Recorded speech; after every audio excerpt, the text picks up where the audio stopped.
Hello, everyone, and thank you for joining me for another restful episode of true, scary stories to help you fall asleep. Today, we're going to be doing a compilation of true, scary stories. I hope you enjoy them. I'm going to be doing a couple of these compilations over the next couple of days. One, because of a lot of things going on, and compilations are the easiest way for me to get videos out to you all. And two, because I want to add some extra ambience in the background. That way you have more of a choice rather than just rain sounds on this channel. Anyways, I hope you enjoy. I also wanted to say, for anyone who hasn't seen the community post, that I want to read it to all of you all so that you kind of know what's going on and why uploads may be sporadic on this channel. Dear friends, family, and kind strangers, it is with a heavy heart that I share the difficult news that my wife, Mrs. Interscare, has been diagnosed with invasive ductal carcinoma.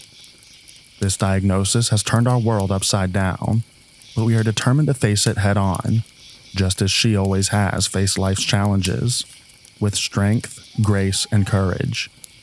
Mrs. Interscare is more than a wife and mother. Our 3 sons adore her. She's the foundation of our family, a dedicated partner, and the most loving mother to our children. Her kindness, warmth, and endless compassion have touched so many lives, and now we need your support to help her in this battle. The treatments she needs are located far from home. She's Native American, and we're trying to get her to a state-of-the-art cancer treatment facility in Washington, near where her tribe is located. Once we get there, they will provide her with top-of-the-line medical care. We're leaving everything and everyone that we know to try to save her, and the costs of travel and medical care are going to mount quickly. We're doing everything we can, but the reality is that we cannot do this alone. That's why we're asking for your help. Funds raised will go towards travel costs, ensuring that she can get to the treatment centers that offer her the best possible care. Medical expenses, covering treatments, medications, and therapies not fully covered by insurance.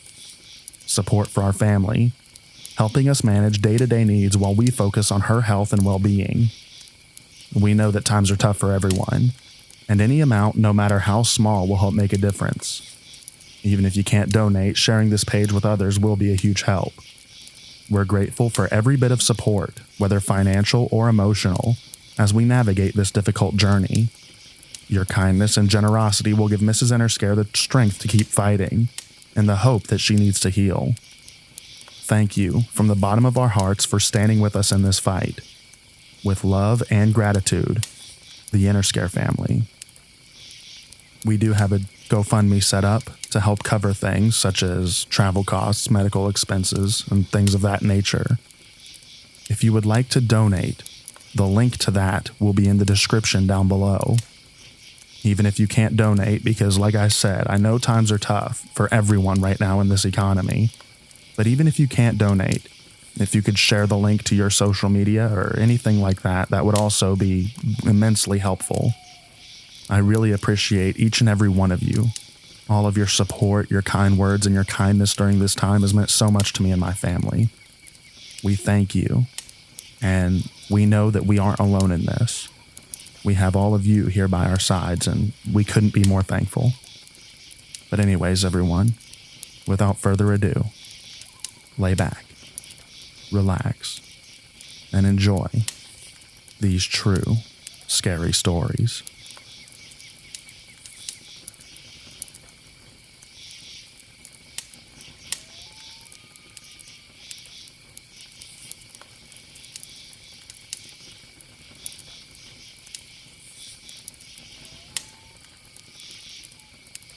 Hello, everyone, and thank you for joining me for another restful episode of true, scary stories to help you fall asleep. Today, we are going to be reading true, creepy, deep forest stories. I hope you enjoy them. Also, before we get into the stories, I do want to mention that we do have new merch available on our merch store. The link will be in the description down below. We have a new 80s aesthetic to the merch that we are selling. You can see it on your screen now. I do hope you enjoy it. Also, the aesthetic for today's video, as you can hear in the background, is going to be a campfire with nature and cricket sounds. I do hope you enjoy that as well. And for now, without further ado, lay back, relax, and enjoy these true, scary stories.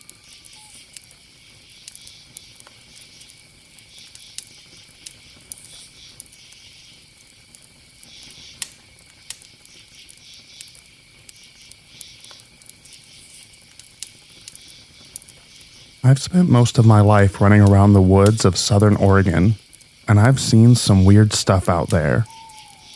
First story, way out in the middle of nowhere, far from any road, my friend and I stumbled across a large fenced-in area, 10-foot chain-link fence. Inside the fence were all these trees planted in perfectly straight rows. No biggie. The Forest Service does sciencey stuff out in the woods sometimes. What was odd is that every single tree was bent in a specific shape. All of them were crooked in the exact same way. We didn't climb the fence that day because our dogs were acting super sketchy and one ran off. We found him eventually, thank goodness. And despite looking, I've never found that place again. Back then, I was convinced that it was a nefarious government project, a la Stranger Things or Aliens. The vibe was really weird there in our defense. Now that I think about it, maybe someone was growing trees in that shape to make a boat. I did read that people do this. The woods can be spooky sometimes, so maybe it was aliens or Bigfoot. Another time with that same friend, we were again in the literal middle of nowhere, dry camping and hiking with the dogs. We found a small clearing that had a twin-sized, rusty old iron bed frame, a small rusted-out cook stove, and some other rusty buckets and stuff.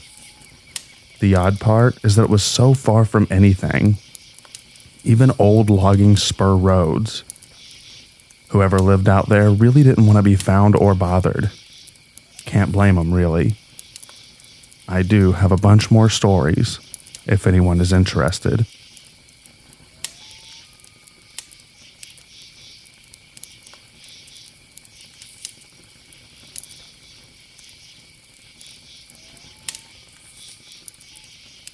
When I was 14, I found a body floating in the Flint River near Bainbridge. It was winter, so no alligator activity, but any body in water in the deep south is going to be terribly bloated. And this one was. Race, age, and gender were no longer evident to my observation. When I was 19, I came across human remains in the woods surrounding the creek that ran behind my house. It turned out to be a hunter who'd gone missing in the early 80s. I picked up the femur thinking, what a weird-looking stick, only to find that it was still attached to other bones. The realization of what it was unsettling when my brain was telling me that it was a big deer. Then I looked closer, and there was a human mandible within a couple of feet. The fact that I was not disturbed by either led to me doing a lot of volunteer search and recovery over my life. I'm comfortable in remote areas. Woods don't faze me, and a body is just a thing. A thing that deserves respect, and an important thing, but I never feel creeped out. I've found, aside from those two, 4 other partial sets of remains, and one recently deceased individual who got lost in Escalante Canyon. That one bothered me, because even half a day sooner could have saved him. It's why I don't do search and rescue unless it's a child. I can't handle it, but I can put the feelings aside when it's a missing kid.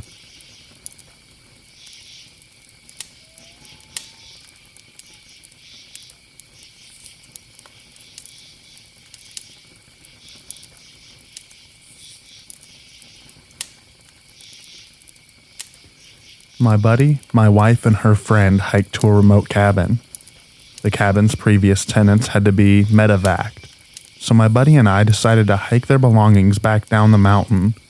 3 miles each way, so we could get it back to them. My wife and her friend went on a hike while we were gone. On their way back, they found a decorative flamingo in the middle of the trail. No clue who put it there, as they didn't see another soul. A couple of times I've had people appear in places that no one should have been. One was an old man at 2 a.m. in St. Mary's Wilderness. He said he had gotten turned around and asked if I could use my Jeep to take him to where he wanted to camp. The road is very rough and was just a series of mud pits. I ended up agreeing, no idea why, and drove him about an hour to where he just said, "Okay, this is fine." I dropped him off, took his picture, and left. At camp, I noticed that he wasn't in the picture, just kind of a blur. The next morning, I went to where I dropped him off and I couldn't find him or any tracks. No clue if he was real or if I was just imagining it all. I've also seen markers from where Civil War soldiers had died. And how. Example, Jack Smith gunshot, carved into stones. Not headstones, just the rocks by where they died. I also sat and watched an orb/will-o-wisp with 2 friends for about 30 minutes before it finally went away.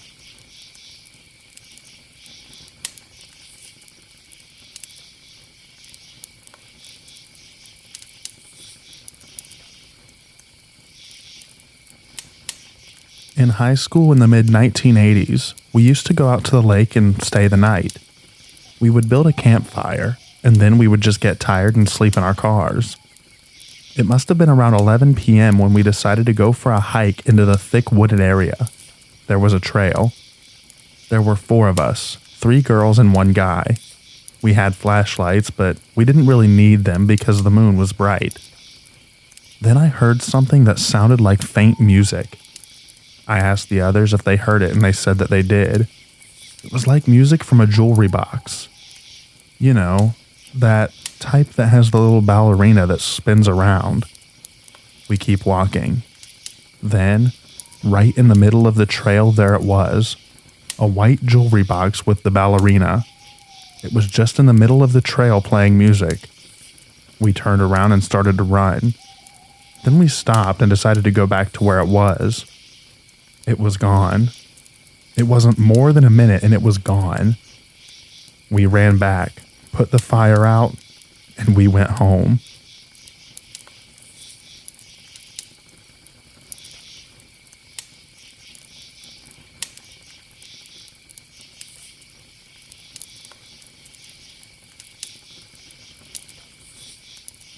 My family and I have a new puppy that we take outside to walk in the middle of the night.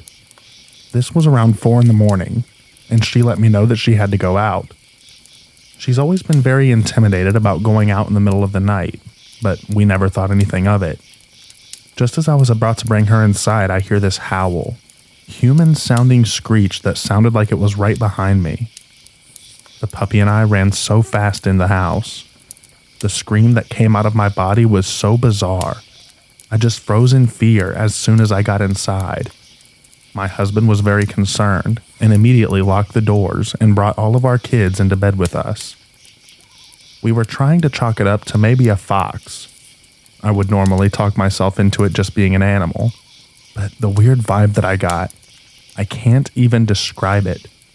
The howl/scream sounded like it was right in my ear. I will never be going outside alone again.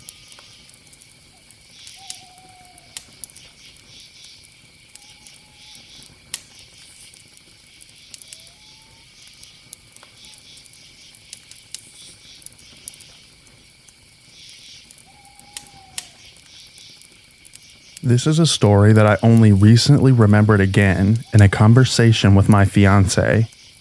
When I remembered the story, I was overwhelmed by an uncomfortable feeling, similar to what it was like at the moment. I never fully managed to figure out what really happened then, so I decided to share that story here. My older sister had graduated from medical school at the time, and my parents decided to organize a celebration for our family and friends on the occasion of that event. The celebration was held at the cottage of our family friends, where we grew up, so I was very familiar with the space. Imagine a large empty clearing, a large square surrounded by houses and fields between them. A narrow road leading to individual houses runs along the perimeter itself. And at that time, it was not even fully paved. It was mostly a dirt road. From that main road, which framed the houses in a square, you could go down into the dense forest that surrounded that square. The depth of the forest was great, and when you turned off the main road towards the path, you had to walk for a long time to reach the river, which was a few kilometers away.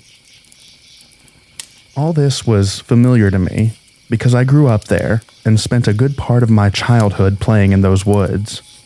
I was afraid of the forest, but nothing more than normal, and I was always careful not to stray from the path so as to not get lost. Back to the story. My parents organized a celebration and invited a large number of people, including my cousin, P. She and I were close in age, and we got along well. As the number of people became tiring for us, we decided to take a walk, so we could catch up on life, just the two of us. We were both about 20 years old, and I led her down the road because I knew the path I wanted us to take, down the perimeter, alongside the forest, next to all the other houses so as to not be alone. Everything was normal until we reached one of the turns for the forest that I mentioned. Somehow we both stopped without saying a word and looked in silence at the path that stretched deep into the forest. Let's go inside. I was the first to speak after some time, even if this is something that's not typical for me. As I mentioned earlier, I was always a little afraid of the forest, especially after I got lost in it once. That was when I was still a child, but they managed to find me quickly after my screams that rang throughout the area. For this reason, I never left the road without my older friend, A, who carried a stick with him, and his hunting dog, May. But now, something was different. Let's go in there. It won't hurt us, I said to my cousin and stepped inside. I don't want to. I'm scared, answered my cousin, but I persistently assured her that everything was fine. In the end, she still followed me because I was already 30 steps ahead of her. Elle, this is not a good idea. Let's go back. P tried to convince me once again, but I walked forward as if in a trance. Everything's fine, I repeated to her. After some time, when we were already deep into the forest, I finally stopped myself. I could not take a step more. I was paralyzed. It was as if some part of me tried to break away from whatever was pulling me inside. I was overcome with fear. My heart was pounding hard and my breath stopped. It was as if all sounds had stopped. It was daytime, but there was no signs of life.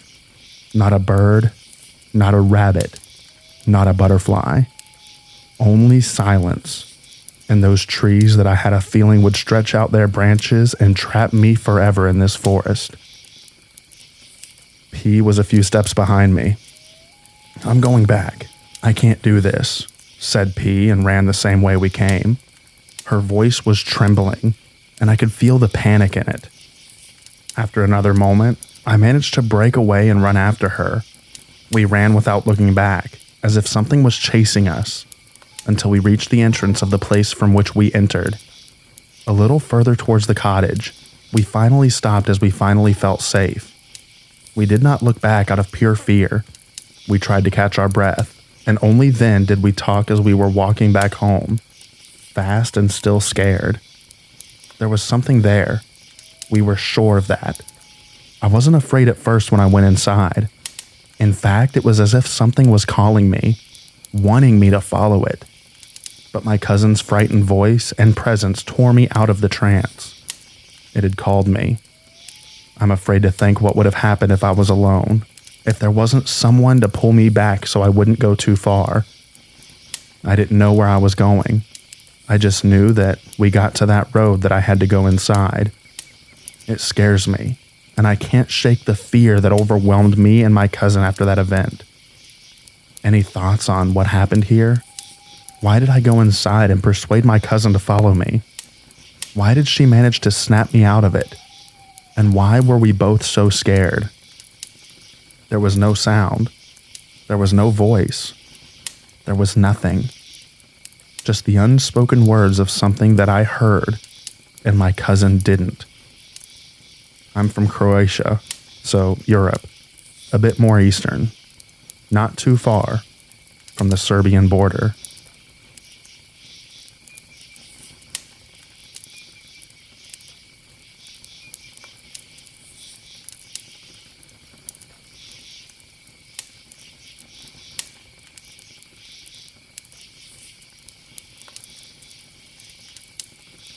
I'd never been a big fan of camping.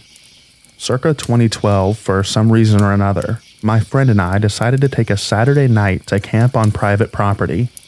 We had permission from the owner, on the bank of a small lake in the rural American southeast. The lake wasn't very large, probably only 50 to 150 yards across. Not great at estimating distance. It was more of a deep pond, but it was like 5 times as long as it was wide, and from the perspective of our camp, it consumed the majority of our sight line. The plot of land itself wasn't entirely removed from civilization.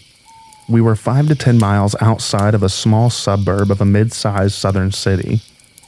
It definitely was not easy to access, however, and the only way in was a gated narrow dirt road across a levee which spanned one side of the lake. This road was gated and locked.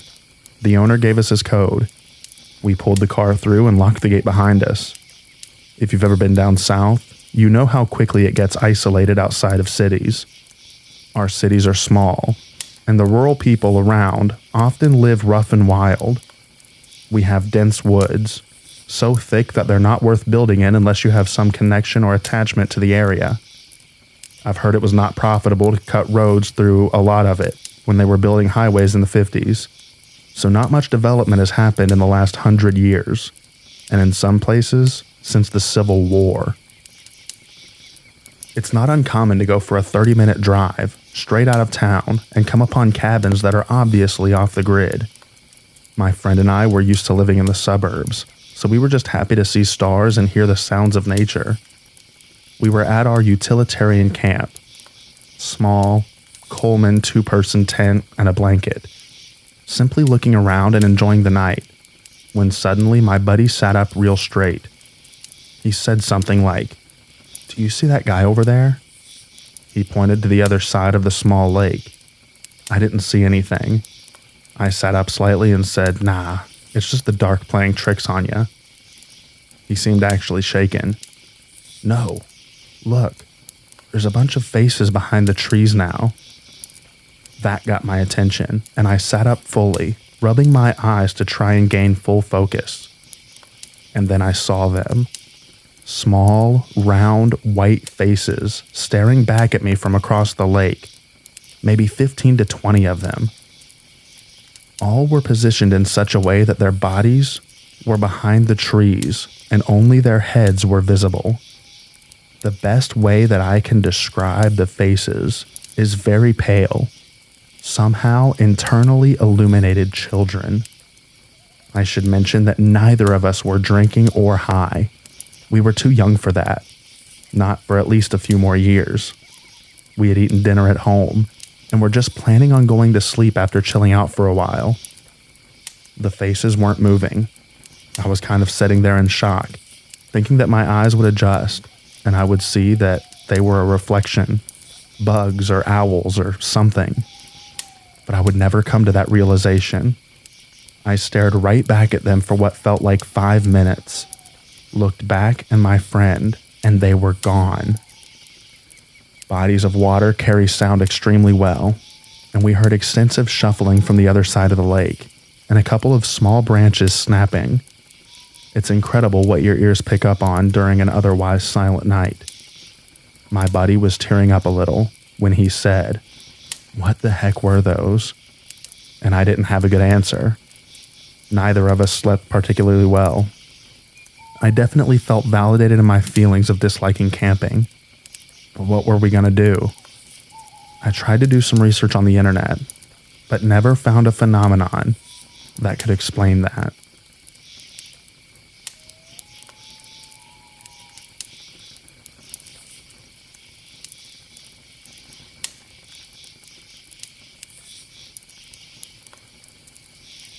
When I was very young, I was visiting a family friend at their camper in the woods. No idea where. I remember at one point being outside and hearing what sounded to me like a church choir, but we were in the middle of nowhere and it was dark out. No one else seemed to hear it. I still think about it and wonder where I was, and what on earth it could have been.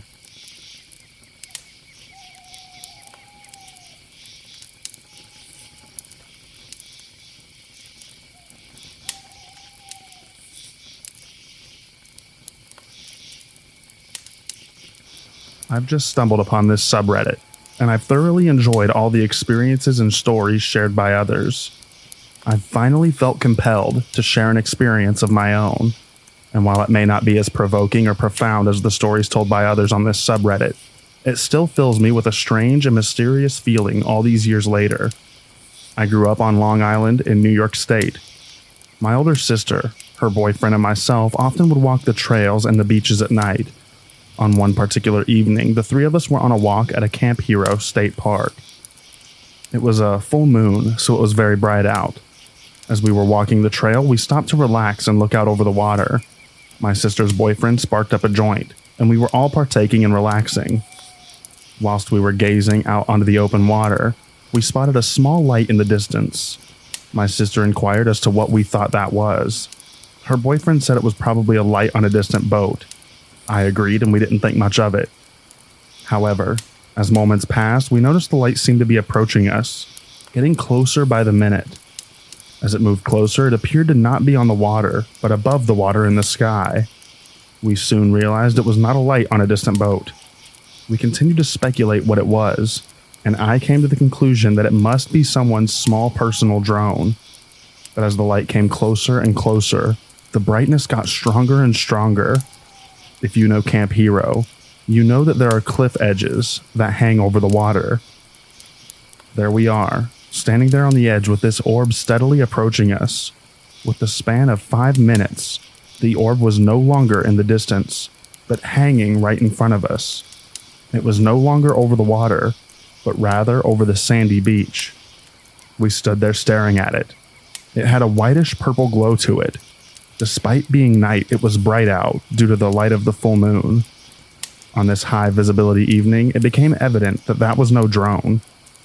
This light was standalone, no machinery of any kind attached to it, and it just hung there about 10 feet in front of us for about 30 seconds. Then, it just disappeared. In such a way that it almost seemed to envelop itself. We all decided to get the hell out of there, and that was that. This was back in 2015-ish. I've since visited this particular park many times since, and have never seen anything like it again. Maybe we were all just a bunch of stoned teenagers and it was some sort of group delusion, but that night will stick with me forever. The park itself is shrouded in mystery, and I can only speculate that the orb was perhaps a remnant of one of the experiments conducted at Camp Hero from back in the day. Anyway, that's my story. Have any of you had any spooky experiences on Long Island?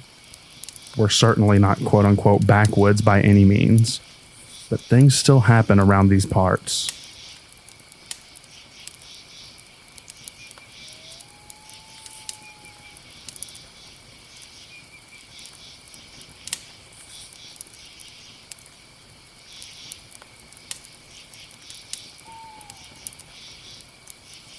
So this is a story my dad recently told me about my grandpa and my great-grandpa. My grandpa grew up in a very rural southern Indiana, but moved to very rural southern Illinois in his youth. So this takes place in Illinois. One night, Grandpa and his dad were hanging out at his uncle's, who lived a couple of miles away. Keep in mind, this is the 40s out in the country, so all roads are just dirt, basically. Anyways, it was pretty late, so they decided to head home and hopped into their old car, going probably about 15 miles per hour through these woods roads. At some point, as they're just driving and talking, they pass something along the edge of the road, standing upright. They both hunted and were very familiar with any animals or other local people that may be around. Neither one of them really said anything for a minute, and then they both looked at each other and said, "What the hell was that?" My grandpa asked his dad, "Do you want to turn around?" And he said, "Nope," and they kept driving. My grandpa said it resembled a big owl or a small person just standing in the ditch.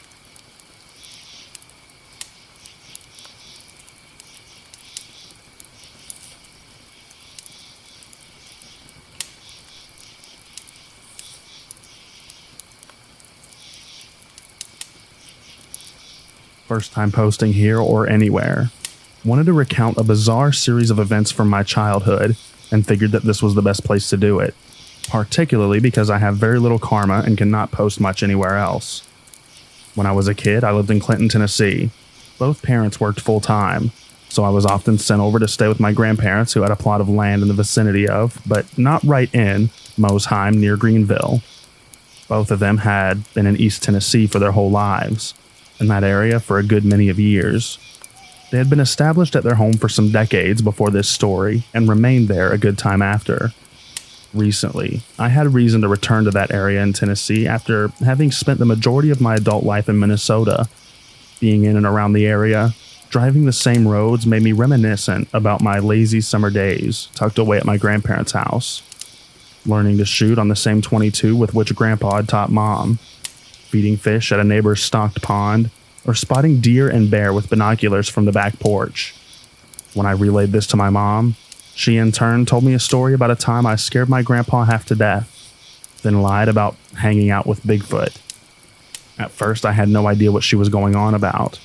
Then I remembered exactly what happened with startling clarity. New context given by the experience adulthood provides. And no, this was not about Bigfoot or a cryptid. Before we start, some information about my grandparents' land. Their house was on a small hill surrounded by a grass lawn. The lawn gave away to a smallish hay field, then a wood line. Those woods lasted for a good half-mile to either side of the home, and a good several miles to the back. I hated the hay field because it was too pokey to play in, but liked to hang out in a creek that ran behind it. To get there, I would like to walk to the edge of the property just in the wood line to avoid the hay. While at my grandparents', the only rules were that I stay where I could see the house, so the house could see me. I was to take a whistle with me anywhere I went. I didn't take the whistle, seeing it as a badge of my regrettably young age, and the best part of the creek was outside of the house. That was the only stretch where it got deeper than my knees, and thus the only part where I could swim. Naturally, I spent much of my time in the water splashing around, skipping stones and being a kid. One day I was playing in the creek when I noticed someone. It was a man, a stranger on the bank watching me. He had long hair, a beard, and pale skin so dirty that it was stained. I could not tell his age and simply thought of him as old. I have no better guess now, as he clearly went through long years of hard living. He wore no shirt, no pants, only a wrap of dirty cloth around his waist that I thought was a Moses dress, thanks to some illustrated Bible stories. Around his neck, there were multiple necklaces made from knotted tatters of cloth, fiber, and string. In those knots were various pieces of detritus, mostly bones, but some flowers and bits of dark glass. When I first saw him there by the creek, I was terrified. Terrified. Frozen still. The man, however, was smiling. He gestured from his squat with an outstretched arm, fingers down, in a kind of "don't stop for me" wave. I didn't react, startled and reeling. Then he splashed at me, still smiling. He did it again. I splashed back, and soon we were playing. We both threw water at each other. He jumped into the creek and stomped around with me, laughing all the while. He threw rocks in the water, and so did I. I pushed him. He pushed me back. We carried on for some minutes until my grandma called for me. With her voice, a switch had turned off. The man stopped in his tracks, gaze fixed back towards the house. Then, as my grandma kept on hollering, he looked to me. He crept back to his side of the creek, barely disturbing the water, then slid into the brush, completely silent the whole way, holding my gaze. Once he was out of sight, I waited in the water until my grandma found me.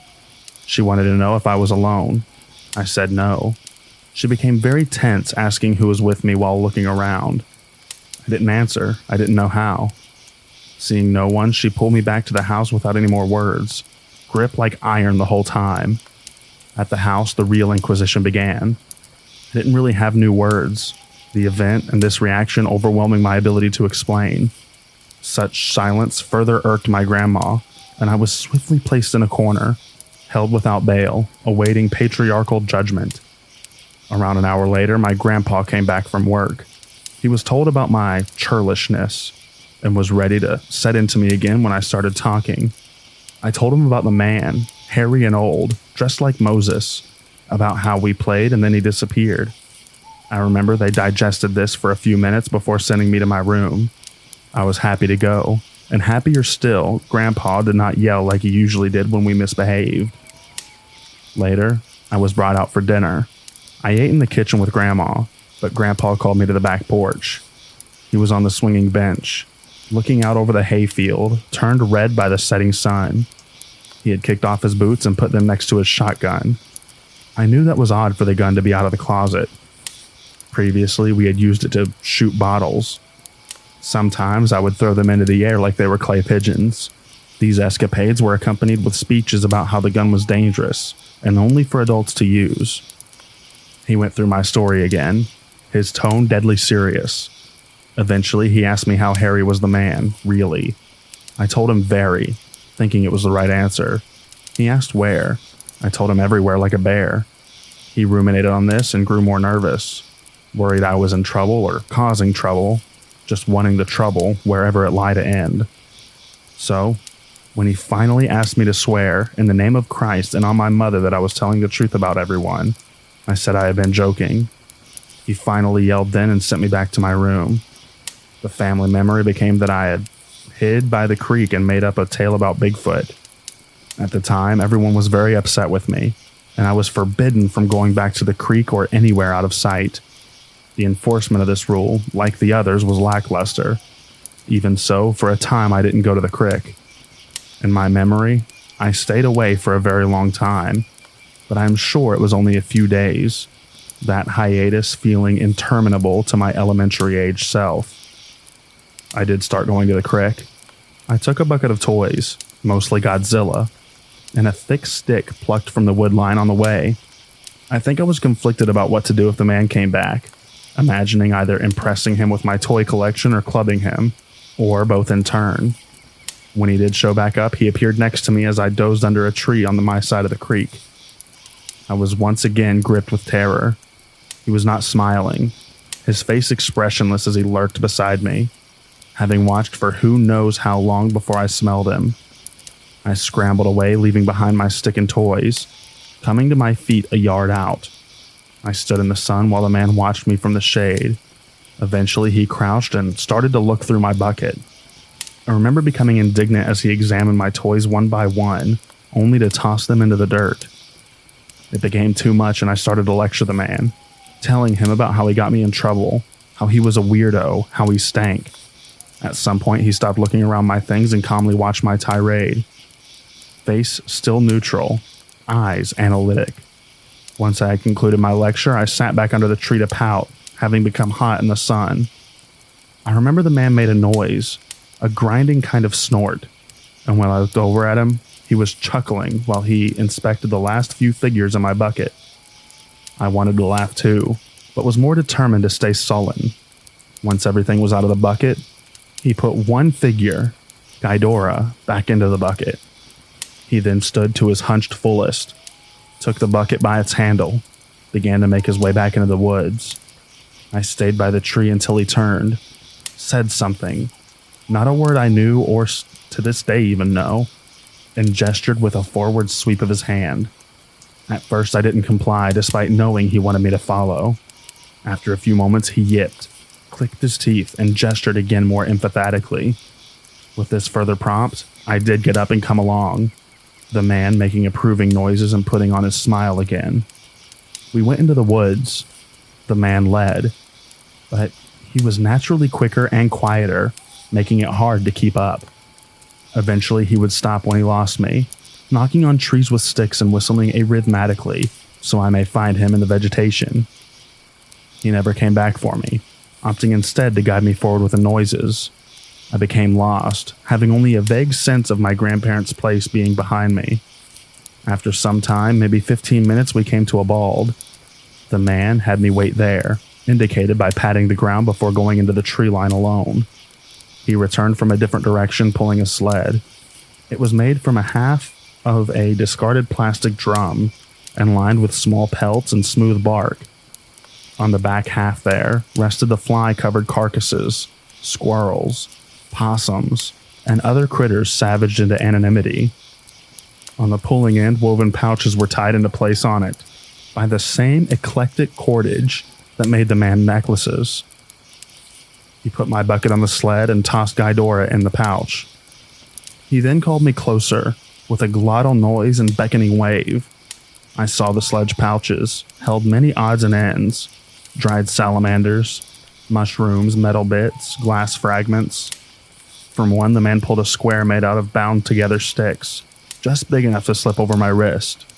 From another, he pulled a piece of fool's gold and a small shard of geode crusted with a bit of purple crystal. These he handed to me with an air of business and a few more utterings of nonsense. He then patted the ground for me to set again. I did so without much bewilderment, understanding we had traded the same as exchanging Pokemon cards at recess. I did not much miss Ghidorah anyway, as he was a bad guy. The bucket was a loss. In retrospect, I think Ghidorah was chosen because its dull gold scales resembled something valuable. The bucket for its obvious ability to hold things. The man came back and gestured for me to follow by slapping his thigh. I did this readily. During the hike back, I tried to keep up and pay attention. I did so moderately well, having to be whistled over a few times. I did notice that our path was not straight.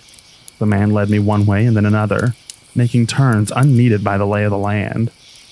We eventually came out by the creek, but from a different approach than we had left. I could hear my grandma calling for me again, not from up on the hill, from out in the field. The man would not cross the creek but pushed me to do so. I did but did not go to my grandma. Instead, I crept back to the house and around to the opposite side. There I laid the shrubs by our front door, pretending to sleep. I was found. I swore I had been there the whole time. When I was sent back to my room, I placed my fool's gold crystal and charm in my bedside table for safekeeping. The next day, I went back to the creek to pick up my toys. The man was not there.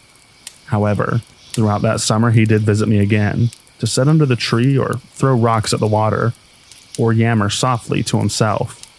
I would bring snacks and candy to share, and he would likewise give me stringy dried meat, which I ought not to have ate, or honeysuckle blossoms, which I still would eat. Taken from my old bucket, he seldom visited long, and never splashed and whooped like he did on a first meeting. At this point, you may be wondering why I've posted on Backwoods Creepy and not Backwoods Weird but Wholesome, I guess. There were two more occasions I want to account. One gruesome, one awful. The eventful one occurred near the 4th of July. I had brought 2 boxes of bang snaps to the creek. The man was initially wary of the little fireworks, but quickly came to appreciate their miniature pyrotechnics. He took the box I gave him gratefully, even taking the empty box, likely for the wood shavings, which are excellent tinder. During the use of the bang snaps, I had scared a turtle into the water and to the opposite bank. It sat there watching us from the far shore. The man, after stowing the bang snaps in the bucket, noticed the turtle. With little thought, he scooped up a smooth stone and threw it with force and accuracy to the turtle. He then waded over to retrieve the slider, which struggled meekly in his grasp. One leg knocked clean off. On my side of the river, he took from the bucket a new piece of stone. One side was rounded and fit in his hand. The other came to a flinty cutting edge. Working with deft experience, the man began chopping the live turtle above its neck, pulling up on the shell top. The thing struggled and bled as it was dissected, the dome eventually coming free. The turtle dropped to mingle its viscera with dirt and sand.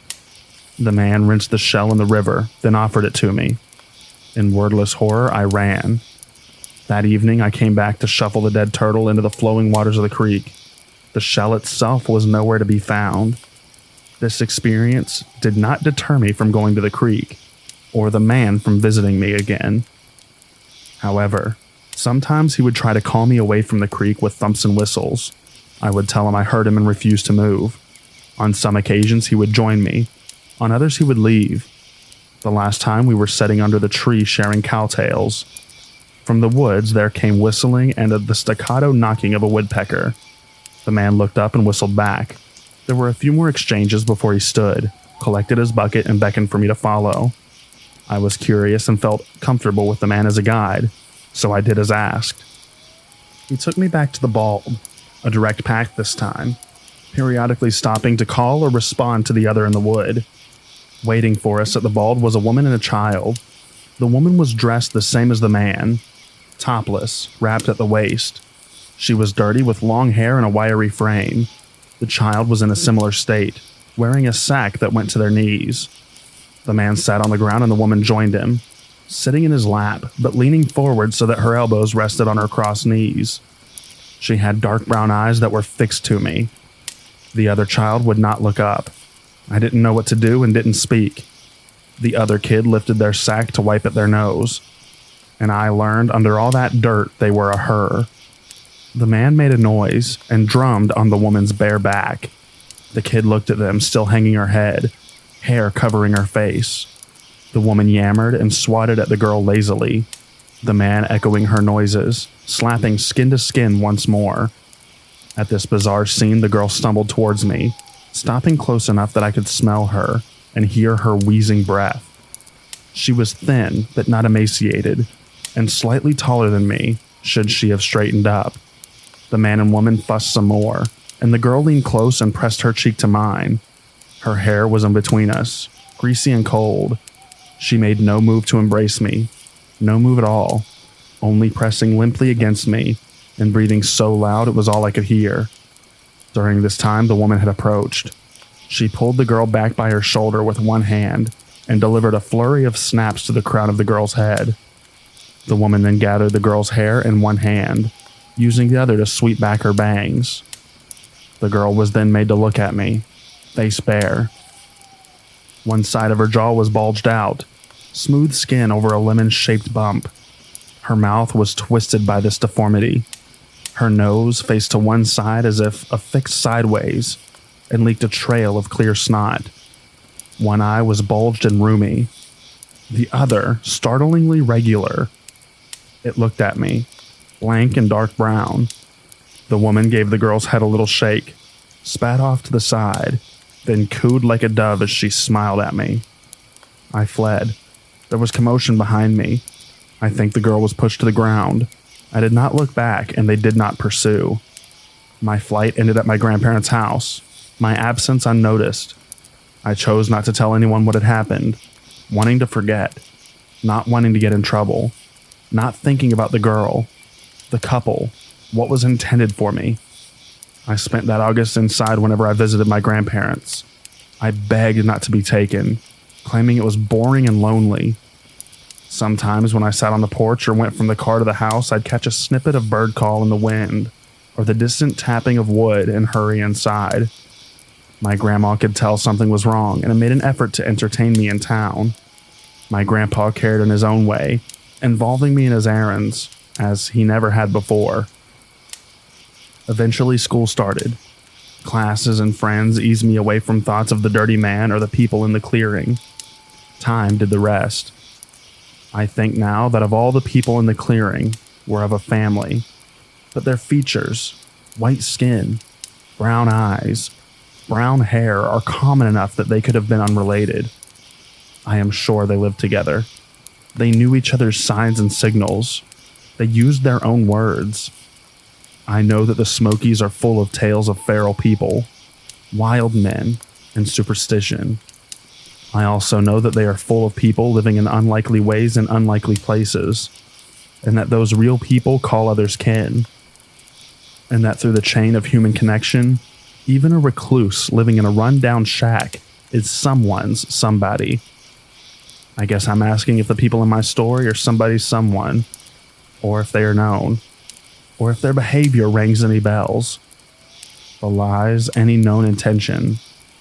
I figured here, where the tale would not be discounted out of hand, might be the right place to ask.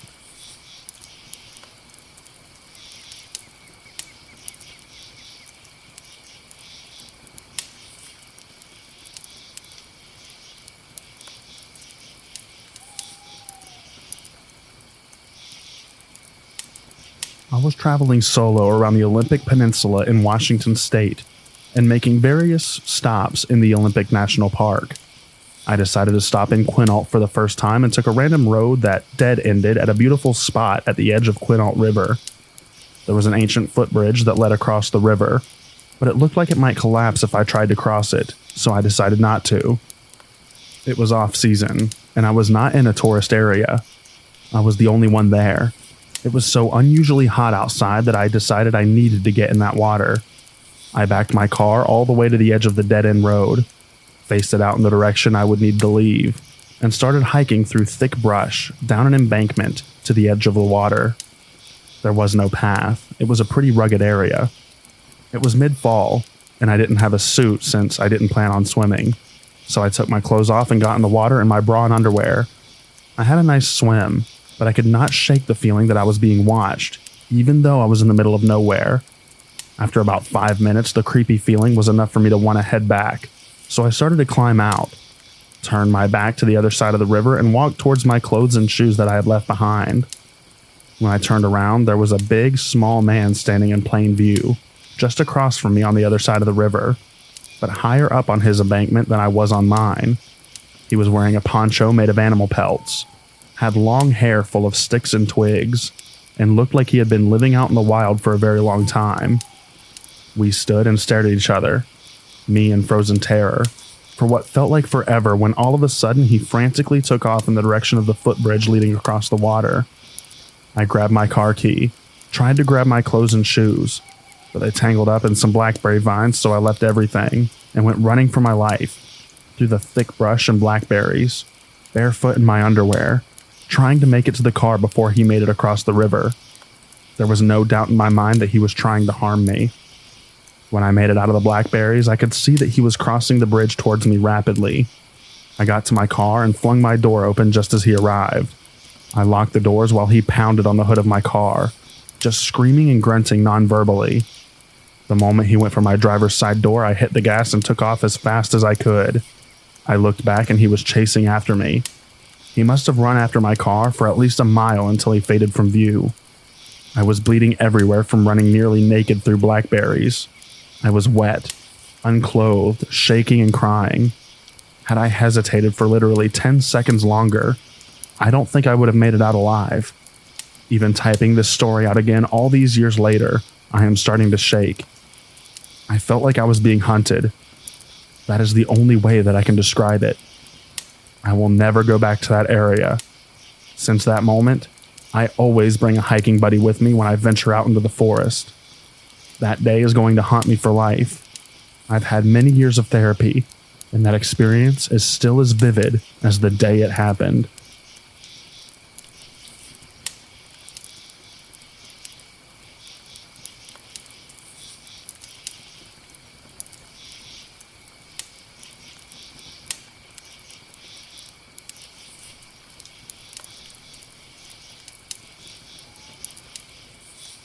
Have you ever experienced anything strange in and around Florida?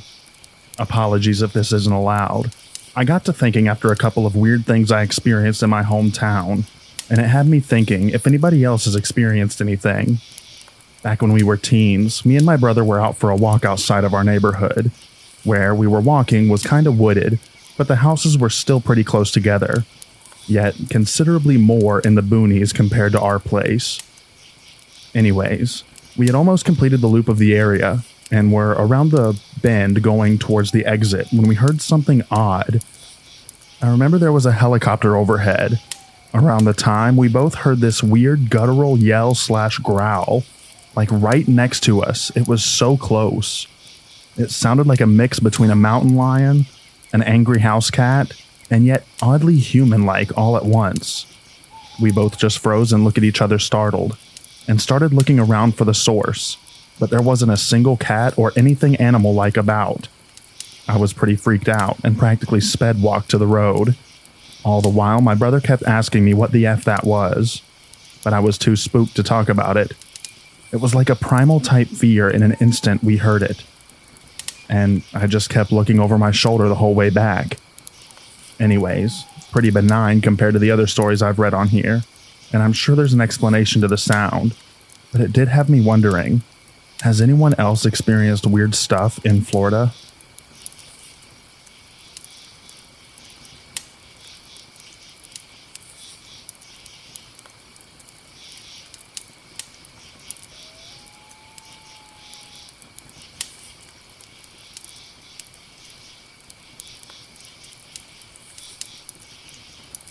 Years ago, I moved from a very small town to a remote valley out in the middle of nowhere, surrounded by national forests and not many neighbors. It was just what I had always wanted. At that point in my life, I had been a paramedic for about 4 or 5 years, and being an outdoorsy, civic-minded sort, I decided to volunteer my services with a local search and rescue organization. For being such a tiny, poorly funded organization, we were surprisingly busy.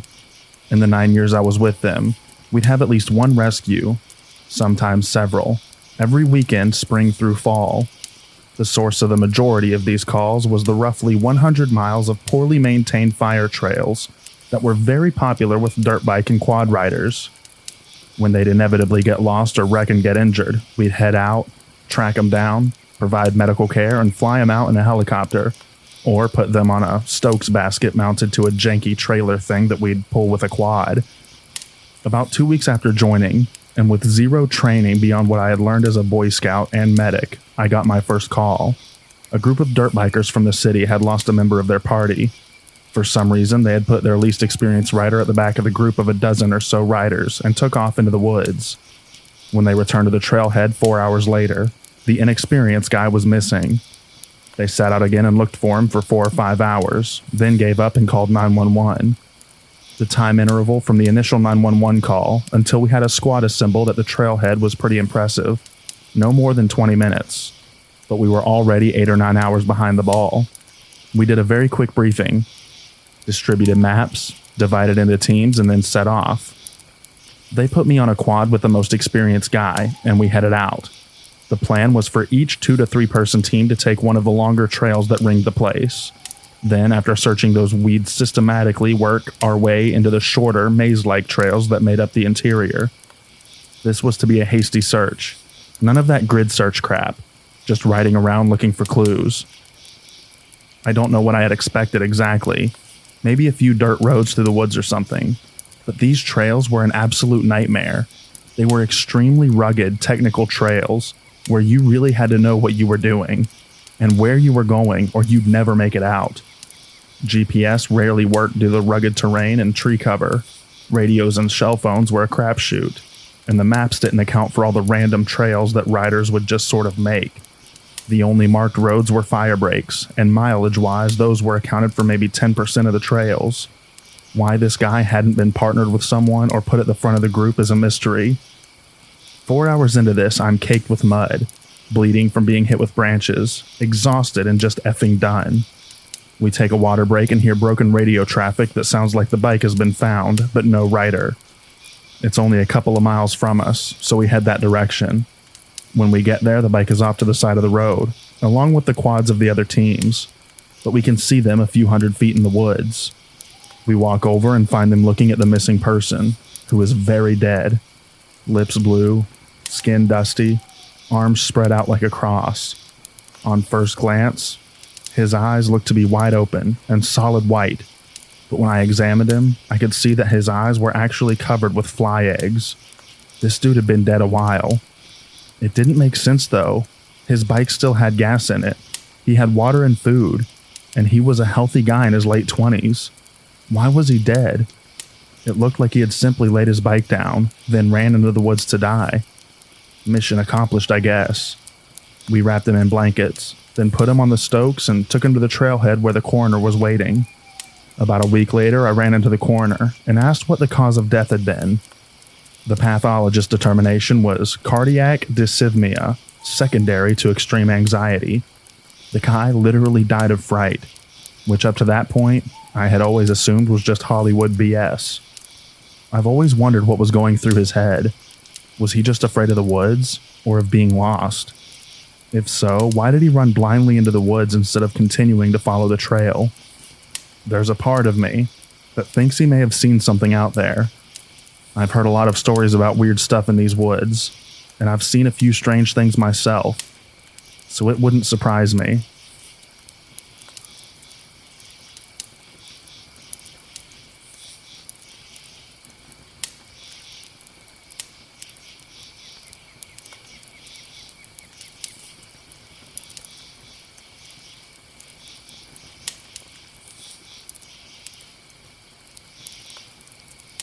I've been wondering where to share this.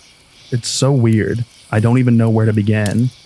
So I've been house sitting for some friends in the rural Pacific Northwest. They live up the hills on a long twisting road, and the house itself is at the end of a long gravel driveway. The house also sits up against a big evergreen forest. I should also mention that at one point the driveway branches off and goes into the woods. I have no idea why. I've explored in there before and there's nothing. The road is too overgrown for a vehicle to get through anyways. Or so I thought. Recently it dumped snow up here, and I've kind of been trapped as my gutless sedan doesn't have four-wheel drive, and the driveway is covered in over a foot of snow, and the road hasn't been plowed. Anyway, a couple of nights ago I was sitting up awake reading. I haven't been sleeping well because I got COVID, and the coughing keeps me up at night. At about 11:30 p.m. I saw headlights outside the window. I could hardly believe it. First, it was late at night. Second, there's been so much snow that most cars couldn't even make it up there. And third, my friends are out of state, and no one else would be coming up here, certainly not at night.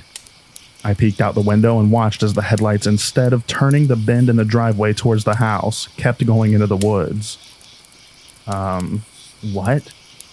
I was curious, but I'm also a coward, so I didn't do anything as ridiculous as following the car into the forest in the middle of the night. But I couldn't let it go, so in the morning I grabbed my boots and parka and stupidly left the house to investigate. This next part I genuinely can't explain. There was one set of tire tracks in the snow, heading down the rough road into the woods. I followed them about a half mile into the forest, and they suddenly stopped. There was a large fallen tree blocking the road, and no vehicle in sight. The tire tracks just ended, and no footprints in the snow either. That's it. I wish I had an explanation, or a better ending than me running like hell out of the woods. But I don't. I'll be glad when my friends get back, because it is super creepy up here.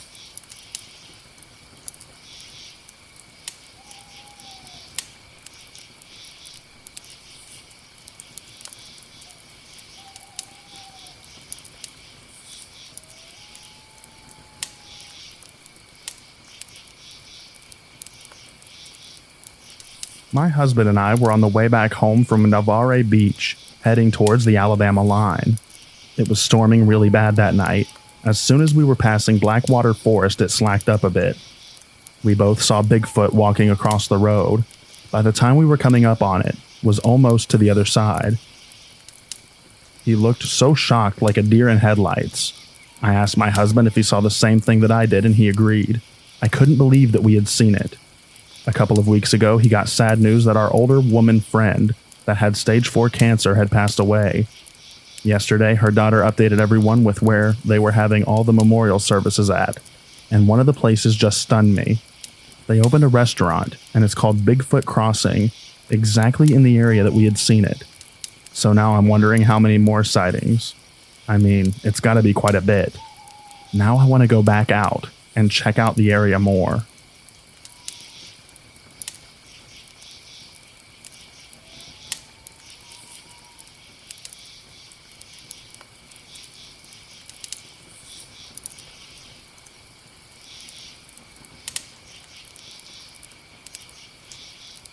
I was stationed in the panhandle of Florida near Pensacola.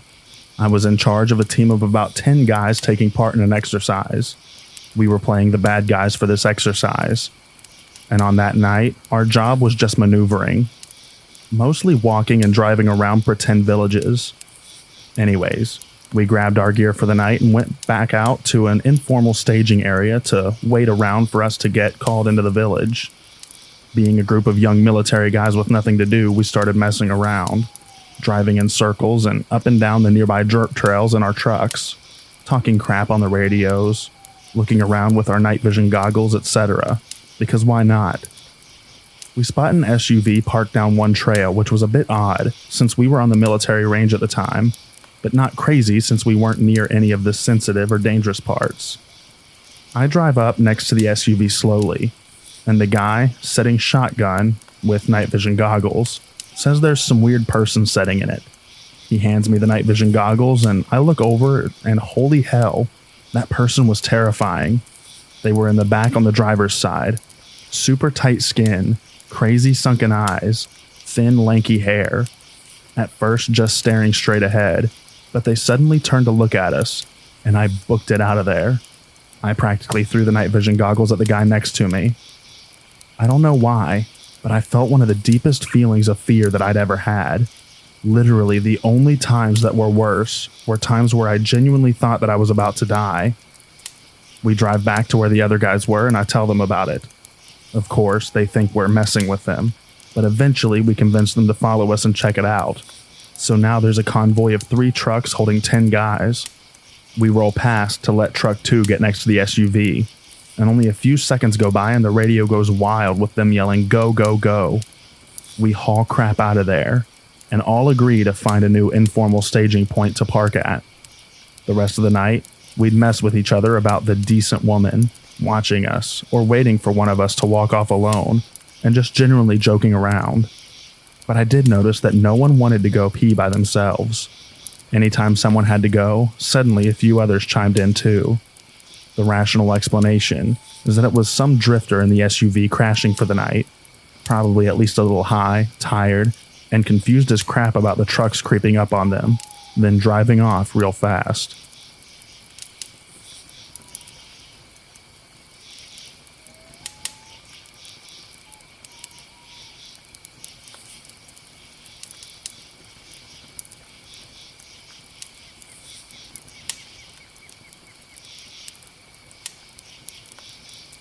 I took a trip to stay in a cabin in the middle of the woods, high up in the mountains of the city of Ranger, Georgia, United States.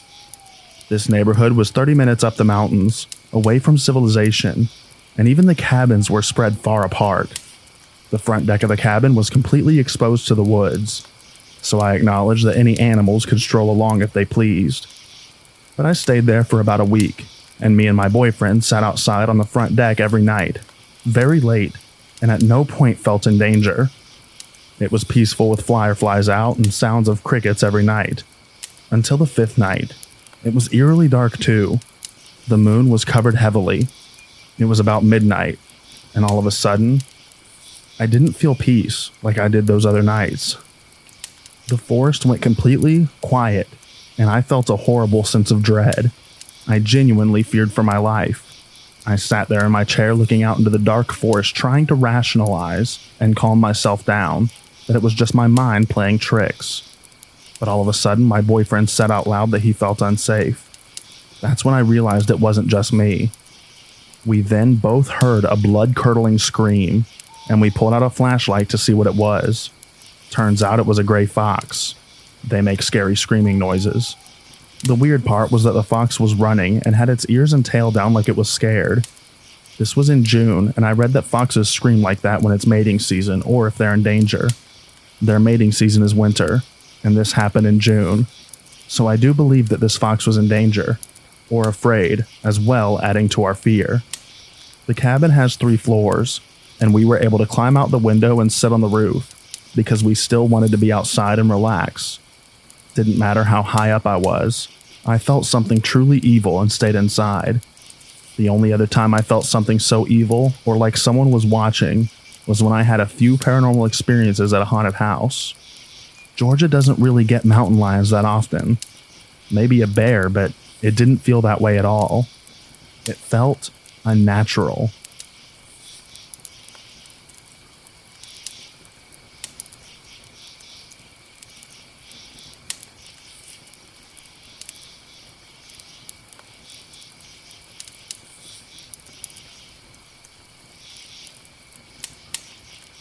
I've lived in the backwoods of Northern California most of my life, hours north of the Bay Area.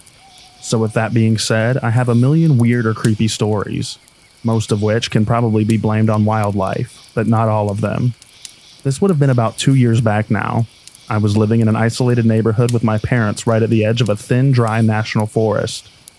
Anyway, one night I woke up at about 5 a.m. to the loud sound and purple light of the garbage truck speeding by. After that, I couldn't get to sleep. A few minutes after, I get up and start walking down to the kitchen for a midnight, or I guess early morning, snack. Out of boredom and insomnia, I decide to go into the backyard. It was an unusually warm, dry night for the season, and it felt nice to get outside, but something caught on in the corner of my eye. I looked up to see this huge ball of light in the sky, completely still, just a little bit above the neighbor's roof. I stand and stare for about 30 seconds to a minute, and run back inside completely freaked out. Does anyone know what this could be? It was completely clear, and in Northern California, not a place for weather. So I've ruled out ball lightning, and I'm kind of stumped.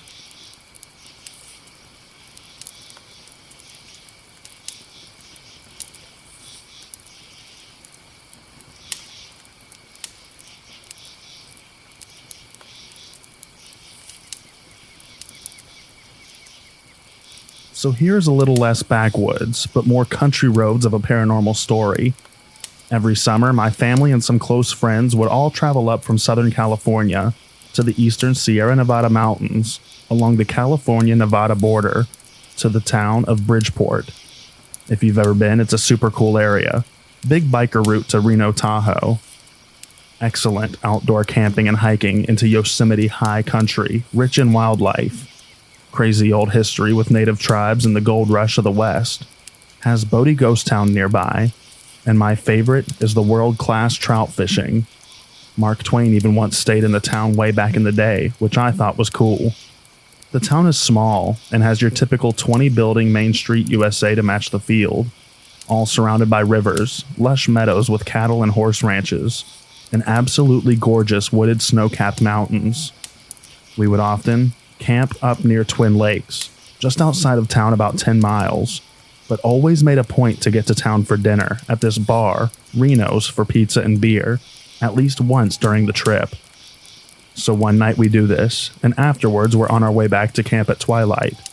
Just light enough to make out the peaks on the horizon, but still densely dark with billions of stars out in force. Now this road back to the camping area would zigzag through the square-cut properties of ranch land. It's a narrow 2 lanes edged by barbed wire and an irrigation canal, and minimal streetlights, if any at all. Literally can only think of one installed by the Dude Ranch out here.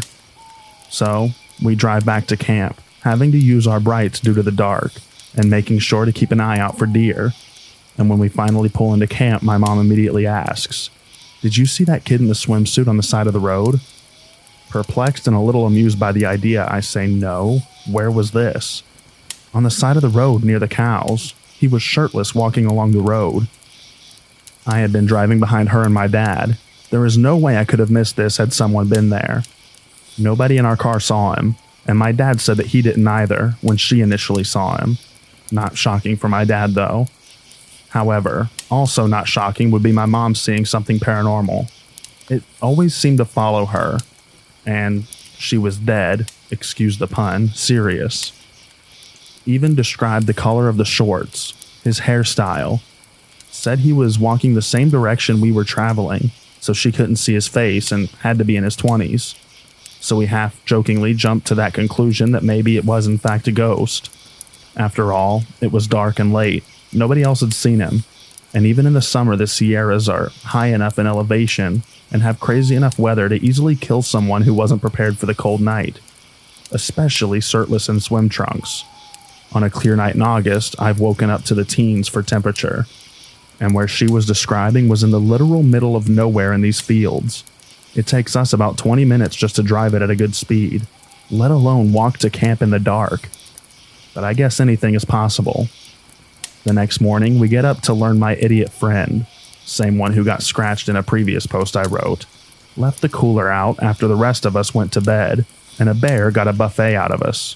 So we decided that we'll make the most of it and go back to town for supplies, some further fishing spots, and get in dinner again.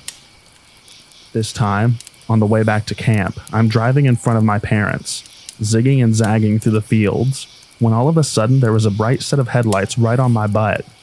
Looking back, I could tell this had to be some sort of lifted truck, maybe a Bronco or similar rearing up on my SUV. So close at times, I thought we were going to get rammed. I started speeding up a little at first, but this car stays right on me. I'm starting to get annoyed and concerned. After all, this was a 2-lane road at night that anyone wanting to pass could very easily and safely do so. And there isn't any area you could really pull over without risking pulling into a ditch and getting stuck. So I continue speeding up, but I'm getting concerned because I know the hills are coming up, and there are deer by the thousands in this area. But this car's lights keep pressing. My wife, then girlfriend and friends start getting a little freaked out as well, thinking about the backwoods BS butthole of a human being that is pulling this. And this continues through the fields until I get to the final turn before it goes from meadows to woods, and I get a really heavy gut feeling, almost like a scream in my head saying slow the F down. So do or die, I start pressing the brakes, hard, fully expecting this truck to ram us. As I do this, we're coming around the corner, and sure enough, there's a pack of 6 or so deer in the middle of the road. I was immediately a little shaken up. It's always a little startling when you see animals out of the dark while driving, especially big ones. And then it dawns on me that I'm not being blinded anymore, and we definitely didn't get hit. I look back in the mirror and the lights are gone. Just gone. No dust in the rear brake lights from a vehicle pulling off the road. Nothing screaming by us in the other lane. And no road for them to even have turned off on. Headlights lighting up the tree or area. And then I see my folks driving up right behind us. All of us are dumbfounded trying to figure out where this person went. The deer clear the road, and we make the rest of the drive to camp, and adrenaline immediately gets me a bit irritated. So I start ranting off about how stupid this guy was and how we could have died. Blah, blah, blah, really making everyone feel good. When we get out of the cars, my mom immediately starts giving me the typical parent talk. But I get even more angry when she calls me an idiot for taking off like that on such a dangerous road in the dark, and how lucky I am to have not killed us all with those deer, and how I needed to be more careful, etc. Well, if that butthole hadn't been riding my butt, it wouldn't have been such an issue, I say. What are you talking about? She responds. There wasn't anyone behind you. Oh, how the tables had turned. Luckily, my wife and friends had experienced everything with me, and they start chiming in about the truck. And I start talking about how I finally had enough and listened to my gut and reason, deciding to slow down just as we come to find the deer, and how the truck was just gone. It gave my mom chills, and she apologized but told me to be careful next time, but then started laughing and saying how weird the trip had been. I'll give this to my mom. She never did call us crazy for what we experienced in life, which is something I think a lot of parents neglect to do for their kids. It's funny, because I always heard similar experiences from country towns back east, or folklore of ghost trucks, and thought how stupid it sounded. But now, after experiencing it, holy crap, is it dangerous. Plain dangerous. I'd never wish that on anyone. This road hasn't given us any issues before or since, but I'll admit, I drive it with a lot more caution now. I always wonder if the shirtless guy and the truck were somehow connected, but never found out anything about it. Only God knows, I guess.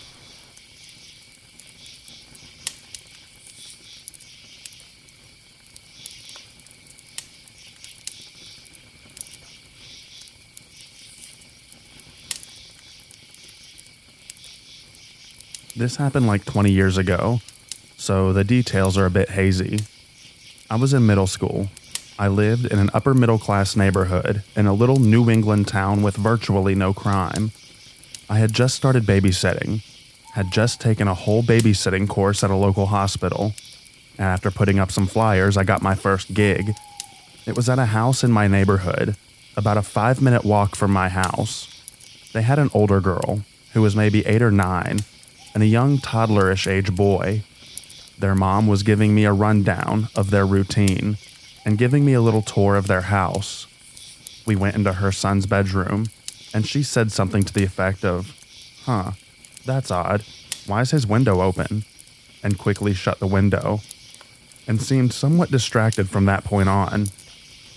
She hurried through the rest of the tour, and then told me to go hang out with the kids while she finished getting ready. About 2 minutes later, she hurries in, sort of hustles us out the door and outside. I'm pretty confused at this point, but being an awkwardly shy middle school-aged girl, I just go along with it. Once we get to the driveway, she pulls me aside and tells me that she went back to her bedroom after noticing that the window was open and saw most of her jewelry was missing.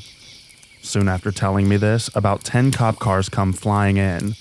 Cops run out with guns drawn, the whole works. Cops tell me to leave, so I head home pretty terrified. Turns out, the burglar, who had broken in the night before, was still hiding in the son's closet, right next to where we were standing when the mom realized that the window was open and something was off. I don't really like to imagine how that could have gone had she not noticed the open window and left me there for the night with her 2 kids. Needless to say, that was the beginning and the end of my babysitting career.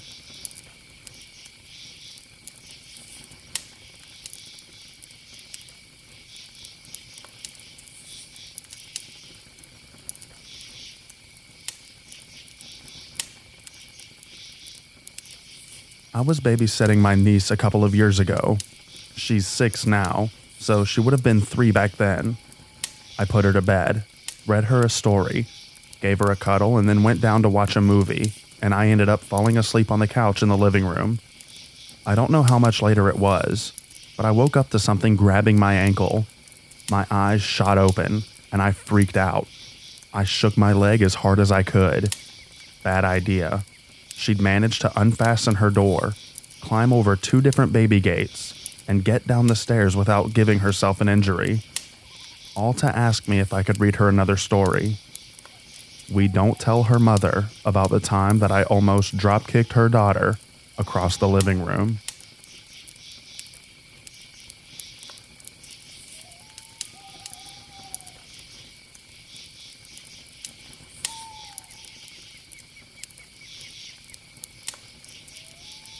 I was playing hide and seek with the 3 kids that I was babysitting. They were 3, 6, and 9, and I was seeking. Well, I found the oldest and the youngest, but I couldn't find the middle child. After 30 minutes of searching, the house wasn't that big. I just wanted to die. I couldn't believe that I actually lost a child. It was like a bad movie. So I called the parents, ready to have the worst from them on account of losing their child. I told them what had happened and I'm scared crapless. And they just laughed and said, "Did you specify the boundaries?" The what?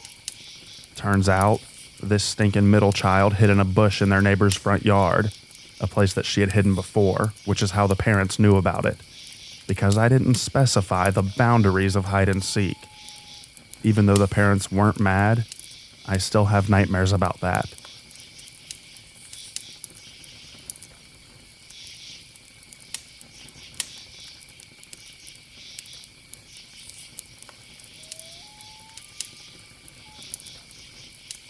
I'm sharing this on behalf of my sister. When we were younger, our parents decided that we were old enough to be left home by ourselves. Most of them worked weekdays during the summer holidays, so we had to babysit our younger brothers. One particular day, I was feeling dizzy and I wasn't thinking straight. I was really tired, but being 11, all I wanted to do was play video games. I grabbed my Nintendo DS and I sat on the couch, while my sister watched TV. Suddenly, I started seizing. I shut off completely. My sister, with no experience at all, rang an ambulance. My parents and grandma telling them what had happened. I was raced to the hospital within 10 minutes of seizing. We did live fairly close. My younger brothers started crying, thinking I had died when they saw me on the stretcher. I was very blue at the time. My parents cried too. My dad has epilepsy, and his family has a history. So it was a horrible feeling that it was passed down to me. However, my sister was calm and collected, serving as the backbone of the family that day. She's never received praise for saving me, despite this happening multiple times. Even my brothers have learned to help out. One even picked the lock when I was seized in the bathroom. I'm on medication and I take them daily, but I'm really indebted to my sister for being a real trooper through my first ever seizure.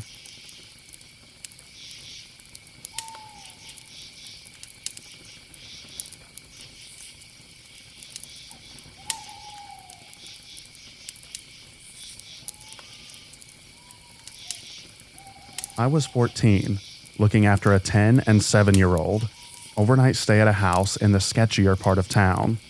I lived in Winnipeg, so there was some gang activity in that area of town. Everything started out normally, just hanging out, watching TV, until a kid knocked on the door, about 16 years old, and asked if the two could come and hang out. I said no, because I had no idea if that was okay, and I told him sorry. This guy messages the two kids that I'm looking after on their phone or whatever, and they want to go hang out with him, but still unsure about it. A bigger teenager wanting to hang out with the two young kids seemed weird, even at 14, so I said no. The kids eventually just decided that they were going whether I said yes or not, and left the house while I was in the bathroom.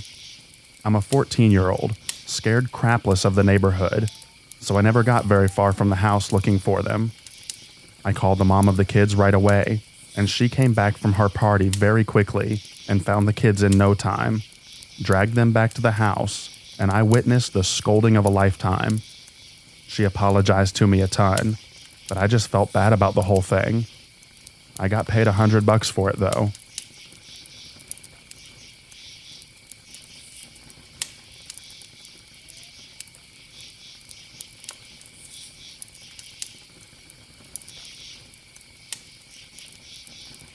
I was 11 and babysitting for our neighbor who was going through a nasty divorce.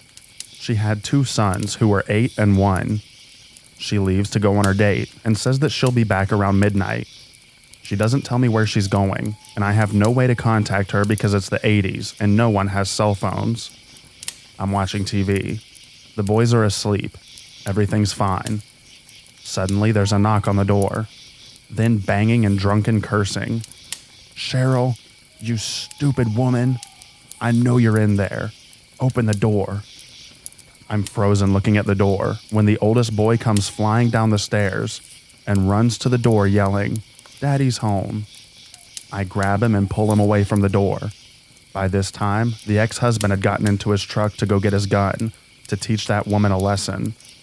He's banging on the door and threatening to start shooting through it if no one opens it. I grab both kids and run out the back door and across the street to my house, where my mom calls the police. When the police arrive a few minutes later, they find the ex-husband on Cheryl's porch. He gets arrested, and I wait with the kids at my house for their mom to show up. Cheryl shows up, is totally unfazed by the story, and doesn't even pay me because she lost her wallet at the restaurant.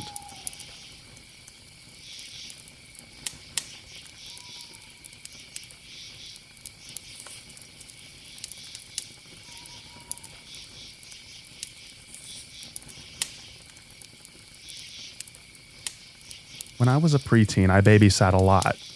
Once, I was babysitting 2 sisters. One was about 6, and the other was an infant. The 6-year-old was down the street at a birthday party, and the baby and I were just chilling and watching TV. The parents were off at a movie, and about 30 minutes after they left, there was a knock at the door.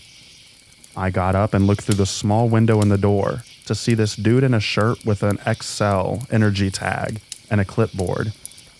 He gives me this talk about checking a gas meter in the basement. I had this instinctual gut feeling that something was wrong, and I tell him that I'm the babysitter. Give me a minute and I'll call the parents to see if they forgot to tell me about an appointment. So I head to the kitchen to get the phone and call up the mom. I also check to make sure that the back door was locked. She starts freaking out and assures me that they don't have an account with Excel and tells me that they're leaving the theater immediately. I go back to the door and explain that I won't be letting him in. He starts getting pushy with me and telling me that it's really important and it's a safety issue, etc. I didn't see any Excel energy van or car on the street out front, and I'm beginning to get nervous. Luckily, the parents called a neighbor who showed up and demanded that the guy leave the property. The guy ran off and walked around the corner so we didn't get a vehicle description, but the police came and took my statement as soon as the parents got home. A few days later, the parents were telling me that a similar guy had gone to a neighbor's house and had tried to intimidate his way into her house as well.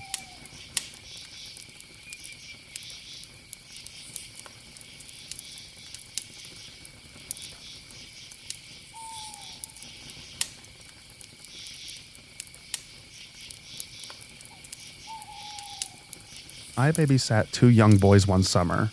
One was about 12 and the other 5. Their mom worked during the day and their dad worked all night. So I picked them up shortly after he got home in the mornings and took care of them at my house while he slept all day. The parents were very close with my own parents at the time, so I knew them pretty well prior to me setting for them. The dad really creeped me out, so I would try to pick up the boys and just leave the house as soon as I possibly could.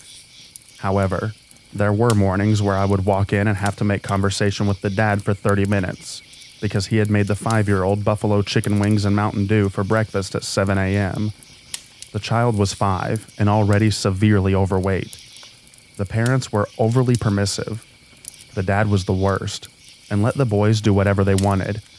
So naturally, the 5-year-old never wanted to leave and always wanted to stay with his dad. To say the kid had tantrums about leaving his house is an understatement. One day, he laid down on the driveway, screaming so loud that I thought that I was expecting the neighbors to call the police. I couldn't pick him up because he was 100 pounds of dead weight, laying face down on the driveway. I had to call the mom after 20 minutes to finally get him in the car. One time, the 5-year-old screamed at me, "Look what you made me do," because he dropped his sandwich on himself. One time I heard him crying bloody murder from another room. I ran to him, and he was clutching his foot and screaming. Thought he had sprained or broken his ankle because of how much he was crying. I inspected his foot carefully for a few minutes, because he wouldn't tell me what happened. I looked at him probably about 15 minutes to tell me that he had stubbed his toe. He also had overtly inappropriate dance moves that he would do at the pool in front of the girls/women. He would also talk down to women and girls and exhibit overly flirtatious behavior at 5 years old. Most people thought it was funny, but it concerned me because I knew that he learned it from his dad. I spent that whole summer being screamed at and verbally abused by an overweight 5-year-old. A few years later, the parents got divorced, and I was asked to be a witness. I said no.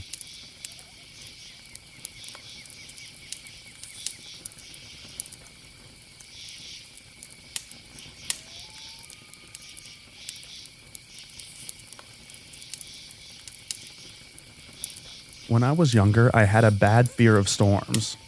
I was babysitting 3 kids. I was about 13. The youngest one was napping, and the other 2 were eating. They had the TV on, and suddenly a tornado warning for our area came on the screen. I froze. I was terrified and had to take a moment to process everything. The 2 who saw the warning knew what it meant and started really freaking out. Before I could stop her, the oldest ran upstairs to grab her American Girl dolls, and I shouted after her. I finally collected myself enough to tell the child remaining at the table to go in the basement and get blankets. I ran upstairs to get the youngest one who was napping, and of course the light in his room wouldn't turn on, so I stumbled through the room to get him. Remember, I'm terrified of weather in the first place, so I'm completely freaking out on the inside that I have to take care of myself, plus 3 kids and a dog. Finally, I get all of the kids down to the basement, behind the bar that the parents were building. As I sat down, part of the bar fell off, and I gashed my leg open. So now, I'm trying to staunch the bleeding, keep the kids calm and safe, and keep myself calm. I thought I was going to die.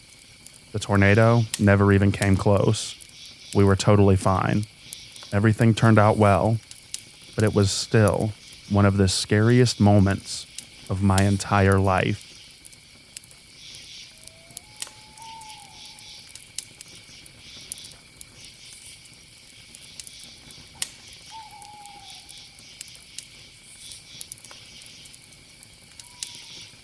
I was about 14. We lived in military housing, and there was a new couple with 2 kids who were referred to me. The house was pretty empty. They had only been there a week or so, and the mom was showing me around with the 3-month-old baby in her arms. I was a little worried. 3 months old was the youngest baby I'd ever sat, and the mom thought similarly. They were only going to go to their welcoming event for a couple of hours, and it was right there on base though, so not far. What could go wrong? What went wrong was at the top of the staircase. As her 3-year-old called her, and she was following me down, a strap on her sandal broke, and she suffered a catastrophic fall, taking me out as she toppled, dropping the baby in her arms. Well, I'm not sure how it happened, as I'm not exactly famous amongst my friends for my grace. But as I was being bulldozed over, I reached up and snatched the baby out of the air and held her up high as we fell. I ended up with a black eye and some bruises, where Mom essentially tackled me. The baby was completely unscathed. The mom ended up with an open fracture of one leg, right above her knee, and a decent concussion. She didn't act as if anything hurt at all, though. She just kept on saying, "You saved my baby. You saved my baby," as the dad called the ambulance. I think they paid me $200 for a 4-hour gig that night, which in 1987 wasn't too shabby. But I don't think that my pulse slowed down for an entire week. I pretty much stopped babysitting shortly after that because it freaked me out so much.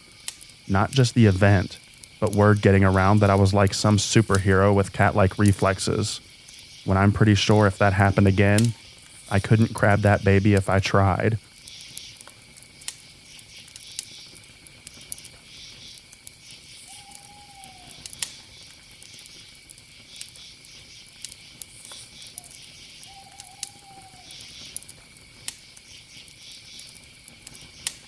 When I was in high school, I regularly tutored an 11-year-old girl, and the parents had me babysit her and her twin a couple of times.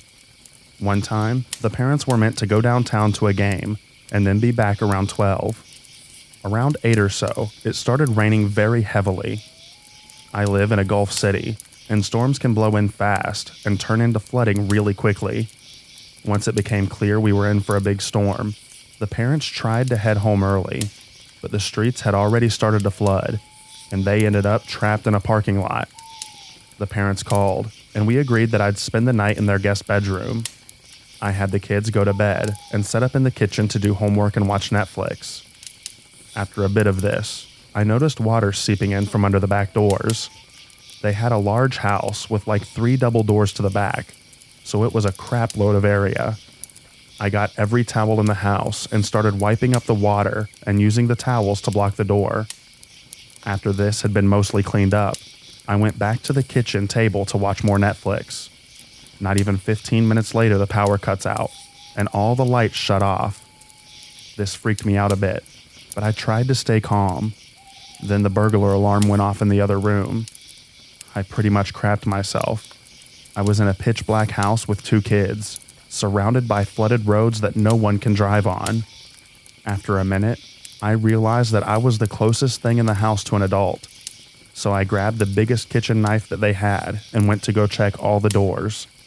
They were still closed and no one was in the house, so I called the parents. It turns out the alarm went off when the power cut out, and I just needed to shut it off with a code upstairs. This happened about 3 more times over the next few hours. After the power came back on, I thought things had chilled out, but then we got a tornado warning. I went and got the kids from upstairs, and we all hung out in the sturdy basement for about an hour until the warning passed.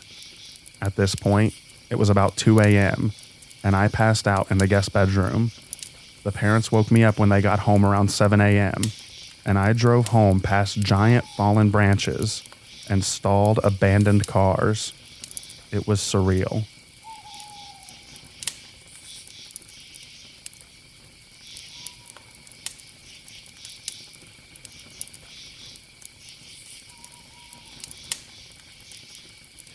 I was 16, and my friend Amanda was 14. We were watching her cousins for the weekend. Paul was around 4 to 6 years old, and Stella was 10 or 11. So we watched them Friday, and it went fine. Their mom came home Saturday, paid us $30 and got some clothes and left. So we decided that we'd walk to the convenience store to get some candy, junk food, soda, and rent a few movies. We were bad at making money because we literally spent everything that we made to have a movie night with the kids. So the store was 2 blocks away. Amanda and Paul wanted to cut through yards to get home, but Stella didn't want to. So I told Amanda to take him home, and me and Stella would just take the sidewalk. We could pretty much see their house from the store, and it was around 7 p.m. in the summer, so it wasn't too late. It was literally a 5-minute walk on the sidewalk. So me and Stella were walking. We were almost at the corner to turn onto their street. The house right before the corner was a drug house. Out walks this guy, and me, being my friendly Canadian self, says hi politely. The guy stops and says something along the lines of, "Wait, I know you, right?" I told him no, I don't know him. He looks at Stella and says, "I know her. I'm friends with your dad." Her dad was into drugs pretty heavily. He starts asking why I have her with me. I tell him I'm babysitting with my friend. Probably very dumb of me.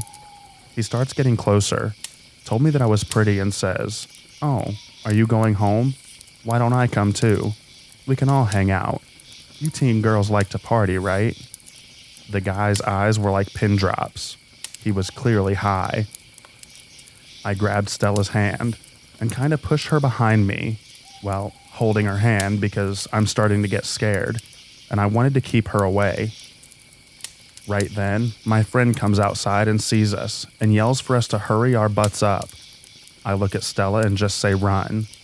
We run, still holding her hand because I don't want her to fall behind.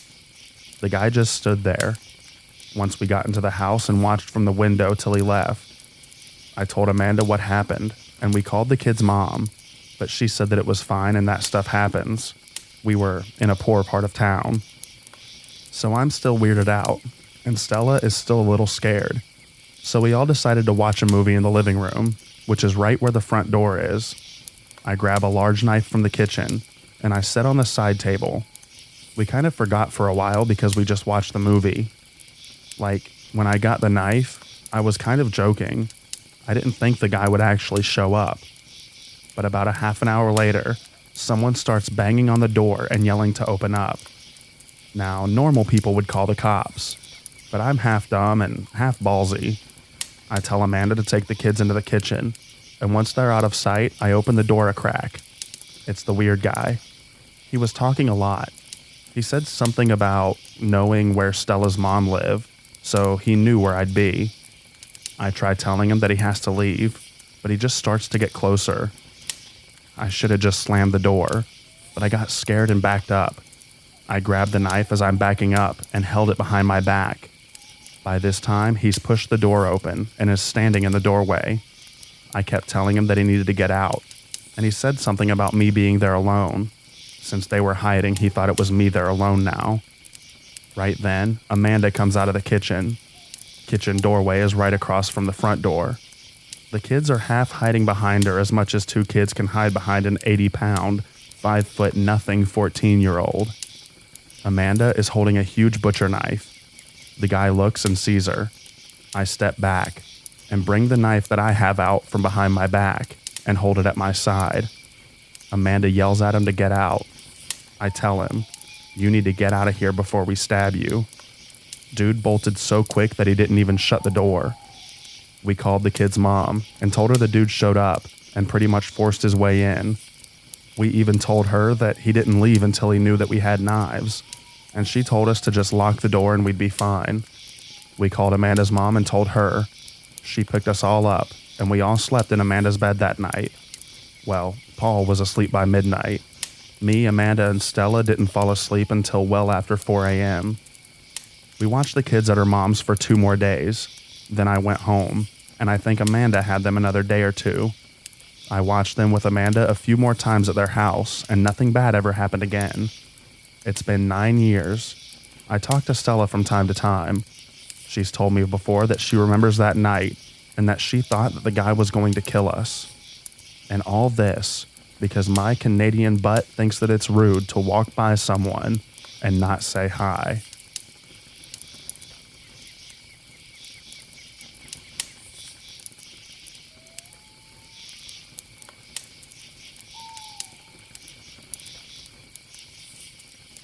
I wasn't the babysitter, but instead the one being babysat by my older cousin. We, my brother and I, were curled up asleep in her bed. She was between us. I awoke to my cousin screaming, "Get out." I said, "Get out." My aunt and uncle came running up the stairs to find the door to the balcony of her bedroom open. She said that she had seen a man crawling across her floor, but she had thought that she was just dreaming. But then he stood up at the foot of the bed and loomed over us. That's when she started screaming. She saw him run out the door and jump over the second-story balcony. Initially, all the adults, her parents and my parents, thought that she had just dreamed it. But then there was a flashlight found at the base of the big pecan tree that grew alongside the house. At that point, everyone realized that it was not a dream.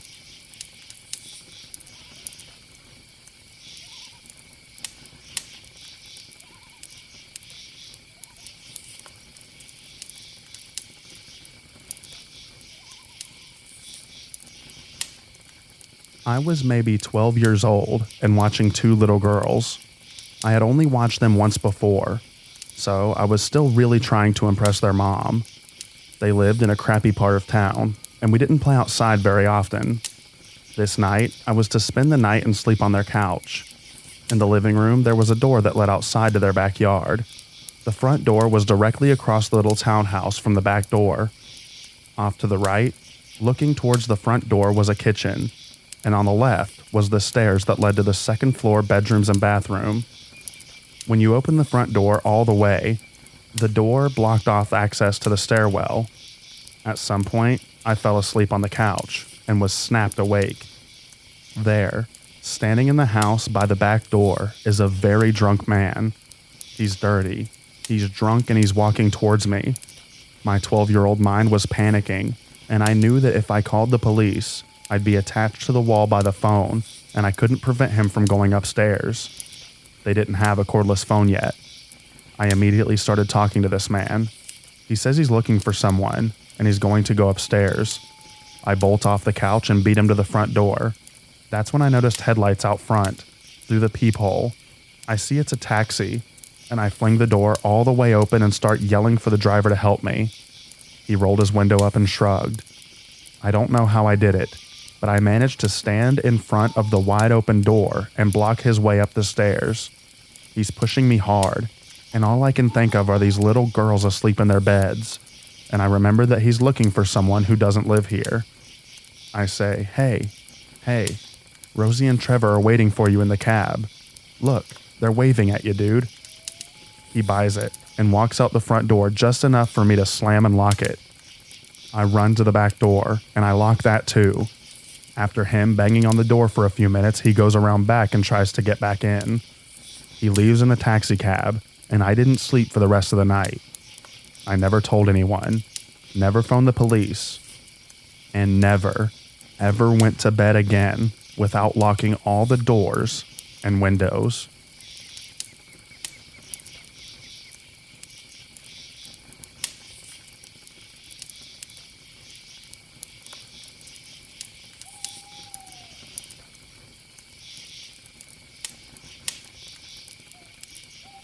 This isn't my story, but my friend Linda's. This happened back in the 70s on a big cattle ranch in the middle of nowhere, Kansas. The farm had a huge wraparound porch that was very creaky, so you could always tell when someone was approaching the door. The kids were asleep when suddenly there came a knock on the door. Linda was surprised since she had not heard any of the normal creaky footsteps, but she opened the door and nobody was there. Linda was puzzled, but thought that maybe it was a mistake. 5 minutes later, the same knock at the door with no creaking sounds on the porch. Once again, nobody was there. When she first told me this story, I asked Linda why she would keep opening the door, and she said in that area, there was really nothing to fear, and it was a kind of community where doors were not locked and so forth. About 5 more minutes passed, with one more disembodied knock, and then it stopped for the night. The farm couple got home very late, so she didn't have a chance to mention it to them. However, the following morning, the rancher called her to ask if she had seen or heard anything unusual the evening before, so she told him the story then. Turned out that something, and they never did find out what, caused an enormous herd of cattle to stampede in the night, and they were ranging all over the surrounding farmland. They assumed that it might have been teens playing a prank, except that nothing like that has ever happened in that area before, and it never did since either. That story has always frightened me.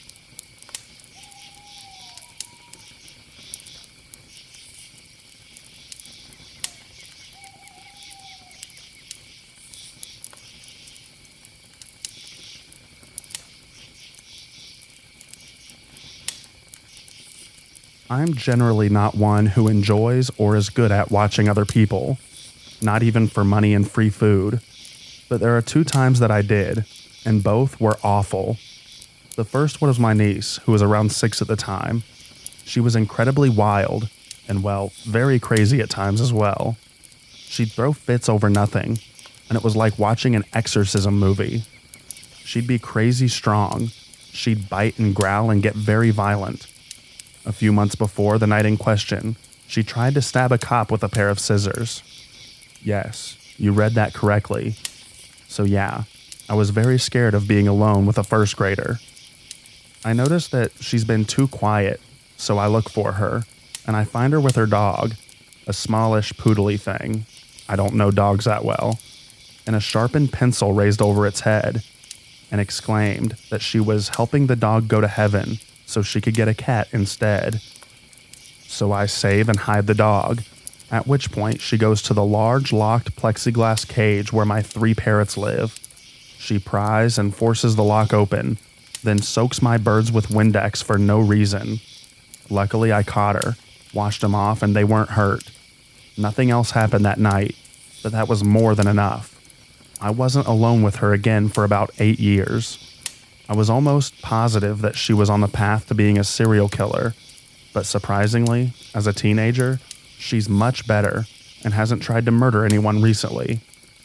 The only other time that I watched anyone was in high school, when I was watching my 90-year-old grandfather while my parents were out. He'd been a little off, hence the watching. Unfortunately, a little off quickly became very off. He started insisting that there were children running around the house, asking where their parents were and yelling at them to leave. There were no children, just me, and telling him that only made him angry. He went back upstairs and came back with a surprise loaded shotgun that no one knew that he even owned, and proceeded to walk around the house hunting the children. He didn't shoot, thank God, but he did leave a lit cigarette on the pile of papers, and then go outside to yell at more things that weren't there. I had to call and beg my parents to come home. Turned out to be an issue with his medication. I realized that this makes it look like I live with a band of criminals, but I swear that that's not the case.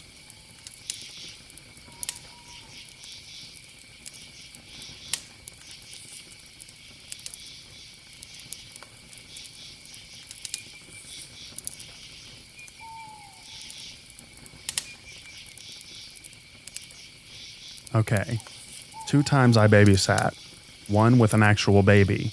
He was 1 at the time, and I house sat/puppy sat for a friend another time. I had done a few others, but these 2 were the creepiest. Okay, here's the 1-year-old story. I was friends with his mom and aunt. Actually, more of a friend of the aunt, and I was visiting. The sister needed a ride and asked if I could stay to watch her kid while my friend, her sister, drove to get a few things. I said sure, mainly because she had already put him to bed and it shouldn't be any work at all. This was around 7 p.m. They leave, and about 15 minutes later I hear a thump. Now both of their rooms are next to each other, and my friend has her cat locked in her room, because her sister and I have allergies to the cat. Anyway, I assume it's the cat, and I just continue to watch TV in the living room. Then 5 more minutes go by and I hear a smaller thump. So I go and check on the cat first. I know, kind of a bad move, but I was thinking logically that it was the cat, and I figured if I calmed it down it would stop acting out and not wake up the kid. Well, I opened up the door, and the cat is asleep on my friend's pillow. At first, I thought the little jerk was just pretending or something, and while staring at the cat I hear the thump again, but this time it's clear that it's coming from the other room where the kid is. I immediately freak out, thinking that the kid fell out of his crib or something, and before I could even close my friend's door, the cat freaks out and hides under the bed, and the kid in the next room starts to cry, which definitely makes me feel like he did fall. So I shut the door and go to the next room, open the door quickly, and he's standing up in his crib crying. I feel relieved that he didn't fall, and I go to calm him down. Now mind you, for some reason the electrical doesn't work so well in her room. The light switch doesn't work, so you have to turn on the floor lamp by hand. So I'm in a dark room, minus the small nightlight, with a crying baby. It then dawns on me, what the heck was making that noise? So I turn on the light and look around. Her closet is open, and some of the stuff seems to be moved around, but nothing that looked like it fell several times or anything like that. So I close the closet, mainly because the kid was crying while staring at the closet. And being the horror movie geek that I am, I was like, okay, closing the closet. He seemed to have calmed down, and it took me 5 minutes to get him back to sleep. I left the light on and the door cracked open so I could keep an ear out, but not wake him up myself with the TV. Anyway, that lasted about 10 minutes. Then I hear another thump noise. I get up and peek in. The kid is still asleep, so I open the door some more and the closet is open. Now, it's a sliding door closet, which isn't as creepy as a walk-in closet with an actual door. But closets in general are really creepy, especially at night. Anyway, my first instinct is to run, but I man up and go check out the closet to see what could have happened, or whatever. And nothing. I just told myself maybe it's a mouse or something. A big mouse that can open a closet door. So like I said, I closed it up, checked on the kid still, left the light on, and went back to the living room. Not even 5 minutes go by and he's crying. There was no noise this time, so I figured maybe it was a normal baby cry, like the light was bothering him or he peed or something. So I go in again. This time, the closet is only open a little bit. I'm extremely freaked out. I've already texted my friend telling him to get the heck back home. So I go towards the closet door to close it. My hand reaches for the edge, and then I hear a small thump, and then one of those baby police car toys that have the siren effect goes off in the closet. I open it up slowly, and there it was just going off. The kid is still crying his head off, and I know for sure that this toy was not in the closet. So I take it out, put it away, and close the closet door. I put the kid back to sleep and wait in the room with him. He didn't go back to sleep, but I could tell that he tired himself out with the crying fit that he had. He laid there staring at me, almost like he was telling me to get the heck out of there. I felt so uneasy in that room, like someone or something was watching me and it was angry, especially from the area where the closet was. So after about 15 minutes of waiting in the room, I stand up and start to head out. The light then turns off, which is odd since you have to turn it on and off manually since the wall switch doesn't work. I figured the light bulb blew out or something, so I walked over using what little light the nightlight offered as a guide towards the lamp. After I got to the lamp, I heard the closet door sliding open. I don't think I've ever been so scared in my life, and my instincts kicked in, like turn on the light, and I felt for the switch on the lamp to turn it on hoping that it would, and it did. Looking back, I was both relieved and creeped out that the light bulb didn't burn out, and that it somehow turned off by itself. Anyway, the light was back on. I turned around, and luckily, nothing. Or rather, I didn't see anything there. I grabbed the kid and shut the closet again, shut the door to the room behind me, and held him in the living room till his mom and my friend got back. Almost 9 p.m. At first, she was angry that I took him out of his crib and that he was awake. But I was like, you need an exorcist or someone to bless your house, because things aren't okay here. I don't think she really believed me. She said that she'd noticed some small things happening, but nothing to that effect. That was almost a year ago, and apparently nothing that drastic ever happened again. Weird stuff happens to me and around me often. I've been told that I was a magnet for these things before, so I'm not sure if whatever happened because I was there, Or maybe I brought it with me or activated it or whatever. They did do a prayer of some kind to try and bless the house/apartment. Maybe that helped. Well, okay. I think I wrote long enough, so I'll save the puppy sitting story for another time.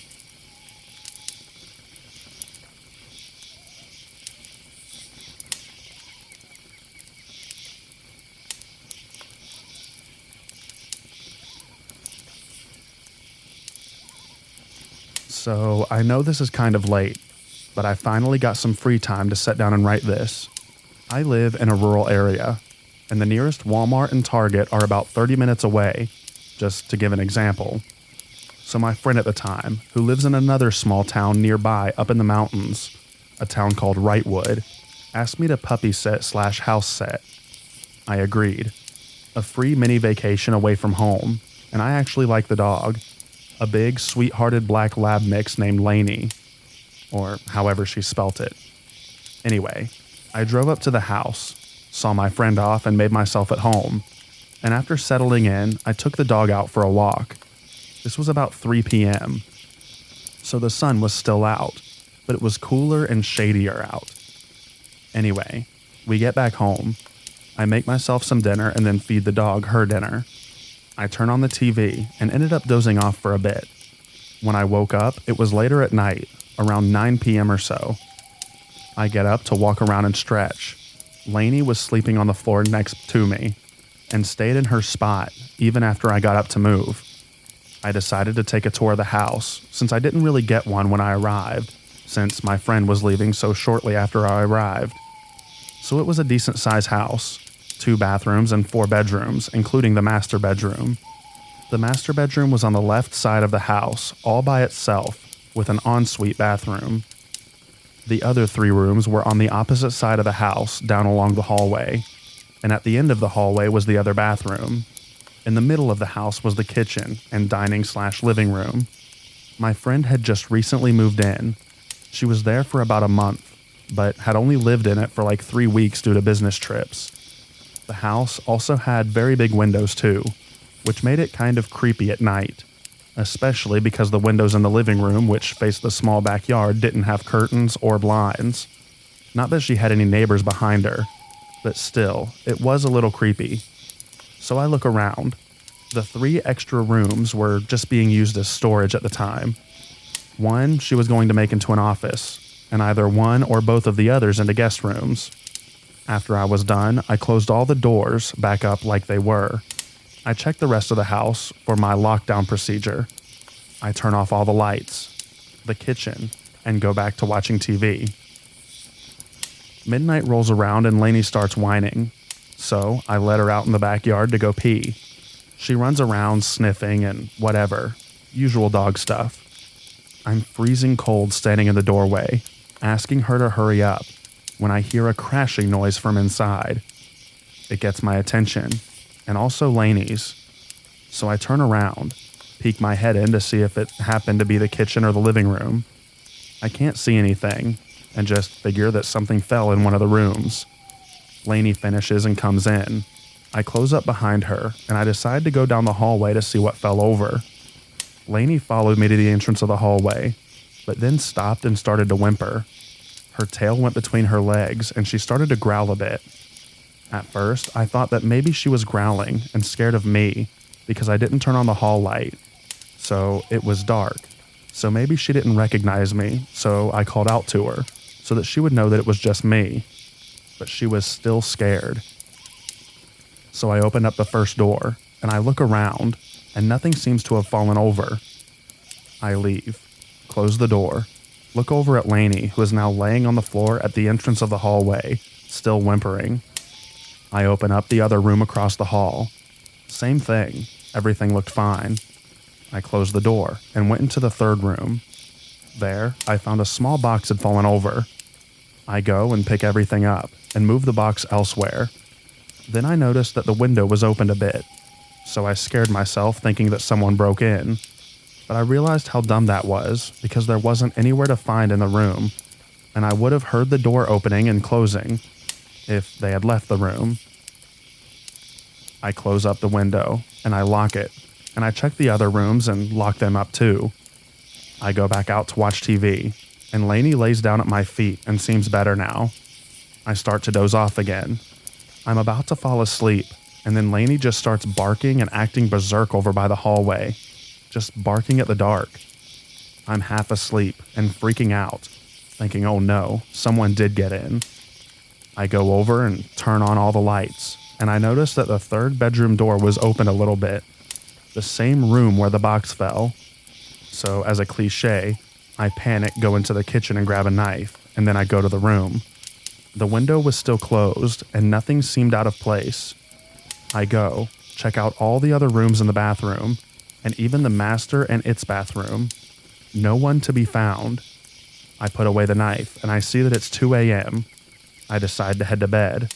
I was staying in the master bedroom. Lainey came with me, and I closed the master bedroom door. I just had this feeling that I should. I get into bed. Lainey goes to her little corner where her bed is, and I try to fall asleep. I wake up to a huge slamming noise. I'm all disoriented, and Lainey is barking and jumps on the bed and barks towards the door. I get up and try to calm her down. I get my glasses on and go see what it was. It sounded like a door being slammed shut. I get out to the living room. Everything looked fine. Same with the kitchen. I get to the hallway, and all the doors are closed, but in the third bedroom the light is on. I can see it coming in there at the bottom of the door. I then hear growling. I turn around and it's Lainey. The hair on the back of her neck was straight up, and her teeth were showing like she was getting ready to tear someone apart. I whispered, "Good girl, get ready to attack." I creep over to the door. I waved at Lainey to come over, but she didn't, so I knew that I was truly in this alone. I opened the door, and no one's there. Now, I know I turned off the light, and I know I locked up the house, but the light was on, and the boxes had been moved around, almost like they'd been thrown, but none of them opened up. It was just freaking me out. I noticed it was like 3:15 a.m., so I heard the slamming noise at 3 a.m., since it did take me a few minutes to build up the courage to leave the master bedroom and to open up the other room. I turn off the light, close the door, and go back to the master bedroom. I couldn't sleep. I had the small TV on in my friend's room. Lainey was on the bed with me, and I just couldn't relax. Finally, around 6:30 a.m., the sunlight was just peeking in, and my eyes were getting heavy. It felt like it was okay enough to go get some sleep. So my friend was due back later that evening, so I knew that I had some time to sleep during the morning, then get up and look like I've been somewhat productive that day. So I get my sleep, and finally, Lainey wakes me up whining her usual whine to go pee. I get up and let her outside. I see that it's noon. I go back inside and look around the house. I get to the hallway, and all the doors are wide open. I peek in each one, and no one's in them. I close all the doors and watch TV, feeling like I'm being watched. P.S. Lainey was back inside with me again. So I'm watching TV. I get a text from my friend saying that she'll be home even earlier, and she's actually on her way home now. I'm thrilled, but also worried for her. And an hour and a half later, she gets home, and she asks how Lainey was, and I told her that she was amazing. And then I sort of go quiet and sort of mumble something like, "But your house wasn't." She was like, "What?" And I told her straightforward, "Weird stuff happened last night, and either you have an invisible ninja kicking around boxes in your house, or there's something ghostly here." Well, she finally comes clean and tells me that the house is like 60 years old, so it has a history. An old man passed away there in the master bedroom. Some kid went missing from the house back in the day, and some other weird stuff. I tell her that it felt like something else. I didn't feel the old man's presence, or a missing kid that may have been killed. This was something dark, or at least it felt like it. I don't know. She didn't end up staying too long after anyway. She got tired of commuting back and forth from the city, and ended up finding a place down there for her and Lainey. And by the way, she was just renting the house. She didn't buy it. So she was able to go without having to worry about selling the house or anything like that. I've driven by the house a couple of times since then. I still get a weird vibe from there. Well, that's my story. Probably lame, but it felt scarier for me when I babysat the little boy. The house was slightly isolated, and I was alone except for a dog. At least the other time I was in an apartment complex, so there were lots of people around to hear me scream for help if needed, and I had the kid with me, which I could carry if I had to run for my life. So yeah. Also, I remember that when I had dozed off a few of the times on the couch, I felt like something was standing over me. And one of the times I woke up on the couch, I felt like someone had been touching me or grabbing my arm. It was so weird.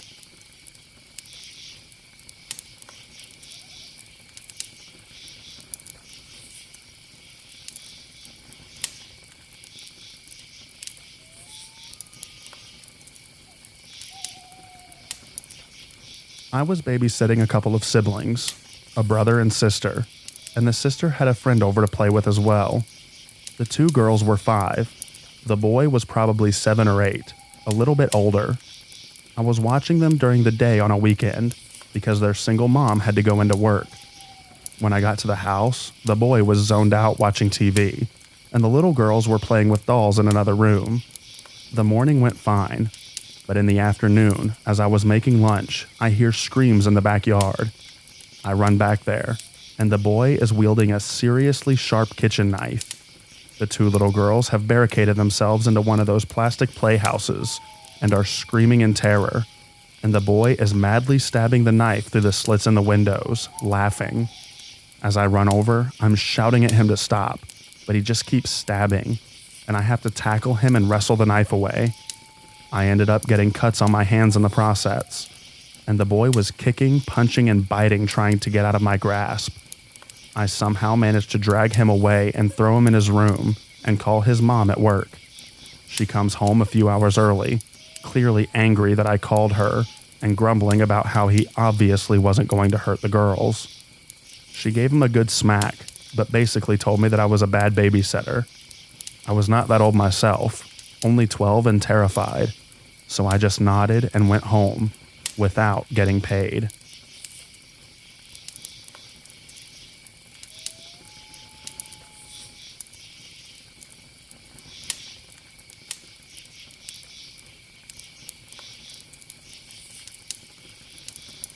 My sister was a nanny for a wealthy family.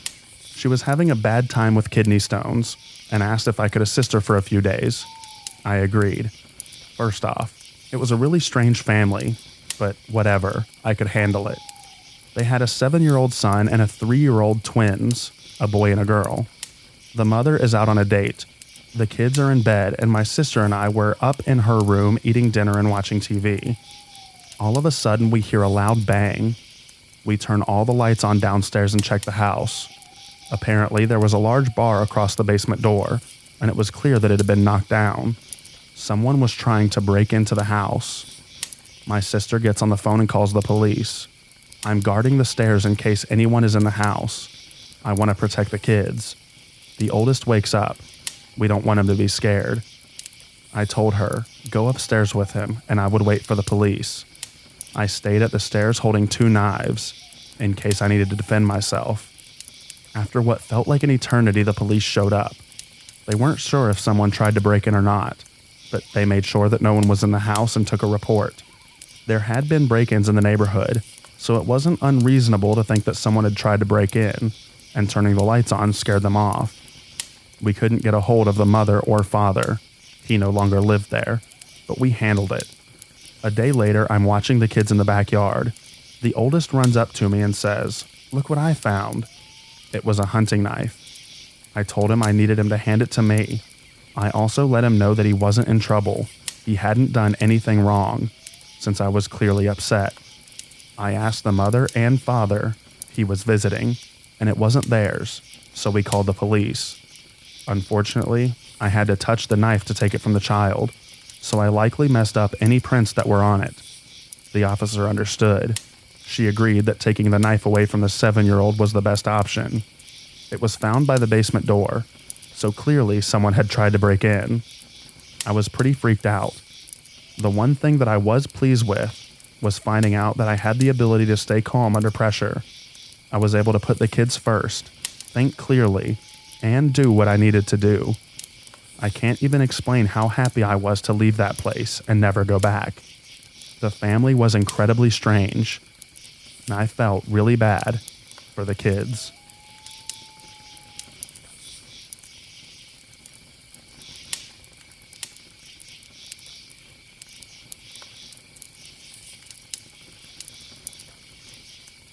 I was babysitting my little sister while my grandparents were out of town. We lived with our grandparents.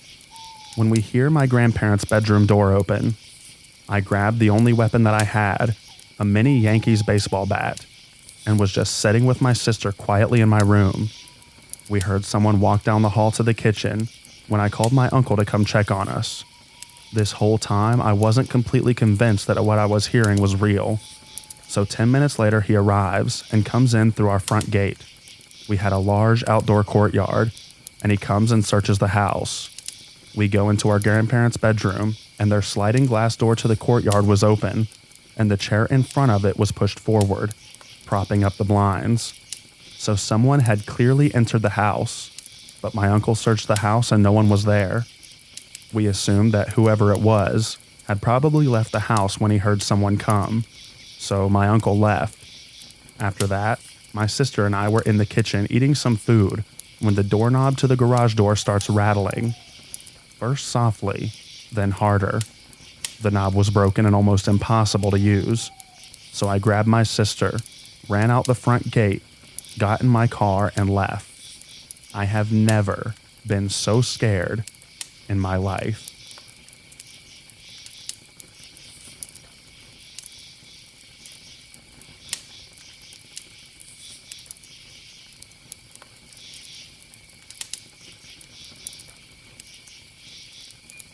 United States Merchant Marine here, sailing 4 years as of 4 days ago.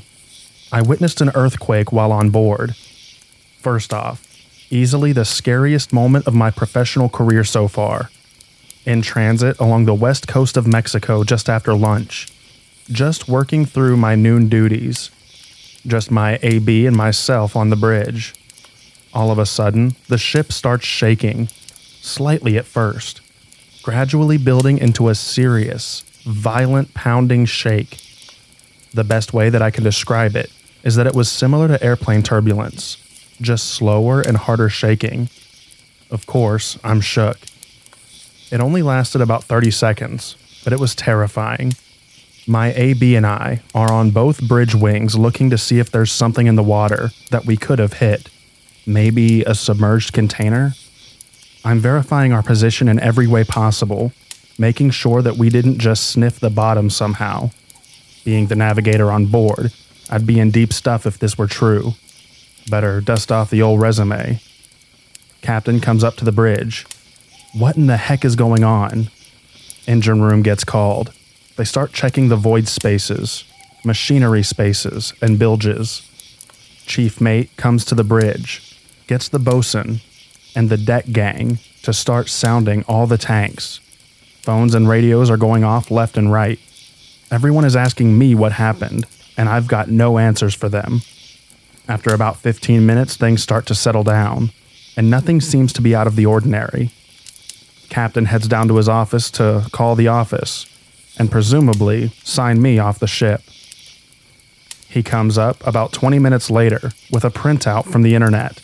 About 15 miles away from us, there was a 7.5 magnitude earthquake under the surface.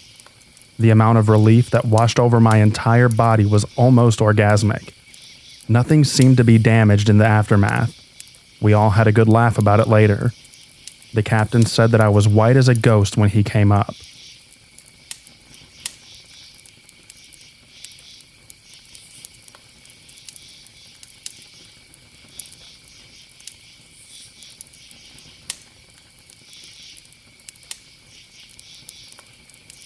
Giant spears plunging in and out of the sea are the scariest things that I've ever witnessed at sea. In the Gulf of Alaska, I've seen some stuff, but one of the most terror-inspiring things that I've seen are what can happen with some of the loose logs from the logging trade. Sometimes when a big log gets loose from a raft, it becomes partially waterlogged and floats small end up. So you have this 4-foot diameter telephone pole in the sea, sticking up 40 feet in the air. No biggie. It shows up on the radar and is easy to spot. Now give that pole 20 years of floating around or so, it rots in such a way that it becomes filed to a point by winds and waves, and looks quite menacing. Now, put it in a gale with 25-foot waves, 50 feet through to peak, and it becomes a towering spike of death that shoots up from the sea every 15 to 20 minutes. Out of nowhere, 60 feet into the air, only to plunge down into the dark depths waiting to skewer some unsuspecting boat in a few minutes when it thrusts out of the ocean again. It is a genuinely terrifying sight.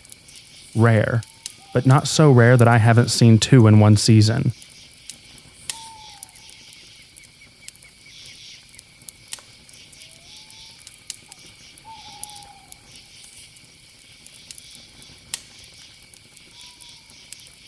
While based in Gibraltar, doing my sailing qualifications, we would regularly sail over to northern Africa and back to clock up miles. I was on a rotating shift as captain on a trip to Melilla with one teacher and 4 other students. I had been seeing empty water bottles bobbing in waves for some time. Although trash in the Mediterranean is unfortunately common, this had caught my attention. When just as dinner was being served, I noticed something on the horizon directly in front of us. As we got closer, it became apparent that it was a life raft full of immigrants trying to get to Europe. With no shelter and no means of propulsion, it was about 40 people just bobbing around in the sea miles from any coastline. A very serious group discussion began to take place about what action we were about to undertake. We were 6 people on a 38-foot sailing boat, days from the closest port, with limited resources and no radio contact at the time. Do we change course and try to make radio contact and raise the alarm? Do we make contact with the group and provide what assist we can until help arrives? Do we attempt to tow them back into a port on the African coast, the closest land, and risk guaranteed arrest upon arrival? We closed to about 2 miles, and I dropped the sails and began motoring to stay within close visual contact with the group as we continued to discuss what to do next. I was strongly arguing to make contact and tow the raft back to port, as you never leave someone at sea. Every sailor you know, render all possible help when it's safe to do so. Consequences can be dealt with after everybody's safely ashore. We were close enough to see the fear and doubt on each other's face, when out of the haze came a 70-foot Spanish Coast Guard vessel to save the day. They pulled up alongside of the life raft, dropped a net over the side, and had everybody climb aboard. Although we had been trying to make radio contact and send out emergency transmissions constantly in both English and Spanish, the Coast Guard never acknowledged us, either before or after they arrived on the scene. Once everybody was aboard, they promptly turned back towards Spain and powered off into the haze from which they'd come. We dodged an international incident that day, and I will never forget how lucky I am to be born in the country that I'm from.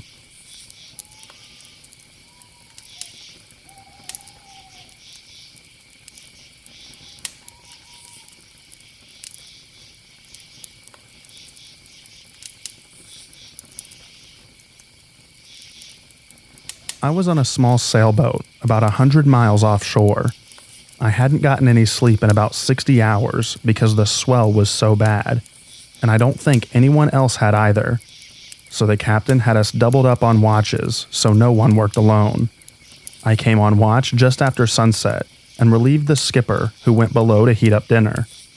The next thing I know, there's a commotion below, and the skipper sets the stove on the companionway and flames pouring out of the wrong part of it.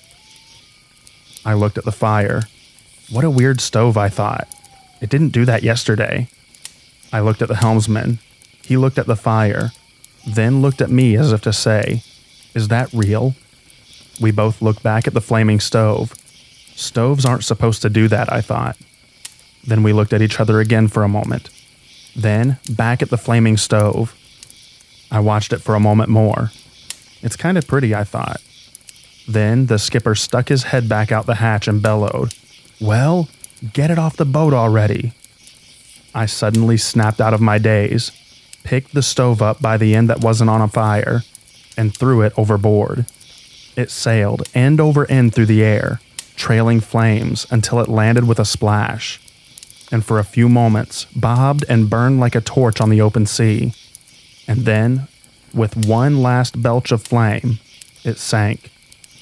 I looked at the helmsman, then at the owner, and the gravity of the situation sank in.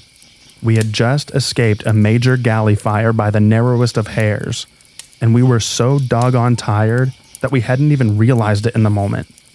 There was no damage somehow. There were no injuries. All we lost was the jettisoned stove. There weren't even any scorch marks on the galley. And yet, if things had gone ever so slightly differently, we were minutes away from having to launch the life raft and abandon ship in the dark.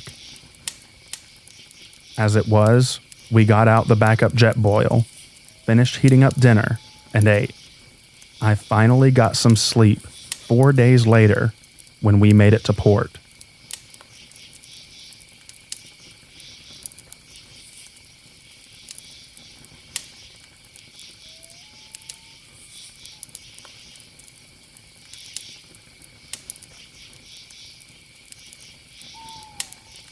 Last year, I was at the beach with my parents. My dad and I go scuba diving a lot, and I go snorkeling alone quite often. This day, a storm was coming over the horizon, but it was still far away, and I figured that I have enough time to go snorkeling for a little bit. And I'm snorkeling down about half a kilometer down our extremely rocky beach. Depth, 6 meters. If a wave threw me on the rocks, nobody would find me, nor would I stay alive. That's how sharp they were. And suddenly the wind starts to pick up. I'm oblivious. Suddenly it goes dark. The storm clouds finally came about, and I realize that I'm in a pickle.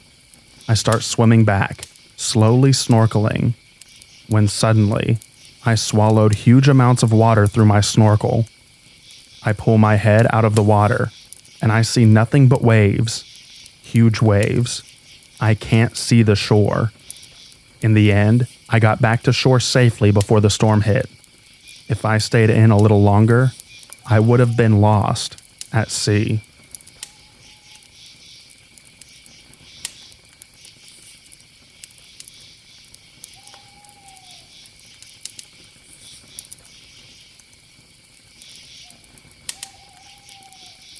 My brother and I, as well as a couple of our friends, were sailing on 2 people sail-driven catamarans in the Gulf of Morbihan, off the coast of Brittany, France. He was sailing with his friend, and I was sailing with mine. It was a clear, sunny morning, a bit of a rare event in the region, which is usually rainy and foggy. We were not far off from each other, maybe 20 to 25 meters away, catching the winds, making some good speed and distance. At some points, I turned behind me to look at their catamaran, my brother and his friend Pierre, and it's as if I'd seen it all happen right before my eyes. My brother was half crouched, maneuvering the ropes on the sail, and had stood up just a little to take in the view. Right behind him was the huge side mast, which was swinging fast towards him. I could not let out a word out of my mouth as I watched him get hit in the bag and flung overboard. The speed that we were going at, it's almost as if he became a dot in the sea too quick. There was little time for me to maneuver the catamaran back to him, and Pierre was pretty much manning his alone and unable to get a decent grasp on it all, as he was a beginner. I jumped up. I was steering out back on my catamaran, away from flying sails, and motioned this nearby speedboat as I screamed for help, pointing them towards the direction of my brother, whose head we could see in the distance bobbing up and down. The speedboat just slid effortlessly fast near him and rescued him. Those few seconds, maybe a minute or two, were very scary. But luckily, he was wearing a life jacket, and our elementary school teachers had hired a really good sailing instructor company for our sea trip to Brittany at the tender age of 8 to 9 years old. Sorry for the bait and switch. It felt too good to pass up the opportunity of telling a scary sailboat story from the perspective of a child. It was way less scary than it looked, really, but still pretty adventurous. We were really far from shore.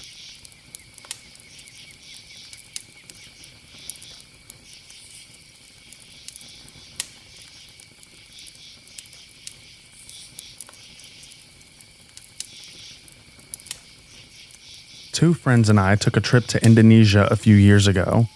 We booked a 4-day boat trip to the Komodo Islands and discovered when we got to the harbor that our vessel was a bit smaller than we'd expected. There were 6 of us on the trip and a handful of crew, including a kid, literally, on work experience. On the second night of the trip, after 2 days of sun and calm seas, we sat and watched the stars as the waves slowly grew until it clouded over and the sea was too rough to be outside. The work experience kid was seasick, and he went to sleep in a blanket indoors on the deck of the boat. We all eventually went to sleep. I slept fitfully for an hour before waking up to a howling gale, our tiny boat being tossed about like a toy in the storm. We were sleeping on a raised section, so I climbed down to find one of my friends sat shaking on the deck as he watched the work experience kid slide back and forth, wrapped in his blanket. I looked out the portholes to see the sea one second and the black sky the next. I tried to reassure him that it was nothing major, whilst absolutely terrified and wondering what I would do if we capsized. This was when we noticed that a couple of the crew members had appeared and were now kneeling on their prayer mats, praying. Obviously, this freaked us out. My friend began to shout and scream, in no uncertain terms, telling me that he didn't want to die at sea. I pictured a newspaper story detailing the deaths of 6 travelers. I might have said a prayer at some point, though I'm usually not one for that. A fellow traveler came down and passed us each a biscuit, and I found this calm and reassuring. However, he was still wondering about whether we were about to drown at sea. We'd already heard that he worked on boats and told us he'd been on much heavier seas and that it would be fine. But he still appeared somewhat shaken. The storm did not abate, but as we had as of yet not been thrown into the sea, we decided to go back to bed. Eventually, I managed to fall into a restless sleep. We woke up the next morning to the gentle murmur of small waves, and we go back outside to find ourselves moored in a beautiful lagoon with a white beach on a calm sea. And that is the story of how we nearly drowned.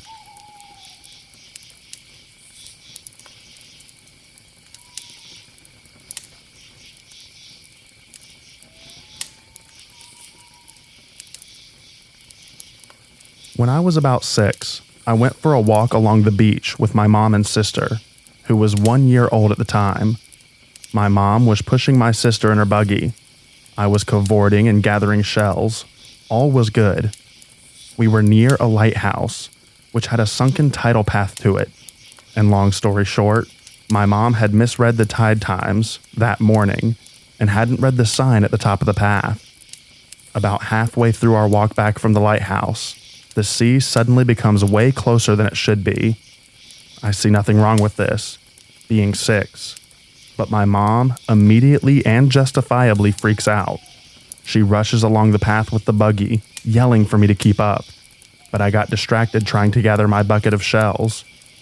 Now, I don't remember exactly how it happened, but I ended up on my own at the bottom of a really steep slope, with the water literally at my heels, and my mom shouting and crying from the top of it for me to run up.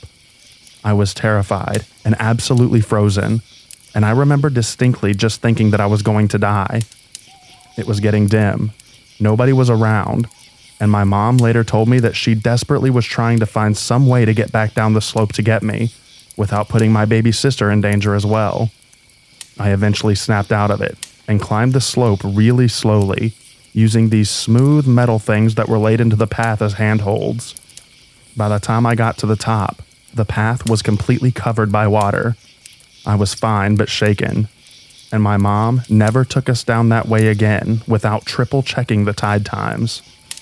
Gave me a lasting, healthy respect for the ocean. Tides can come in quicker than you ever expect. Don't play around with them.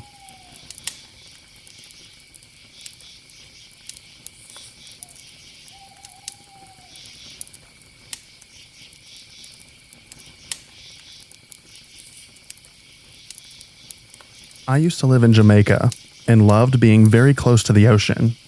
However, one night I had a strange experience. I was listening to some music with a friend on the veranda of my villa that backed up directly to the sea. I have a habit of staring into the ocean at night, as it's terrifying yet intriguing. I'm doing my usual thing, looking into the sea, and I think that I see movement. For a split second, I thought that it was a fisherman coming in late, but I immediately ruled that out due to a lack of engine noise. The object rose out of the water with grace and elegance. The part that I could see out of the water was only about 1 foot or less in height and about as long as a mid-sized sedan. It had an arc to it, and that led me to begin thinking about a large marine animal such as a whale. I don't think that this could have been possible, as the object was about 40 feet from a solid coral cliff face. Maybe it was a drug sub?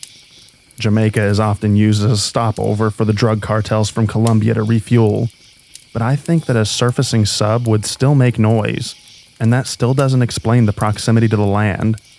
It sunk back into the inky blackness, never to be seen again. The silence of it all is what shocked me. I still shudder to this day at the thought of what I saw.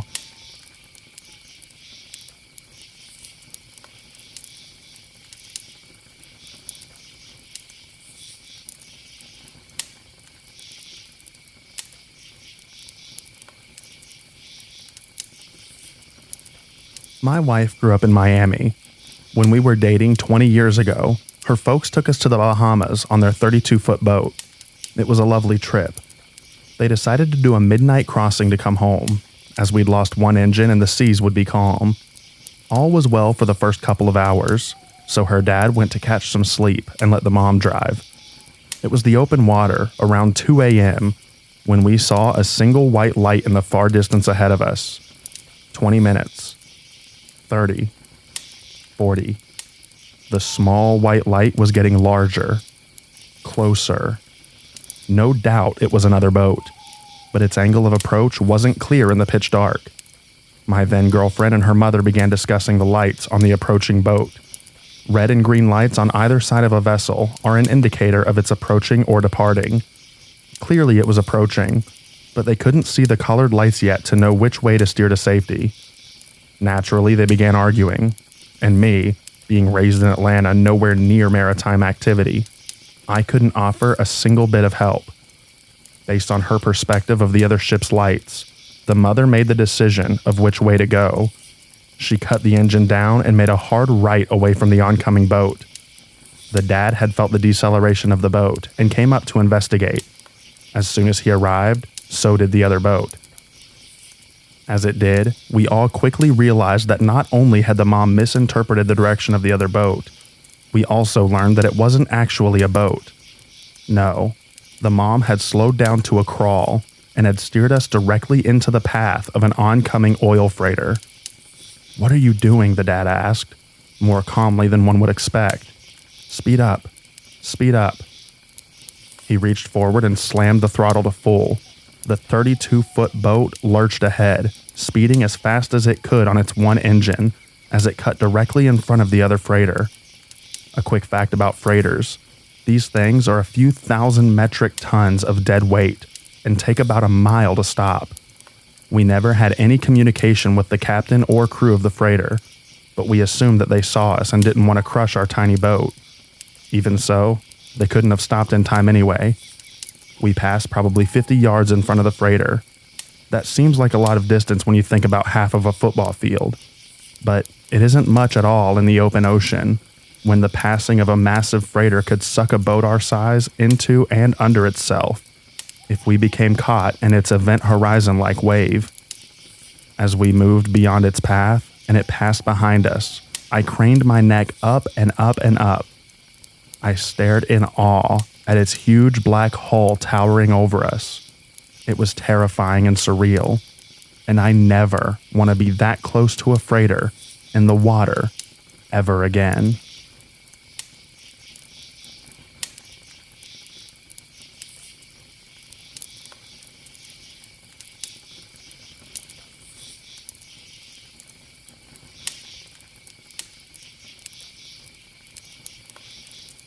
I'm not a sailor, but I've spent more time out at sea than most because of my fondness for most boat-related stuff.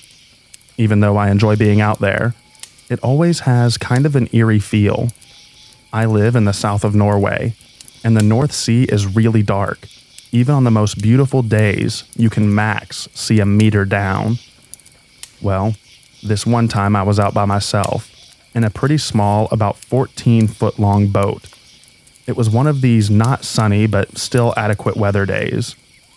Well, long story short, I lost control over the engine, and my boat spun around, landing me just underneath it.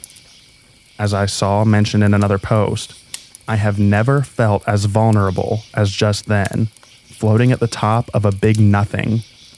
You know there is nothing for possibly hundreds of feet underneath you. Probably the worst part of it is when you have to duck under the boat to get up and away. You just stare down into the abyss. You can choose not to look, but then it's almost worse. There are no big sharks or anything of that nature here, but still, you just feel like there's something down there, down in the dark. I managed to keep calm, and after about a half an hour someone must have spotted me, because I was soon picked up by the local SAR boat. I still don't like to look down into the water, but I will continue enjoying the sea, as long as I am above the surface.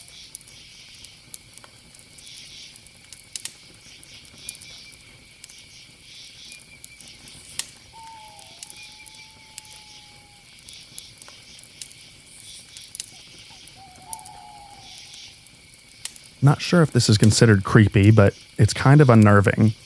I was active duty Navy for 4 years based on a destroyer out of Japan. I'd say that I'd seen it all, but this story really stuck with me. We were putting around when we get a distress call from a cargo ship about 100 miles or so away. It wasn't them in distress, but another boat, and they were relaying it out to get some help. We responded, met up with the cargo ship en route. There was something cool about that. A United States Navy warship meeting up with a cargo vessel from like Australia or something to rescue some Thai fishermen. By the time we got on scene, another ship was there and was doing circles looking for the crew. We found the fishing vessel about 90% submerged underwater. Only the bow was still above the water. Unfortunately, we were not able to find any crew members. We found a few empty flotation devices but no crew. We stayed on scene, looking around for a few hours, even sending out our choppers. Ultimately, we had to call it, as we had another prior mission to take care of. We left the cargo ship and the other ship to look out, but really, I don't think either of them found anything. To this day, I'm not sure what caused that fishing boat to sink, and it's sad to see the boat, but no crew.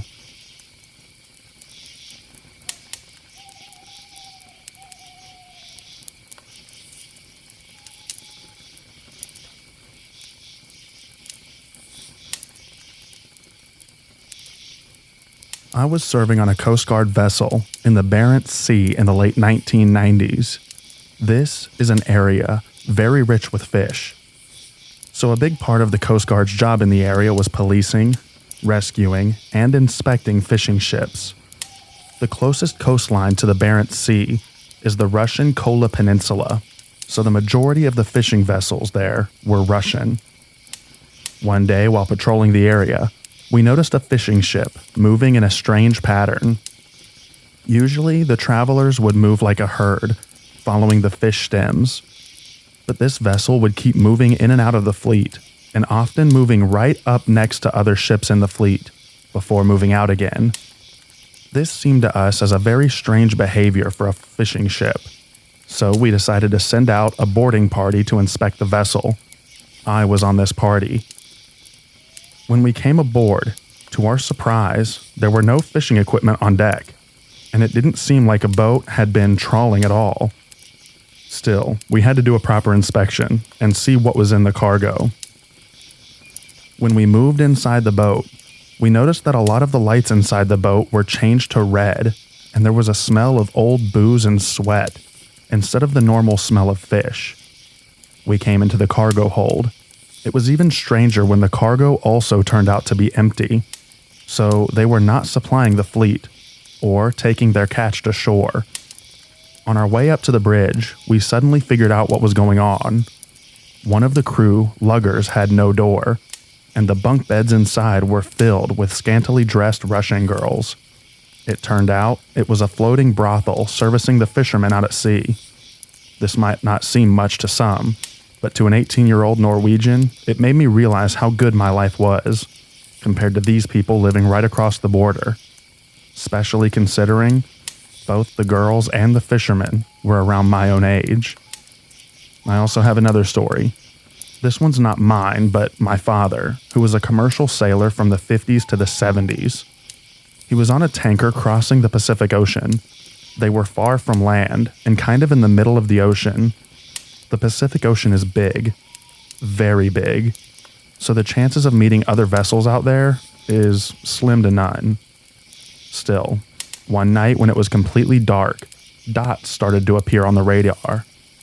This was in the 60s, so radar technology wasn't even close to what it is today. So my father went out to the bridge wing to see if he could see any lanterns.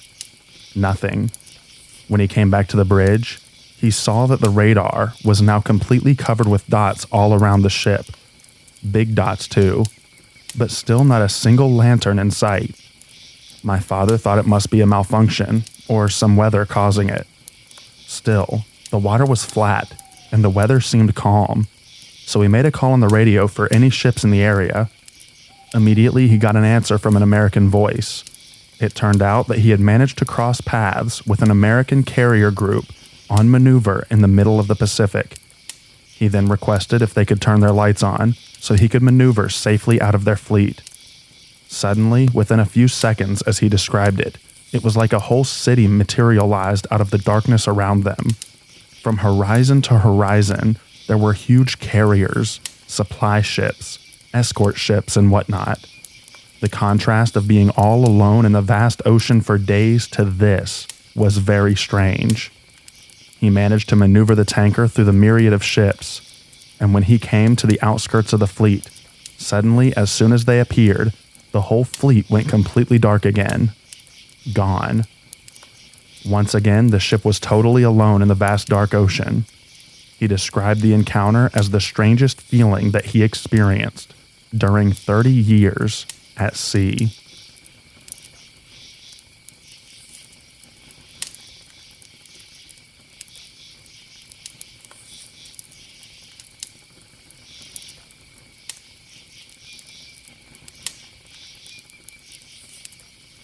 I'm not a sailor, and I wasn't on the ocean, but I was on a cliff overlooking the water.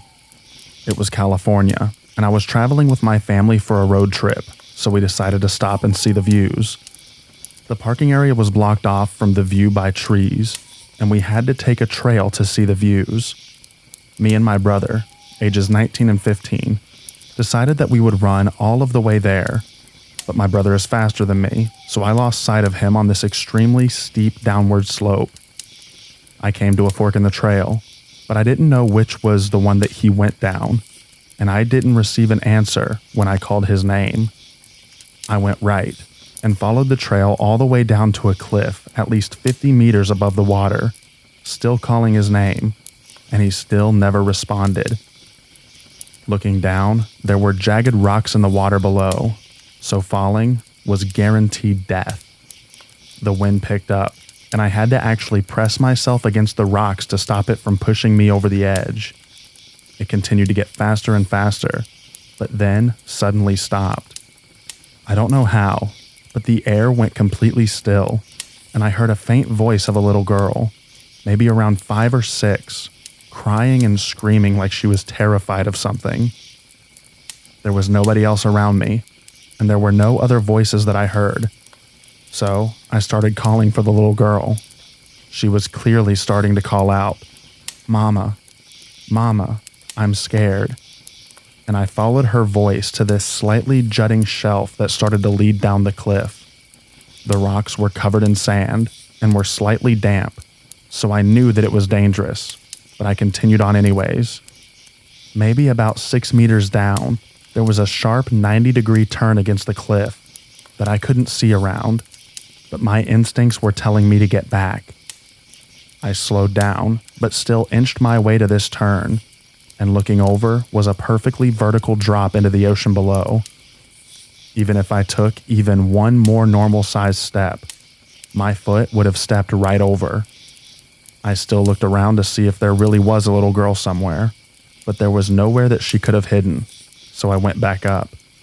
I could still hear her voice, and it sounded so close to me, but I could not see her. My brother eventually caught up with me, since he went down the left trail, and the voice stopped. Upon asking him if he saw anyone or heard the voice, he just shook his head. Creepiest experience I've ever had with the ocean.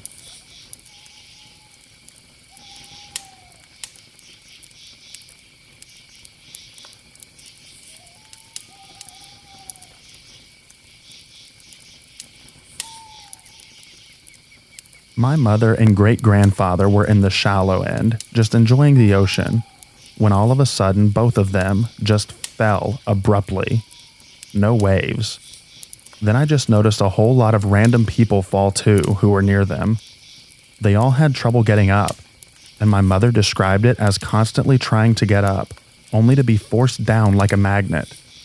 Her main concern was my great-grandfather, of course, as he's extremely old and frail. So, she eventually got up and helped him up as well, as all the other random people. No one was drowning, and no one was panicked.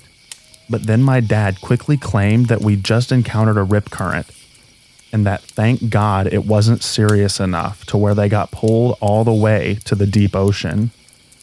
Rip currents are terrifying once you really look into them, and thank God that day was nothing severe. This and sea creatures are the main reasons why I don't like going to the beach, as in being fearful. When you're stuck in a rip current, do not, and I mean do not swim against the current, as in swimming straight towards the beach. You're going to get nowhere and tire yourself out. Be calm and don't panic, because if you panic, then you forget that you know how to swim. And don't think about sea creatures either. And don't even care if water keeps going on over your face, or if you swallow water, or if you occasionally can't breathe. Just swim, swim, swim, swim to the side or diagonally. And I mean do it for a good while, not quickly. Eventually, you'll be out of the current and back on shore.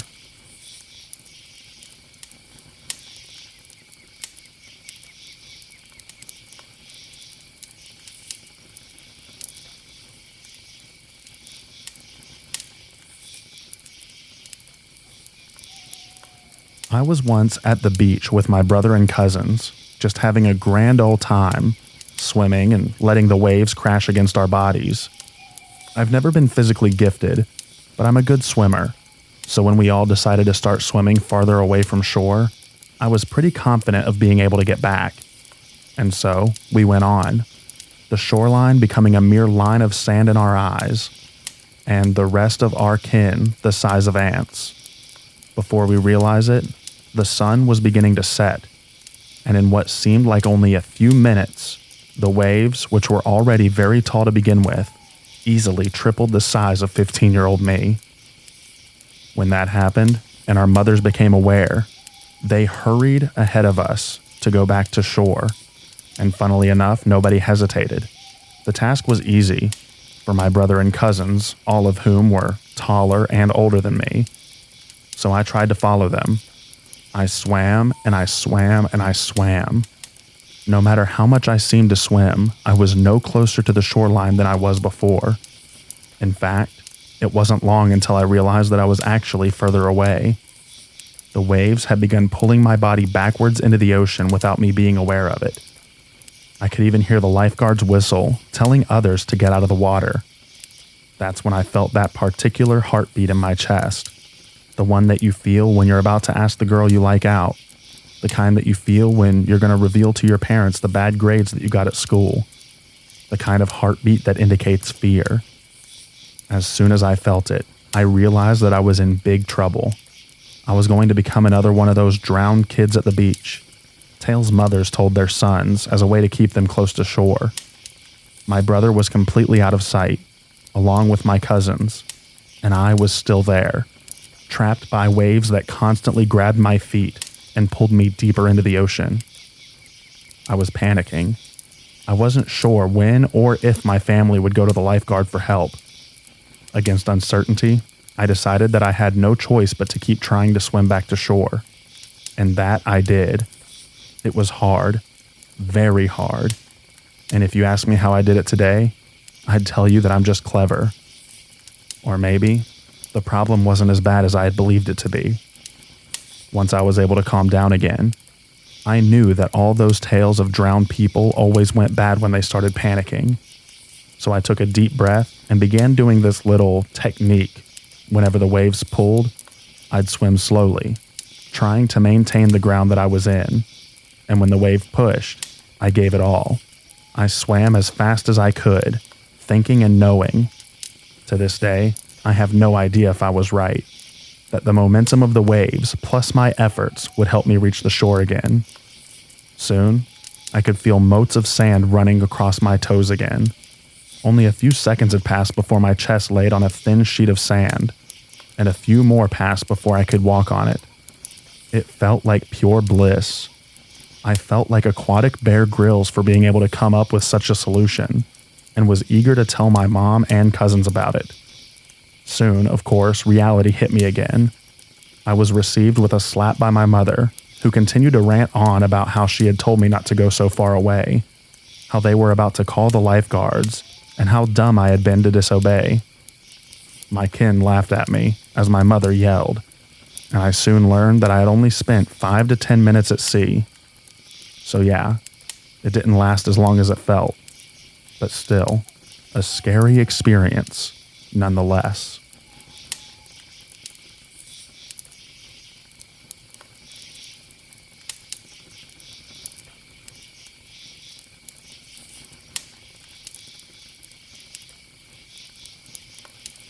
Quite a few years ago, there was a tropical storm coming up the coast. It didn't make landfall, but it was close enough that we got the rain, wind, and huge waves. Onshore winds were probably around 25 to 35 miles per hour, and waves were hitting 8 to 10 feet. It was so insanely choppy. Never in my life have I seen the waves that big and close together. We call them high and tight. My brothers and I went to go surf, but it was too choppy, so we grabbed our bodyboards and fins and paddled out. 5 minutes in, my one brother got out, since he doesn't live on the coast and isn't the strongest swimmer. He also didn't have fins, so he watched from the beach. My other brother is on the beach patrol, but he was off that day, so the on-duty lifeguards pulled everyone out because of the rip currents and waves, but let us go in. We took a few waves, having a great time, but starting to get worn out from constantly diving and fighting the waves, trying to get back out. I dove under a wave, and as soon as I came up, I saw the biggest wave of my life cresting. I knew it was about to come down hard on my head, so, like an idiot, I ditched my board and swam to the bottom. Not the best idea to ditch something that floats, but I had fins, and probably wouldn't have been able to hold on anyway. The wave slammed me into the sand. I rolled head over heels for what felt like an eternity. Just as I got my bearings and started to come up to the surface, I heard another wave pound right above me, and the same thing happened. I tried coming up. Another wave. Finally, I could tell that I was getting close to the beach, because I was being dragged across the sand. I was able to hold on to the sand while the water went out and was able to finally breathe and stand up. I called it a day after that. My back was bleeding from being dragged across the sand, and my legs felt like jelly. It probably wasn't more than 30 seconds, but being underwater and not being able to come up for even that short amount of time is insanely scary.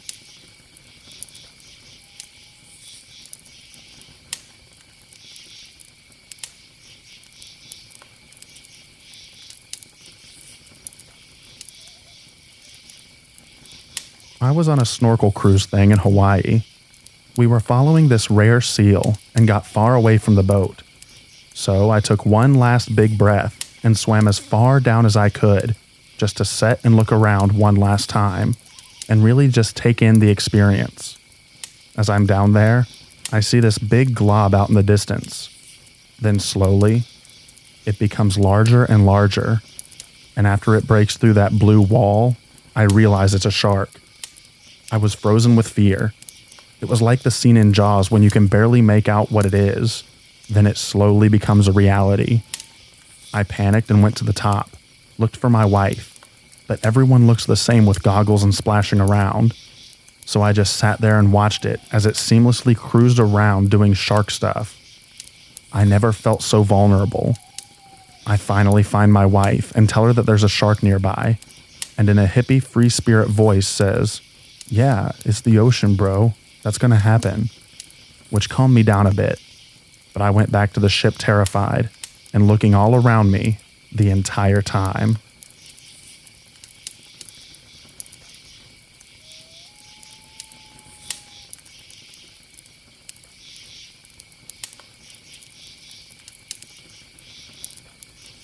One time for New Year's Eve, my family went on a boating trip to Tangalooma Island, Australia, from the 30th to the 1st. Unfortunately, we decided not to check the weather, as it had been beautiful all week. As we went up the coast in our boat, a 45-foot Rivera, we almost got stuck in a couple of sandbanks.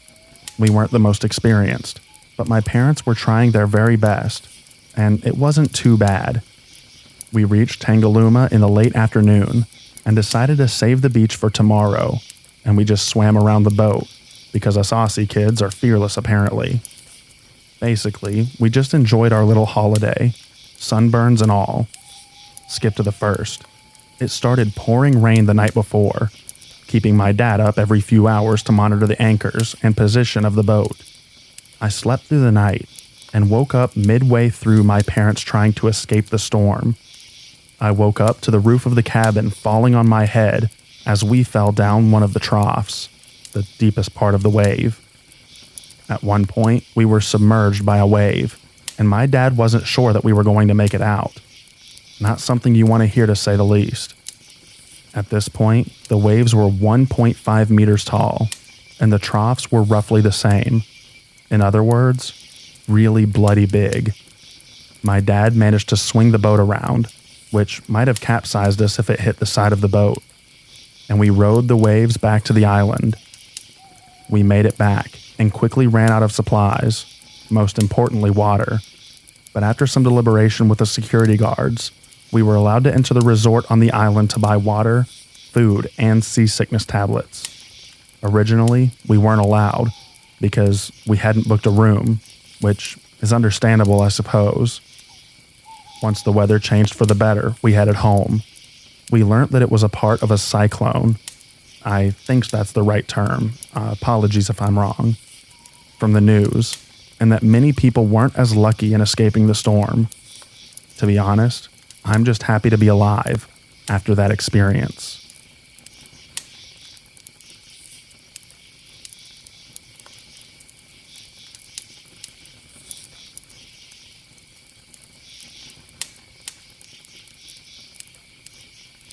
I was scuba diving at the Belize Barrier Reef on a mission trip. My mom was one of the chaperones for everyone and insisted that I wear a life jacket for my safety. I was 16 at the time and had taken swimming lessons. One stop was really weird because two different bodies of water were meeting but not mixing. We swam way far away from the boat and close to the line where the water met. The current here was rather strong, and due to the life jacket, my feet were just above the ocean floor. Therefore, I kept being pulled along by the ocean currents and would keep having to right myself. After having this happen multiple times while talking to my friends, I felt burning all along my back and legs. I spun around on instinct and was then pushed by the current into fire coral, which I had just felt on my back. It was a faded orange look, and it just scratched me. However, as I looked at the scratches, little spots of red began to appear, get bigger, and eventually fill up the entire wound area, and I was bleeding. We were all like, "Oh, this isn't an emergency, right? Don't we need to go back?" Then, approximately 100 to 140 feet away, we saw about a dozen or so of what were unmistakably shark fins appearing out of the water on the other side of the ocean heading towards us. It took me about a second to remember all the facts about sharks that I had read as a child, about sharks being able to smell blood in the water from far away. I booked it as fast as I could swim, which was slowed down because of the life jacket. My friends soon followed.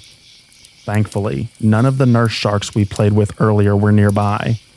When we got on board, the guide told us all of those were hammerheads, and he didn't want to tell us before, because he thought that we'd be too scared to go, but they're harmless, unless you're bleeding. The guide then rubbed rubbing alcohol on the fire coral venom wounds, which hurt worse than the initial wound.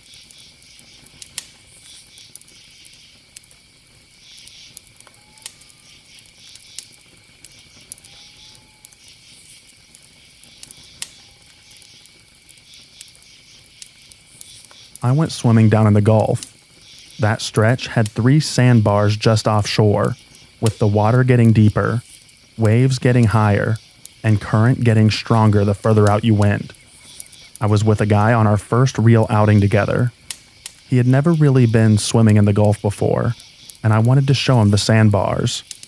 We swam out to the first, going from maybe 6 foot to standing in water at our knees. He looked out and saw the second sandbar, maybe some 100 foot away, and asked about it. Well, I've never been out that far, but sure, let's do it. We get out there easily enough. Water was quite deep as soon as we stepped off the first sandbar, enough that I couldn't dive to the bottom. The water at the sandbar is rough, and we almost get pulled off a couple of times. He sees the third, and is all gung-ho about going out. Nah, there ain't nothing after that but open water. Let's head back, I say. I didn't tell him, but I was getting pretty concerned. We were a long ways from the beach at this point, and the undercurrent was super cold and super strong. I casually mentioned to him that we need to make sure that we swim at the surface. We start swimming back. Now, I'm a decent swimmer, and I'm used to open water swimming. He wasn't, and had never been. We're pulling forward. The current is trying to pull us back. I'm struggling to make headway, and he's falling behind me. We're both getting tired, but if we pause, we'll get pulled back to the second sandbar in under a minute. I stop briefly to pull back to him and ask if he's okay. He nods. At this point, I realize that there's a good chance that he may not make it, which means that I have to leave him on the second sandbar, hope that he doesn't get swept off, or if he does, he gets caught by the third sandbar, and head into shore myself to get a rescue. I also realize that if I go back to the sandbar with him to let him know what's going on, I may not have the strength to get back to shore. Thankfully, adrenaline for him kicked in, as well as a strong sense of not wanting to appear weak to me, and he reached the first sandbar about 30 seconds after me. We caught our breaths and made it back to shore pretty easily after that.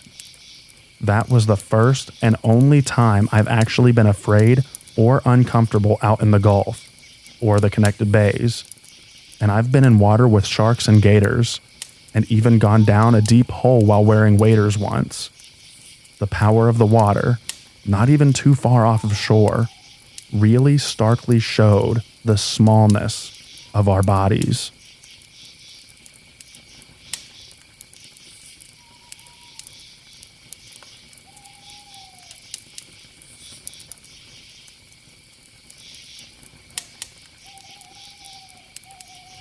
My family has always gone to the same vacation spot in the summer since my dad was in the 5th grade, and it's the shark bite capital of the world. Not many fatalities though, luckily. Anyway, when I was younger, I would surf a lot when I was there, and one time, me and my friend were out waiting for a wave, and we both saw a shadow swim under us, and we immediately knew that it was a shark. It's pretty typical to see sharks there, but mostly just black tips. So we just caught the next wave and rode it in and went back out after. Then another surfer informed us that it was a bull shark, which definitely makes it a little more scary than if it was just a black tip. Also, another time that we were there, we went on a boat on the river. We stopped somewhere near little islands and decided to walk/swim from one island to another. This river area has a lot of marine life that is not afraid to come up to people. So I was a little timid to swim across, but everyone else was doing it, so whatever. Well, everything went just fine, and we got back on the boat. But an hour later, someone had caught a 400-pound bull shark right where we had walked and swam. I will never swim in that river again.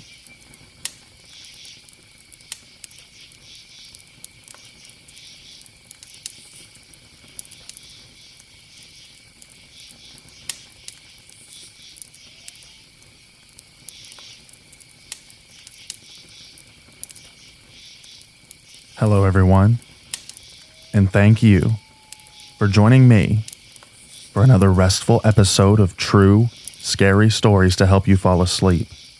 Today, we are going to be reading true, scary caving stories. I hope you enjoy them. Also, since it is spooky season, I do want to change up the background noise a little bit every once in a while this month. Whenever I do the compilation, at the end of the month, I'll go back to my original rain sounds. However, many of you may have saw that I put a poll on the channel asking which sounds you all would enjoy. Well, I'm going to be using the winning sound today in this video, and that is a rainstorm with rolling light thunder. I do hope you enjoy it. I'm also going to be using many of the suggestions that were in the comments of that poll throughout the month of October. So, for now, without further ado, lay back, relax, and enjoy these true, scary stories.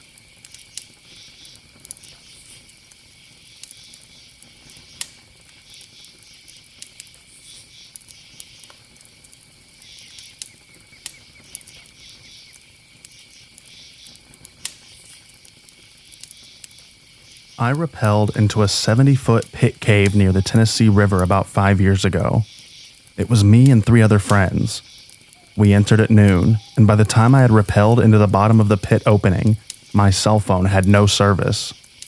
And I mean, it didn't even show what time it was anymore, and I could still see daylight directly above me. We pressed on deep into the cave, and found writings on the walls from Confederates in the Civil War. The markings looked to be written in some sort of coal, but they seemed untouched and perfectly preserved as if they were written yesterday. I'd normally say that these could have been faked by other cavers, but the handwriting seemed almost like a fancy calligraphy. One of my friends' last name is Mallory, and there was a signature of a Jim Mallory on the wall too. Pretty cool, right? Anyway, we explored deeper and deeper, and passed through a section where the only way to move forward was a sideways barrel roll technique. Mud underneath and sheer rock just feet above us for what seemed like a football field in length. Bats hung above us, inches from our faces as we pressed on, rolling sideways. We went deeper after that, and at this point we weren't seeing any signs of people who had gone before us. We didn't see any clay sculptures that had been previously ubiquitous in the cave for navigation. The cave just kept getting tighter and tighter, and then it would open back up to the large area, and then the process would loop. After one of our flashlights went out and we ate the last Cliff Bar, we decided to head back out. We didn't realize how long we'd been in there, and it was almost midnight and completely dark by the time we climbed back out of the pit. My phone had like 50 missed calls because everyone knew that I was going caving that day, and they hadn't heard back in hours. And when nightfall came, it must have scared them into thinking that something went wrong. Time seems to go faster underground. It didn't feel like 10 plus hours at all. Anyway, that's my 2 cents on an extremely fun caving adventure from a few years ago.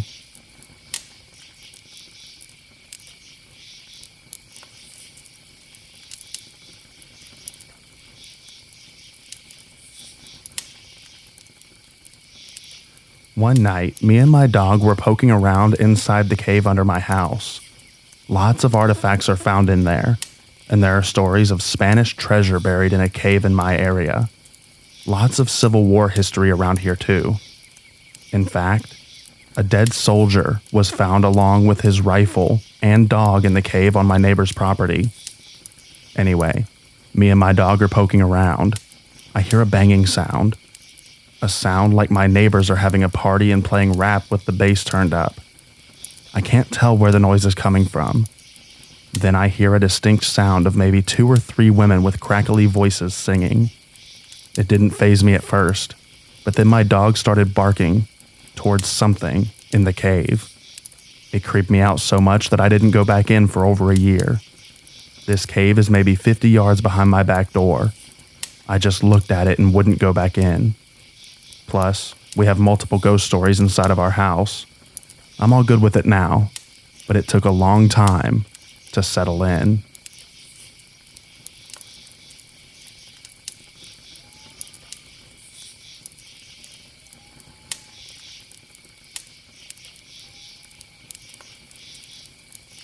I've told this one before, but I'll add a bit more detail. I went to Maquetta Caves in Iowa with 2 friends. One particular small cave that we decided to explore started with a narrow 15-meter belly crawl. At the opening, a lot of cobwebs blocked the entrance, but they seemed to clear up after a few feet. I was the most experienced caver, so I went first and did the belly crawl pretty quickly. I came out in a small domed room about 1.5 meters tall and about 4 meters across. I had some time before my friends made it, so I was describing the room to them. I looked up at the ceiling and gasped a bit. I'm not afraid of spiders, but the sheer volume of them caught me off guard. It must have been a minimum of 1,000, probably more like 1,500, all hanging from the ceiling with egg sacs all around them. I called to my friends. Hey guys, there's a lot of spiders hanging from the ceiling. Don't stand up when you get here. My friends were a little more wary of spiders and were asking questions about them. How big are they? What color are they? Are they furry? I said they're not that big. They kind of look like black widows, but they're not. They're the wrong color. They're brown. The legs look a little lighter than the body. My friend, a Wisconsin DNR warden, yelled, "Really? Do they have a small pattern on their back? Sort of like a violin?" Yes. By this time, my friends were about caught up with me. My friend, the DNR warden, burst into the room, looked up, shuddered a bit, and then forced himself to look at one of the spiders up close. The color in his face drained, and he screamed, "Get out. Everyone get out of the cave." He didn't say any more as he was already scrambling out of the cave as fast as he could. It took us all about 20 minutes to get into the room, and it took us about 3 minutes to get all the way out of the cave. When we finally got out, the other 2 of us were confused. My warden friend said, "Those were brown recluse spiders, some of the more poisonous spiders in North America. We were in their lair. When they bite you, you go through excruciating pain for a few days, skin necrosis, and then probably die." We didn't go into any more caves with cobwebs in them for the rest of that trip.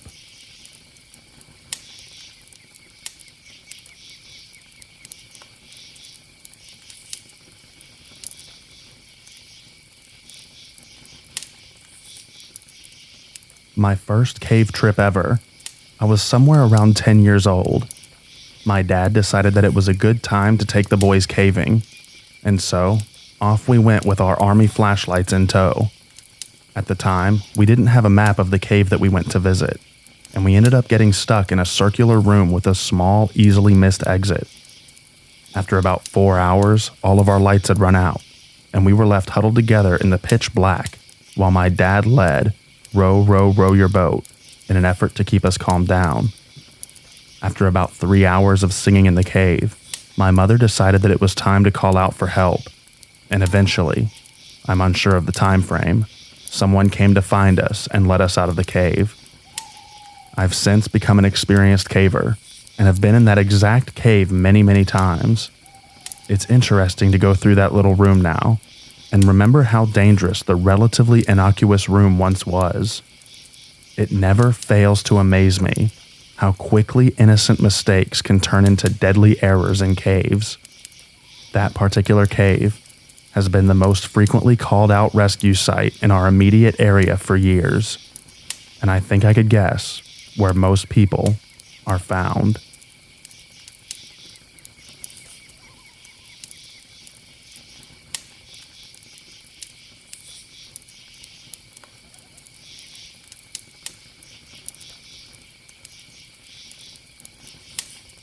I was diving through a sump in a cave. It was maybe 3 foot long and 2 feet deep, but I had never done anything like it before. One guy in my crew set up a line that went from one side of the sump to the other, so that when we went, we could pull on the rope to let the other side know that we had made it. The water was freezing cold. Getting in up to my neck put me in instant hypothermia mode. My breathing got really shallow and quick, and my heart rate accelerated. When I put my head under the water, everything slowed down. I used the rope over the top, hand over hand to pull myself through, but it felt like hours. As I got close to the end, I felt a snag. My cave suit got caught on a rock underwater, but I didn't have enough energy to panic. I felt a hand on my helmet, then it grabbed and pulled me out of the water, ripping the cave suit, but potentially saving my life. I have not been underwater in a cave since.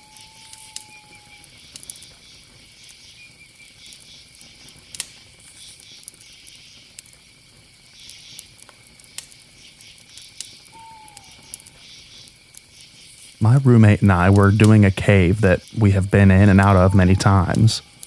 We had been in about 5 hours when we decided that it was time to head topside and make dinner. Where we were was an underground stream maybe ankle deep, 3 levels down, around 200 feet plus underground.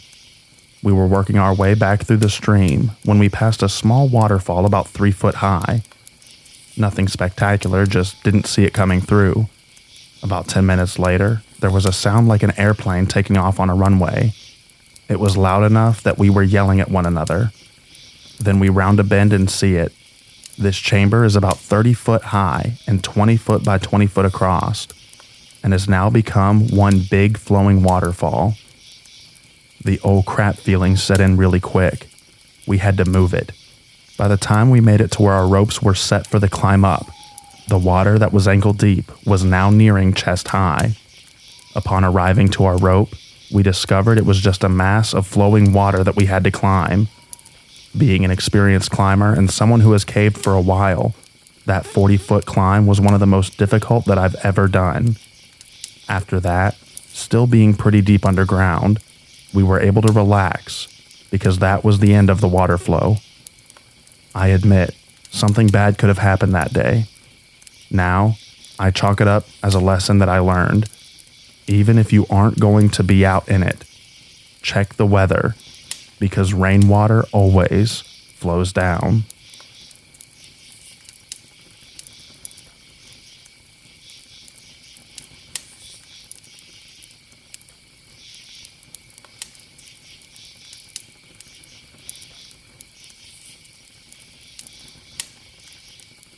Honestly, I've very rarely ever been scared in a cave. Now, it could be that I've not been scared because I've not been claustrophobic, nor am I afraid of the dark. Asking someone who likes caving to describe really scary moments in a cave seems to be counterproductive. Now, if you asked people who hate caving, but were one time forced to go anyway, what was scary about it, That might elicit the type of fear that you're trying to find. I used to do a lot of caving, and rappelling was one of my favorite parts of going. I must have dropped into a cave 300 times or more. Recently, I took a group of Boy Scouts to a vertical cave. I had to borrow someone else's rope because I didn't trust my old rope. His rope was a bit smaller in diameter and a bit more flexible than mine. It didn't occur to me that this might be a problem until I got on the rope. Once I did, I figured out quickly that I didn't have the amount of control that I was used to when rappelling. I was able to stop, just barely, setting over a 200-foot drop, while barely being able to keep from sliding. I decided to abort the rappel at the first ledge that I came to, which was 30 feet down. I had to lock off my rack and call off those who came with me to help me swing over to the ledge and climb back out. I did have climbing gear with me, and I could have switched over to the climbing gear, but that would have been a lot more trouble, so I took the easy way out. Since I was able to lock off the rack, I could simply rest there and think about my situation. I didn't think I was going to fall, so I wasn't afraid. I merely thought the rappel down would not be safe enough, given my difficulty in maintaining a slow speed when I wanted to do so. If I were the panicking type, I suppose I would have been very afraid that I would die, right there, dangling 30 foot down into a pit, with gear that wasn't right for the rope that I was on, and no way to control my descent. The thing is, I'm careful enough that when I decided that the rappel wasn't optimal, I chose to abort rather than risk that. I had enough control to do it safely. That's the type of care that keeps one safe. If you want trials that are imaginary, then how about a vertical cave with pull downs? You take your rope with you.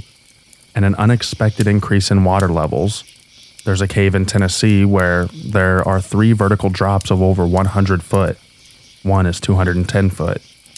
But people typically only take one rope. Because the bottom of the cave is open, you can walk out of it.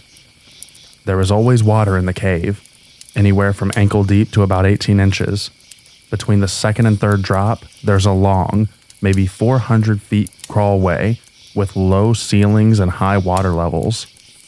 When I've been, there was about 15 inches of water, with about the same amount of airspace above. It's a really nice crawl though, with pretty river pebbles on the floor and lots of small, but clean formations along the walls. White calcite formations, stalactites, stalagmites, and soda straws mostly. Most of the formations are beige, yellow, or tinged with red, showing impurities of course, which leads to lots of variation during the 400-foot crawl. If, for example, your caver was in a small party who was exploring this cave, and dropped into it expecting a typical through trip, but had a problem during the second 200-foot rappel, the party could decide to float him through the crawlway and lower him down the final 100-foot rappel. They could pull down the rope and move him to where the entrance to the crawl is, only to discover that the water levels are too high, and there is a very small air gap in the crawl. With water that high, the movement of the water would be very swift, and it may be too much for someone attempting to navigate it to fight their way back upstream. That person would have to contend with mere inches of air at the top of a passage that has sharp rocks all along the roof. And at the end of the passage, the water jets out over a 100-foot drop. Water pressure would try to push him out of the passage, and it would take a great amount of strength for a long time to resist that water pressure. It's likely that the fall would not kill the caver, since the bottom of the drop will be in flood. He'd hit the bottom and maybe break something, but the water would break his fall, potentially saving his life. That's assuming that he could breathe the whole way down the passage without getting his face banged up too much. The thing about caving, you never go alone, and generally speaking, you don't try to take an injured person out of the cave with small numbers. It's better to leave one person with the injured party and let 2 people go out and get help. That's why the smallest safe party is 4 people. But with 1 person staying back and 2 people trying to make it out of a flooded passage, there is the potential for lots of drama.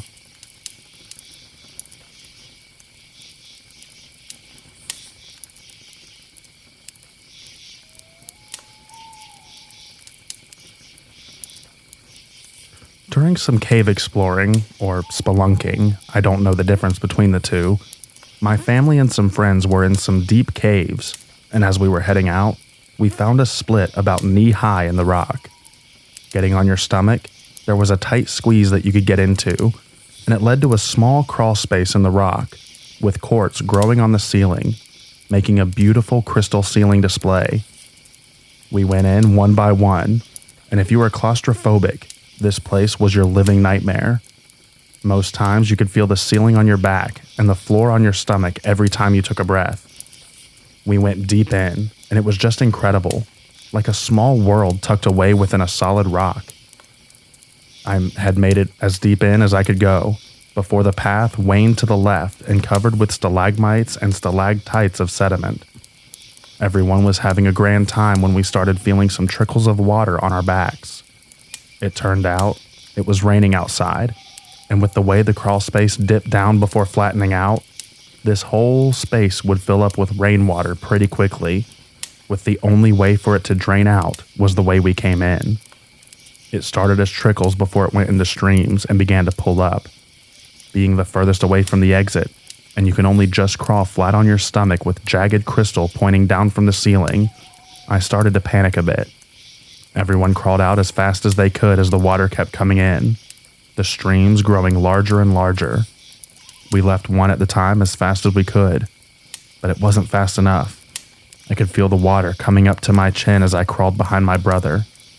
Each inch I took forward felt so painfully slow that I could feel the walls compress around me, and the water was unrelenting, now splashing against my panicked squirms. I got out just as the water was up to my lips, and everyone got out safely. I'm not eager to try that again.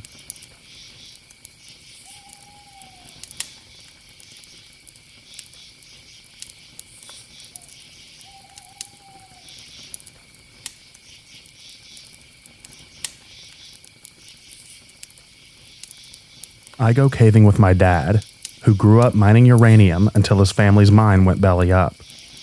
He's pretty used to enclosed spaces and being underground, and I was raised similarly, albeit without the radon gas. I've rappelled into pits that I can't see the bottom of, bouldered my way along and over one of the largest underwater rivers in North America, nearly caught in a flash flood, and slipped into a crevice whose bottom is as of today not mapped, and has never been reached or documented by anyone. It was by far the scariest thing to ever happen to me.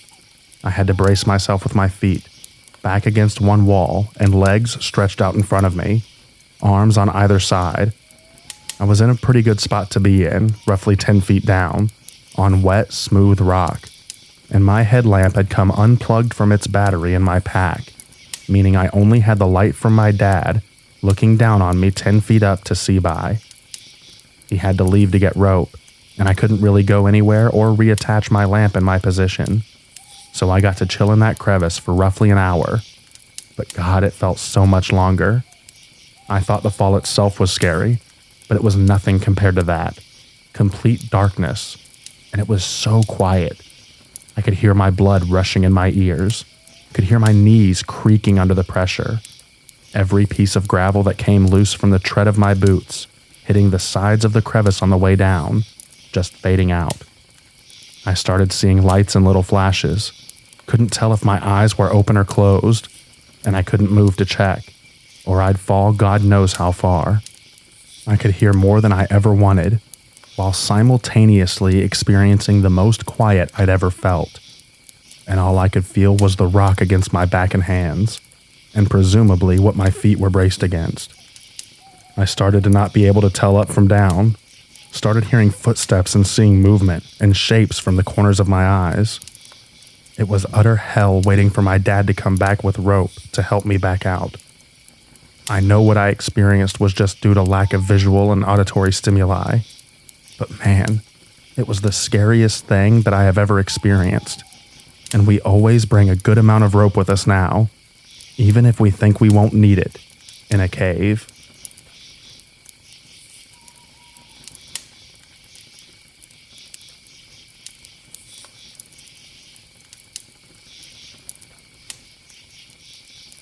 was exploring, alone, in a large ancient cemetery outside of a small town in Israel. These were Canaanite tombs that were thousands of years old. Many in this region have been left unexcavated, so the area where I was looked like a huge low hill full of little dimples marking where these tombs were. So I was wandering around these shaft tombs, which were dug deep into the ground and then branched out with different spots, carved out of rock for family members to be laying. Some of the tombs were open to the air and quite deep. I got a little too close to the edge and fell in. I fell maybe 10 feet and was stuck down there. It was a vertical drop, and the sides were loose stone and rubble. It was the middle of the day in Israel in the summer. I had no water, and my cell service was kaput since I was below ground. I remember just standing there, looking up out of this hole in the ground, with the blazing sun above, and realizing how silent it was. It was an awful feeling, stuck in an ancient grave, like I was experiencing the same silence that had existed there forever, and I was now a part of it, or some sort of deep thought like that. Anyway, I tried to scramble out, but the sides were too eroded and kept crumbling when attempting to hoist myself out. I was really scared that I might bring down a whole wall of this tomb and become the most recent burial in a few thousand years. Anyway, I was stuck for maybe 15 minutes at the most before levering my way up by holding onto some roots and bracing myself on some more stable bits of stone. The feeling of getting the heck out of there was so relieving and personal. I rarely share that story because I was such a fool. So, not a cave, but still a pretty scary stuck in a hole story. I explored many sites afterwards, but always much more prepared than I was that day. I hadn't even told anyone where I was heading when I left the house. I don't think it would be wise for me to say the specific location, but if anyone is truly interested in some more details about what I was doing, why, and where, feel free to ask.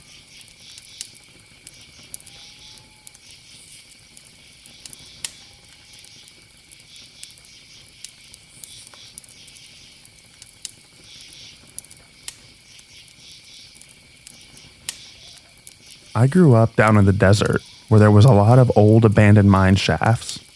We would go explore the mine shafts for fun. There would always be some level of danger. It was common to see old abandoned boxes of dynamite and leftover mining equipment. One time, we went and explored this vertical mine shaft, which had a ladder that worked its way down. The ladder had a platform about every 20 feet and a hatch that would continue to the next level. I was with about 6 people, I believe. We had gone down to the bottom of the mine shaft. I would guess it was about 700 feet down at this point, and we got to the point where the shaft was full of water. We all decided to go swimming in the water, which was creepy in its own right. But as we were climbing up, I was looking up and I could see a light moving around. I began realizing that someone else was in the mine shaft with us. I came to one of those hatches and had just poked my head out when I looked to my right, and I see a flashlight moving very rapidly towards me. And then the hatch was slammed shut on me. Someone was standing on the hatch and I could not open it. I was able to open the hatch after about 5 minutes, and it turned out to be someone that recognized our cars and was a friend of ours that was just messing with us. But it was a very terrifying feeling in the moment.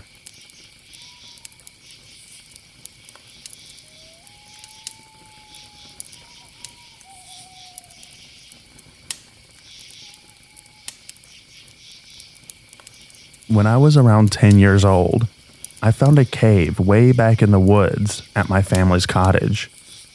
Now, when I say cave, you have to use your imagination, because this was an 8 foot by 5 foot by 4 foot-ish hole in the wall. This became a project for us to find mosses and ferns to adorn our hideout, and make a door out of bark and sticks. We came back to our hideout in early spring to find the door out of place. I picked it up and moved it close to the entrance to replace the door, only to find a large furry friend squatting in our hideout. Now, normally, we don't have any of the large fauna on our side of the lake, but we had still taken wildlife safety just in case. So when I quickly backed off and mouthed bear, my 8-year-old sister did what she was taught to do and started yelling as loud as she could. She only had to pay attention to the bear aware course. Never wake a sleeping bear, and never scare a bear in a corner. Thank God that we were far enough away by the time it woke up and squeezed out that it decided to run away from us scary 8 to 13-year-olds instead of maul us.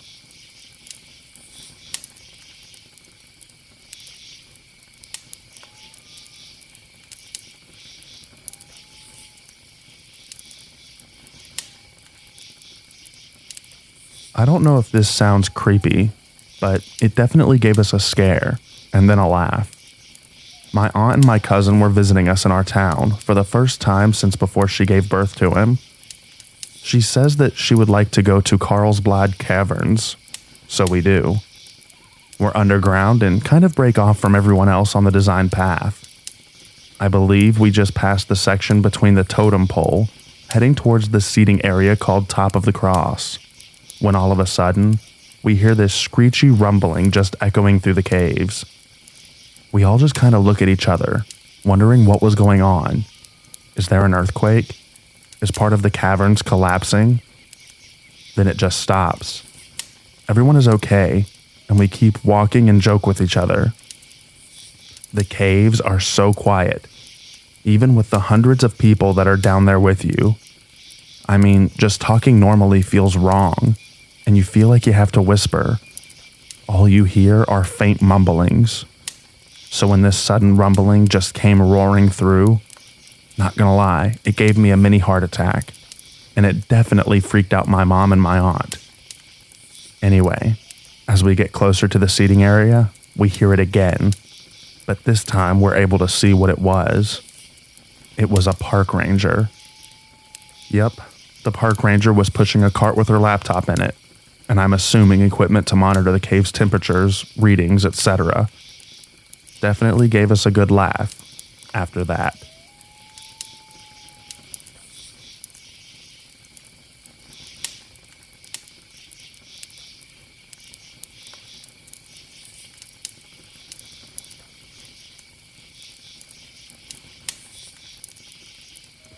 Not a cave, but similar. At my old school, there were maintenance tunnels under the school. There were the new ones, and there were the old ones that the school didn't use anymore. My friend, Chloe, and I found an entrance to the old tunnels in a classroom that wasn't being used. We had to pick a lock on a trap door, unscrew a round metal top, and lower ourselves into a square, dirty tunnel. The main tunnels were about 2 feet wide by 3 feet tall, with maybe 2 inches of dirty black water in the bottom. The tunnels were very dark and cold, and smelled like mold. We began exploring it a little bit every day. One time, we were in there for maybe 20 minutes, and Chloe passed out. Turns out there were some dangerous gases down there. I had to drag her out. Next time, we brought masks and flashlights and began mapping out the system.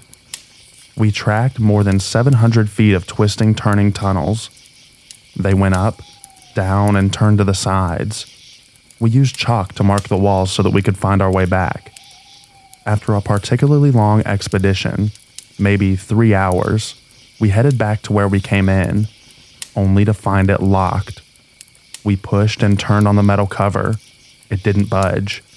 We were trapped inside. We rushed through the tunnels, trying to open each of the 3 openings we had found over time. None of them would open. Any panic we had now surfaced, and to say the least, we were kind of freaking out. We ended up heading down a tunnel we hadn't been down before. After a while, I kept hearing noises behind us. I told Chloe, who was crawling in front of us. We froze, turned off our flashlight, and listened. Sure enough, a steady splashing sound was following us. We freaked out and made a run for it. Let's keep in mind we had no idea where we were going at this point. After maybe 10 minutes of a panicked dash through the tunnels, tripping over pipes and scraping our knees, we emerged into a bigger room. We realized it wasn't a room, but sort of a down section of a much bigger room. We had came out in the drainage section of the boiler room. Now, you might think our adventure stopped here, but it didn't. This was the second Friday of the month. There was someone doing maintenance down here. We hid behind some old metal stairs, and when the guy left for more tools, we scrambled up the stairs, out the door, and hid in the girls' locker rooms for the rest of the day. We never did find out what that splashing noise was, or who had locked us down there. The end. Sorry that it wasn't exactly a cave, but I hope you enjoyed it.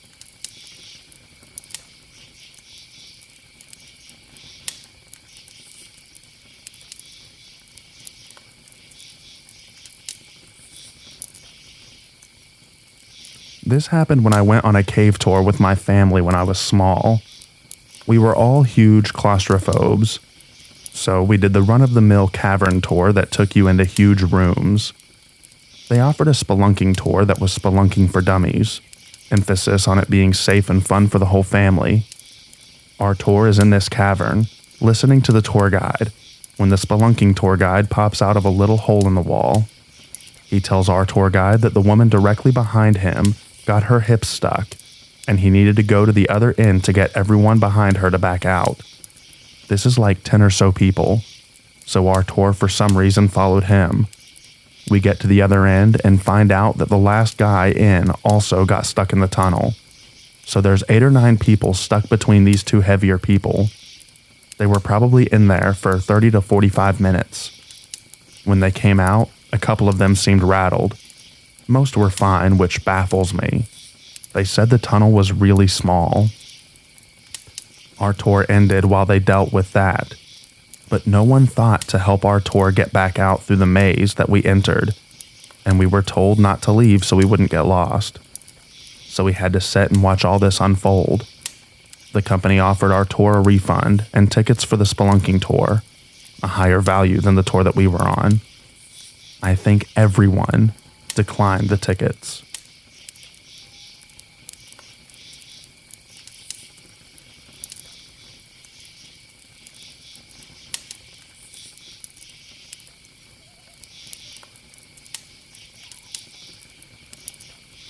Two friends and I were caving in West Virginia.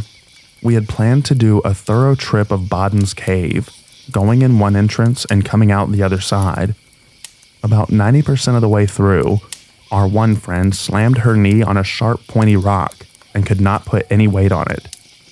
Crawling back out on the knee was out of the question, and climbing up out of the exit was tricky. Any accident in a cave is 10 times more serious than inside. But that wasn't really the scary part of the trip.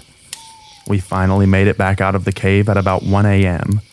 We were hiking through the woods, slowly back to our car, mostly paying attention to our hurt friend. Suddenly, there was this blood-curdling, growly scream noise that came from directly ahead. We looked up to see a pair of eyes, roughly at eye level, drop to the ground and slowly move to our left. In hindsight, it was probably just a bobcat that we startled. We like to think it was a bobcat and not a mountain lion. Makes us feel better. The single most instant real-life jump scare I've ever experienced.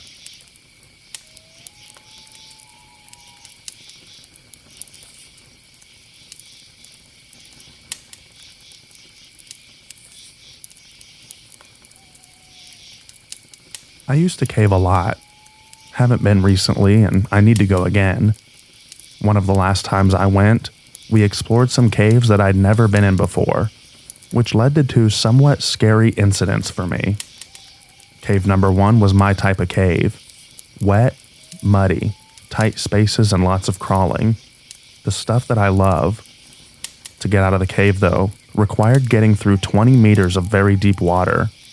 In other words, swimming. In overalls and gumboots. As you can imagine, for someone like me who is not a strong swimmer, I went under pretty quick. even with a blown up wine bladder in my shirt for flotation. I made it out, obviously, but I swallowed a heck of a lot of water and probably came quite close to drowning, which is why I was really angry when the guy who'd been behind me the whole time asked why I hadn't used the narrow ledge on the side to walk on, like they had done, and avoided swimming. Nice of them to tell me about it.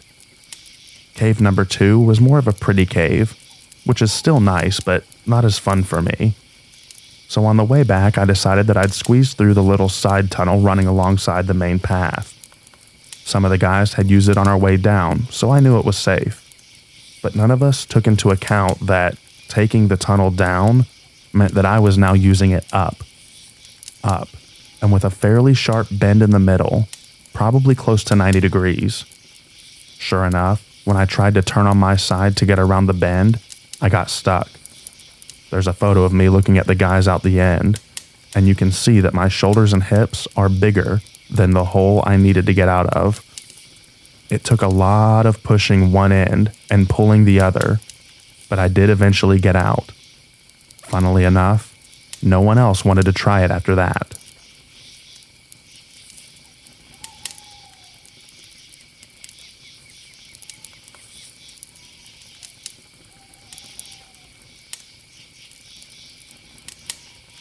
I took a trip to Iceland.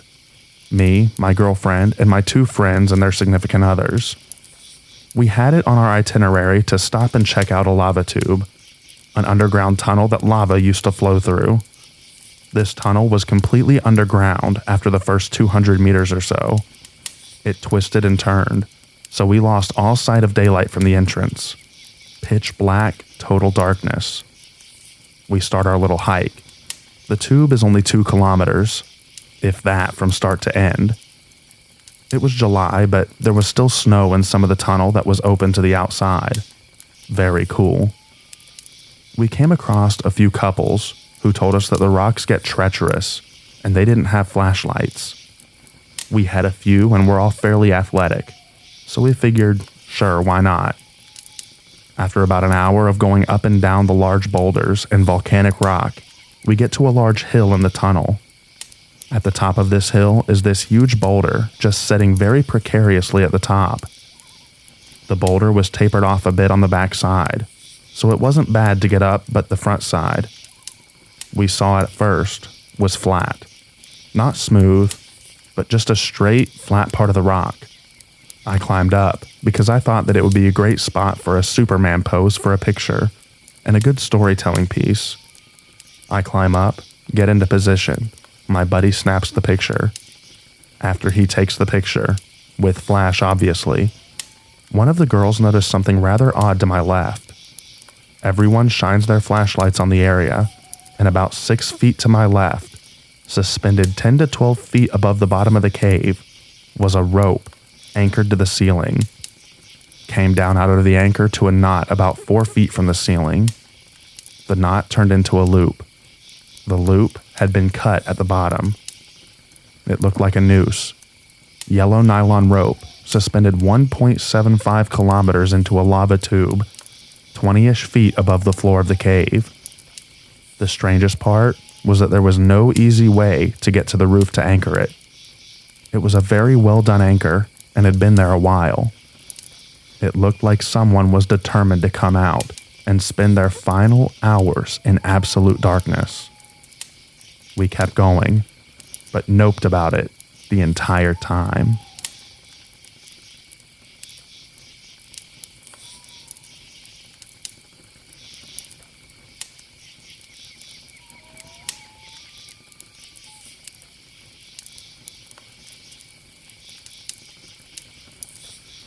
As a teen, 2 friends of mine, brothers, who still cave 50 plus years later, I don't, discovered a tight passage in a cave at the edge of our town in the limestone hills of southern Indiana. There was a small hole in one wall that had a stream pouring from it. By holding their heads up and moving on belly, elbows and knees, they were able to worm their way into a tight passage over 2 small waterfalls, about 160 yards to where the cave opened up in pristine beauty. I joined them in exploring and mapping this cave that they named Fox's Den. Another acquaintance, Gary, convinced us that he should go with us. We knew that he had a touch of claustrophobia, but he swore that it was fine. The four of us headed in. The two brothers were ahead of Gary, and I was last. About halfway through the tight, water-filled passage, Gary froze. He was in panic mode and began to moan and cry. The passage had about 8 inches of cold water in it, with just enough space to keep our heads above water if our helmets bumped the ceiling. It was way too narrow to turn around in. We tried to get Gary to move ahead the remaining 80 yards or so to the bigger room that we could turn around and get him out. He would not/could not do it. We were all getting cold. Finally, we persuaded him to try and crawl backward. It took forever to get the 80 yards backward. Absolutely forever. We were shivering, and teeth were chattering by the time we got back to the main passage. Guess what? When we got back into the sunshine, Gary said that he was fine and that we should head back in. We all said no.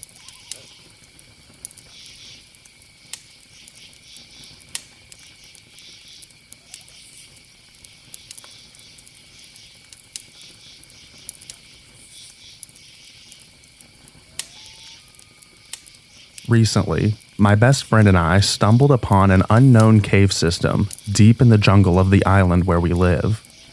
As we were making our way out, my friend kept hearing low grunts and heavy breathing following us from behind in the dark. Thinking that it was probably some wild animals, boar or deer, my friend tried to scare them off by lighting up a flare, then threw it into the darkness behind us.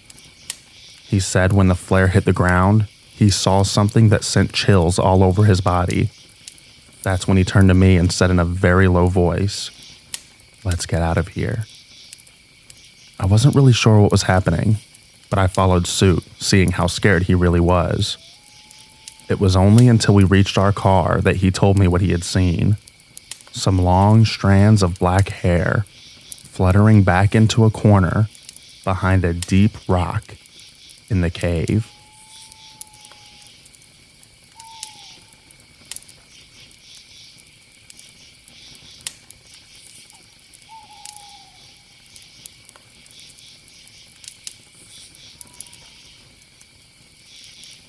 My first experience with any sort of caving was the Lava Beds National Monument last year. My friend Josh and I were checking out the various caves and hike points, and there was one you had to descend this steep ladder down into with a rock jutting out, that the lady at the visitor center said to watch out for, because people knock their heads on it a lot. This isn't relevant other than to say that I was most definitely knocked my head on it. Of course. Anyway, so this cave has 2 directions that you can go, and we had gone down the right path because we heard people in the left, and I wanted to kinda have my reign of the cave, so to speak. Because I was recording and lending humorous audio commentary to a poorly lit view of this really neat looking cave, about halfway into the cave we came to a short, rocky drop that was a bend in the path before you reach it. And once down it, the room opens up into a sort of large cavern. The cavern itself is eerie, but only in that whoa, nature is cool as heck.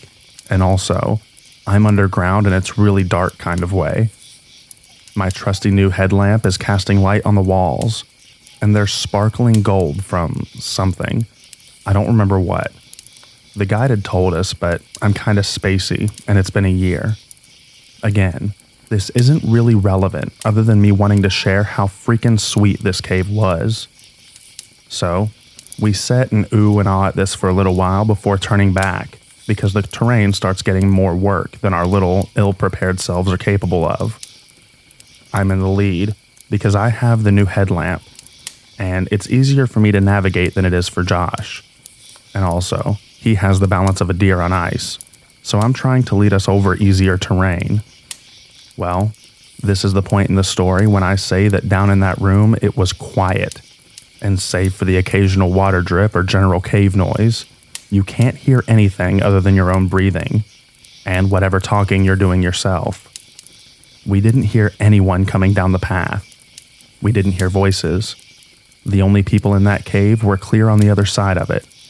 Or so we thought, because I was coming up that steep incline, looked down for a second to position my hands, and when I looked up, my face was inches away from another. Seriously, 1 second this guy wasn't there, and all of a sudden we've almost smacked into one another. Gave me quite a scare, but I was laughing a few seconds afterward. The guy was only startled because I was. He'd seen me and thought that I saw him, but I sure as heck didn't. I think maybe he was leaning down to help me up. Not really sure why else he felt the need to be so close to me. He apologized a lot. It was funny afterward. So yeah, not supernatural or even that scary at all, but my heart was racing the whole way back, even if I was laughing about it. 10 out of 10 would do again.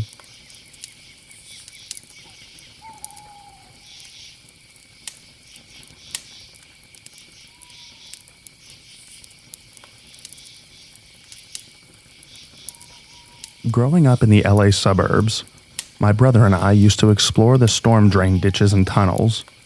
The biggest one ran under several cities, starting in the hills as a 5-foot pipe and ending as 3 parallel concrete tunnels, each big enough to drive a moving truck through. Once we put our bikes down there and rode the whole length underground, emerging near the Dominguez Channel, almost at sea level. When we saw the sunlight at the end, we all started racing our bikes as fast as we could. As soon as we rode out into the sunlight, we discovered algae more slippery than ice, coating the entire width, and ended up in a huge pileup with grass-green algae ground into concrete rash. The time we could have died, the pumps were running to drain a sump, dumping probably acre-feet per hour into this 7 by 7 foot square tunnel from a 5-foot diameter pipe. This resulted in higher than knee-deep water downstream of the branch. As 14 to 15-year-olds at the peak of idiot drive for adventure, but before good risk assessment skills had developed, we seriously considered wading through anyway, expecting it to get lower where the tunnel widened a ways in. Fortunately, we decided to turn back that day.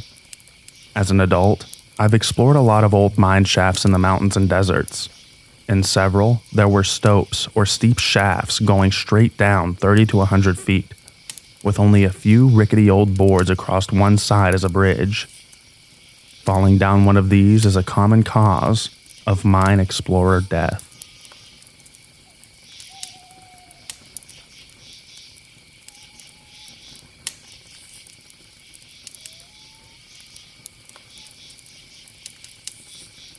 Not cave, but mine exploring.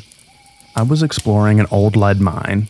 It was relatively well known, but I had gone in via an adit much lower down the hillside than the normally used entrance, planning to see the lower workings not normally accessible from the top adit. After a little way, I came to what I thought was the base of a stope, which I had seen before from the upper entrance. A stope is a vertical or near vertical working, often spanning several levels where a seam of ore has been cut out of rock. Making my way along this for a little way 20 or 30 meters, marveling at the flow stone deposits, I suddenly felt the floor of the stope spring a little. The floor was covered in centuries of mud and debris as in normal mines.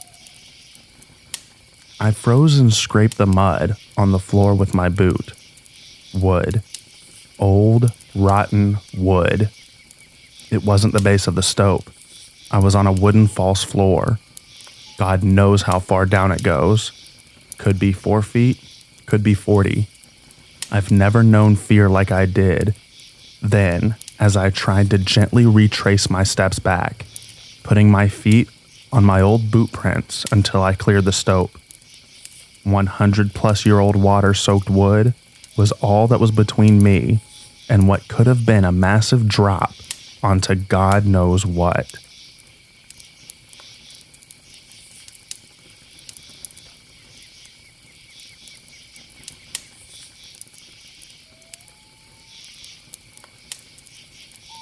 This was when I was much younger and invincible. About an hour into a cave, I was going through a narrow chasm that was just wide enough to turn sideways and slide through it. If you took a cross-section of the chasm, it would look like a series of hourglass shapes stacked on top of each other. The top was wide. It narrowed greatly near my chest, wide by my hips, then narrowed by my feet. About 30 feet into this chasm, the bottom drops away, and I have to press my feet outward against the walls of the chasm to hold me up while I'm still turned sideways, sliding through the upper narrow portion. I can't really see my feet or what I'm pressing against to hold me up, so I'm kind of just feeling my way forward. Eventually, one foot slips, immediately followed by the other, and I drop down a few inches, and I catch myself on my wrists and elbows along the bottom of my rib cage on the skinny part of the hourglass. My position won't give me enough leverage with my arms to pull myself up, so I'm feeling around with my feet for something to stand on. I'm concerned, but not freaking out. But I'm also not able to find something to stand on. Eventually, my arms start getting tired, and I start sliding deeper into the skinny part of the hourglass. As I slide lower, I realize that each time I exhale, I drop down an inch or so, and the skinny part of the hourglass is starting to prevent me from fully inhaling. That realization that I can't breathe freely triggered a bit of panic, and I start frantically kicking, looking for something to stand on, which just causes me to slide deeper. So I'm starting to freak out, and I'm stuck taking half breaths, and I'm thinking I'm either going to get stuck and suffocate, or I'm going to pass out and drop into this chasm that I can't see the bottom of. I don't know why it dawned on me, but I put one foot against the wall and the other foot against the opposite side, and just pressed as hard as I could to give myself leverage to push myself up and catch my breath. I ended up just using that feet against the wall method to just scoot my way forward until I got to where the floor came back up and I could stand and rest.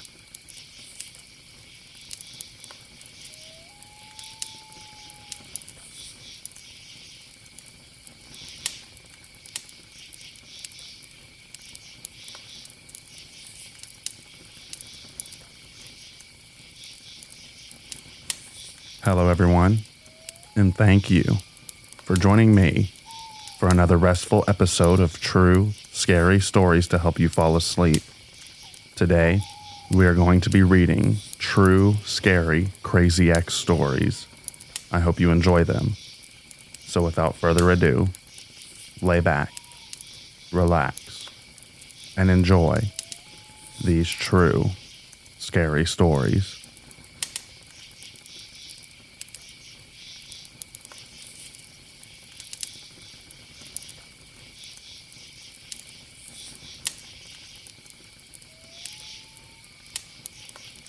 He ended up in the dryer at my apartment complex in the middle of the night, naked and crying. Yes, you read that correctly. And no, I'm not making this up. I wish that I was. I found this guy on OkCupid, and he was a really nice guy, if a little strange.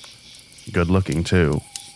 We dated for several months, during which time he slowly revealed that he was hearing things that he couldn't possibly be hearing.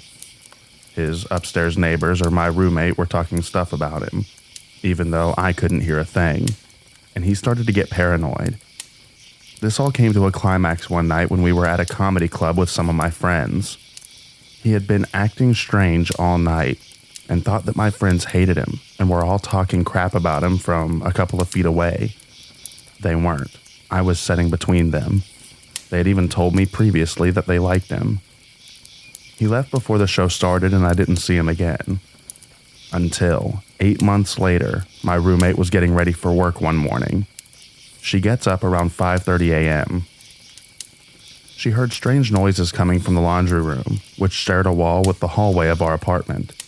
She thought the loud wailing sounds were from our neighbor's crazy friend, and that she'd have to deal with her when she went to the laundry room to get her bike. But when she went in there, she couldn't see anyone and wasn't sure where the sound was coming from.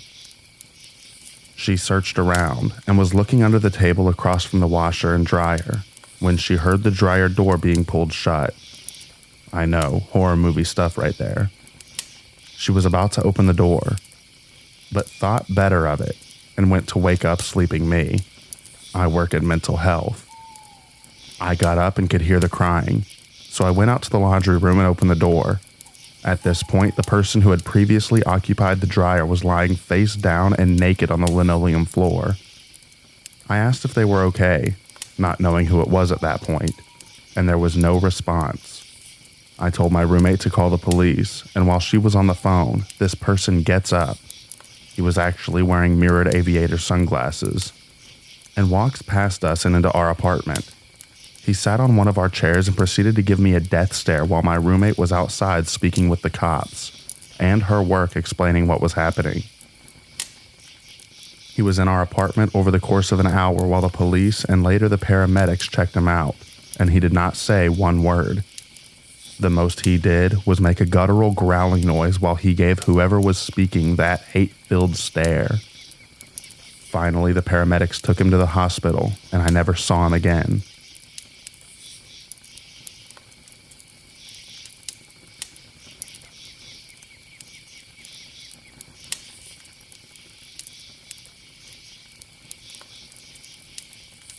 I went out of town for my best friend's wedding, in which I was a bridesmaid. I didn't take my boyfriend at the time as per request of the bride. It's her day, and considering my boyfriend and I were on the outs at the time, I was not opposed to this. He's an ADD kid, and didn't get his meds refilled before I left town for 4 days. This is his meltdown. It started off okay. We would text back and forth, but I wouldn't be able to reply as fast because, duh, I'm helping with a wedding. He overdosed on Valium and told me that he was wandering around outside, then doesn't answer his phone for 6 hours, in which I'm panicking because I'm a 6-hour drive away from my home, and I don't know if he's wandered off in his messed up state or not.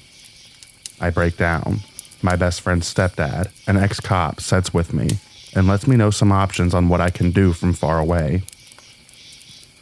Eventually, I sent my apartment manager over to see if he had left the house or not. Apparently, he had fallen asleep because he took so many drugs. The actual day of the ceremony, he flips out again, because I don't have time to talk to him at all. Tensions are high for the wedding party as we're being pushed to get this ceremony on its way. I leave my phone in my bag while I help the bride and the groom. Come back to no less than 10 voicemails and 30+ texts, half of which are just incoherent, random letter-style typing. This continues the whole weekend. I stop responding. I come home to find my blinds torn, DVD player smashed, cooking oil spilled all over my kitchen floor, that he made me clean up because apparently it was my fault that he knocked it over while I wasn't even in town. And my entire nail polish collection, over 50 colors, destroyed. I'm still finding cracked bottles. It's amazing how I haven't died from all those fumes. Red-colored Kool-Aid splashed everywhere, even inside kitchen drawers. I don't even know how that happened. He didn't apologize for any of it. His only words were, "You made me do it. If you hadn't ignored me, this would have never happened." We're no longer together, of course, but this is just one episode of many. This man will be 30 next month, and I pity his next girlfriend.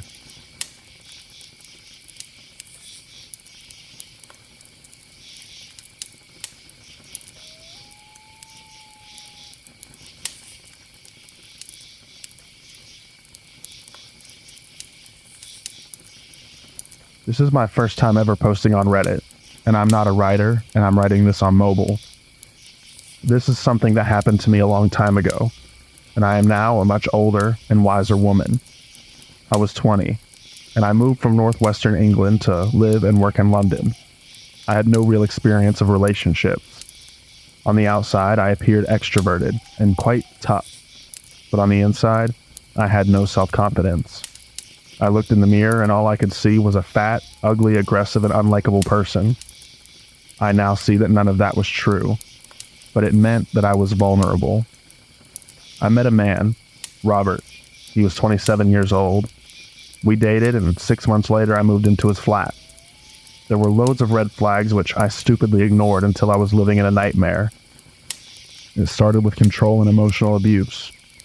Now, I grew up in a very rough city in northwestern England, and I could handle myself and had a quick temper.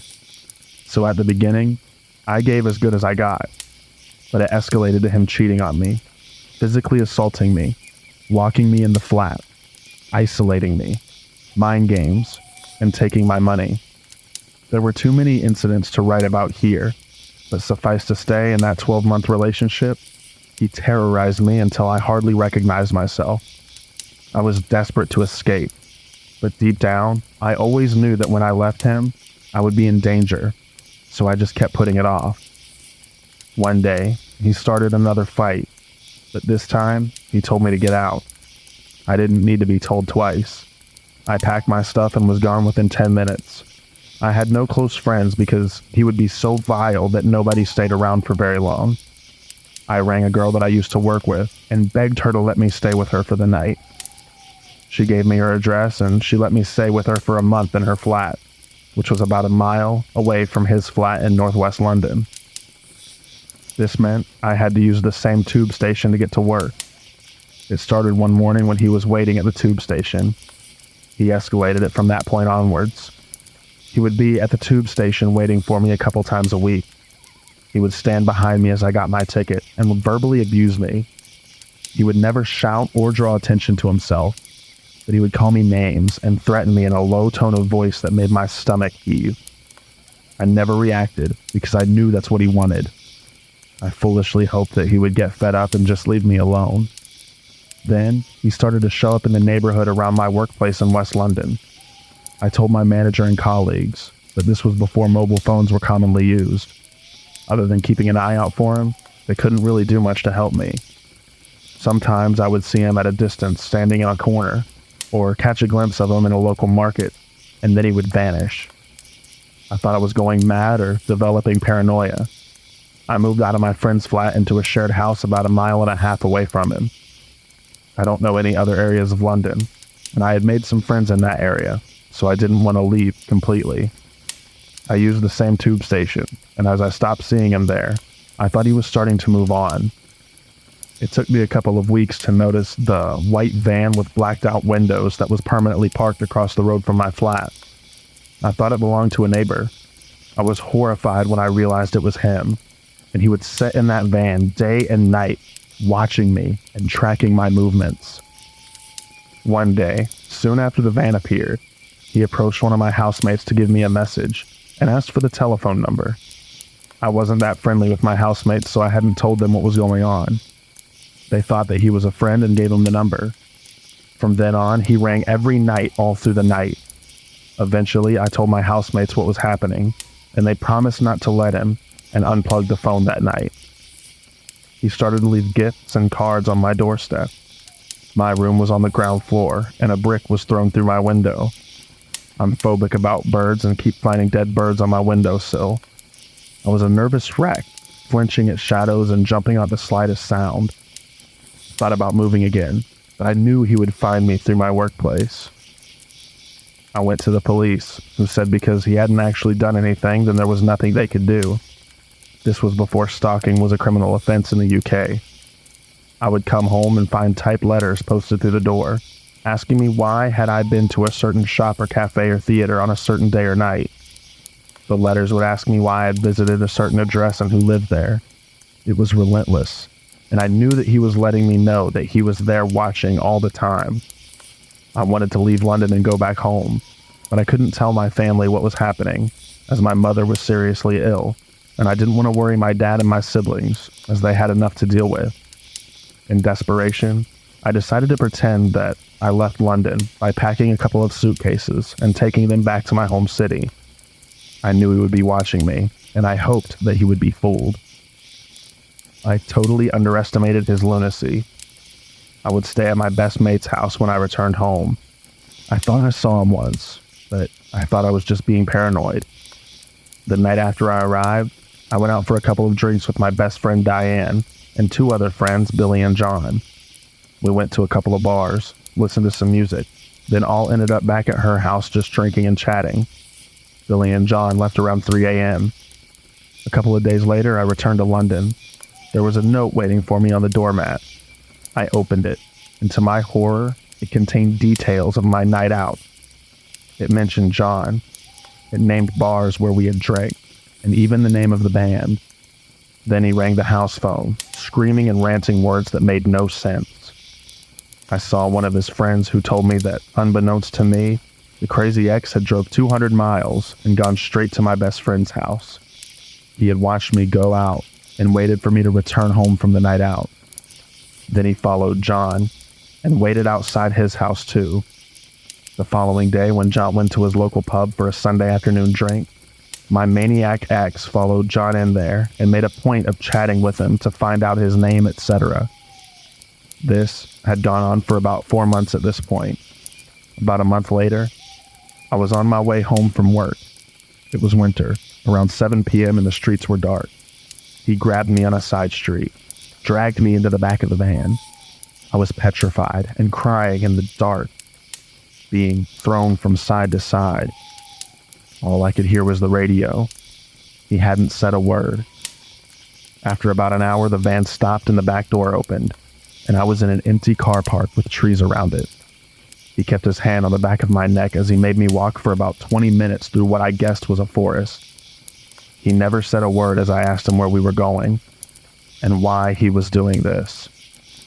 It was as though he was deaf because he didn't even acknowledge what I was saying. The night was freezing and there were no lights other than his torch. I don't know how many times I fell over and got dragged back up to my feet. Eventually, we reached a sort of clearing, and he pulled me behind a tree with a stick and plastic bag tied to it. Then he showed me a shallow rectangular hole in the ground and said that that was my grave, and that he would happily go to prison knowing that I was dead because of all the pain that I had caused him. He pulled a short, thin blue rope from his pocket, and at that point he looked unrecognizable.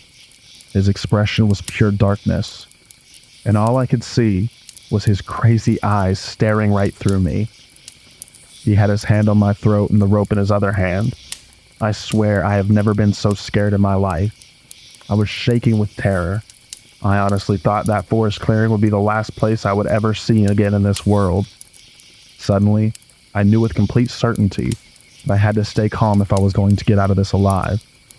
I told him he didn't need to do this, that I knew I was wrong to make him mad. It was all my fault and I was sorry. I told him we could get back together, and I knew now that he really loved me.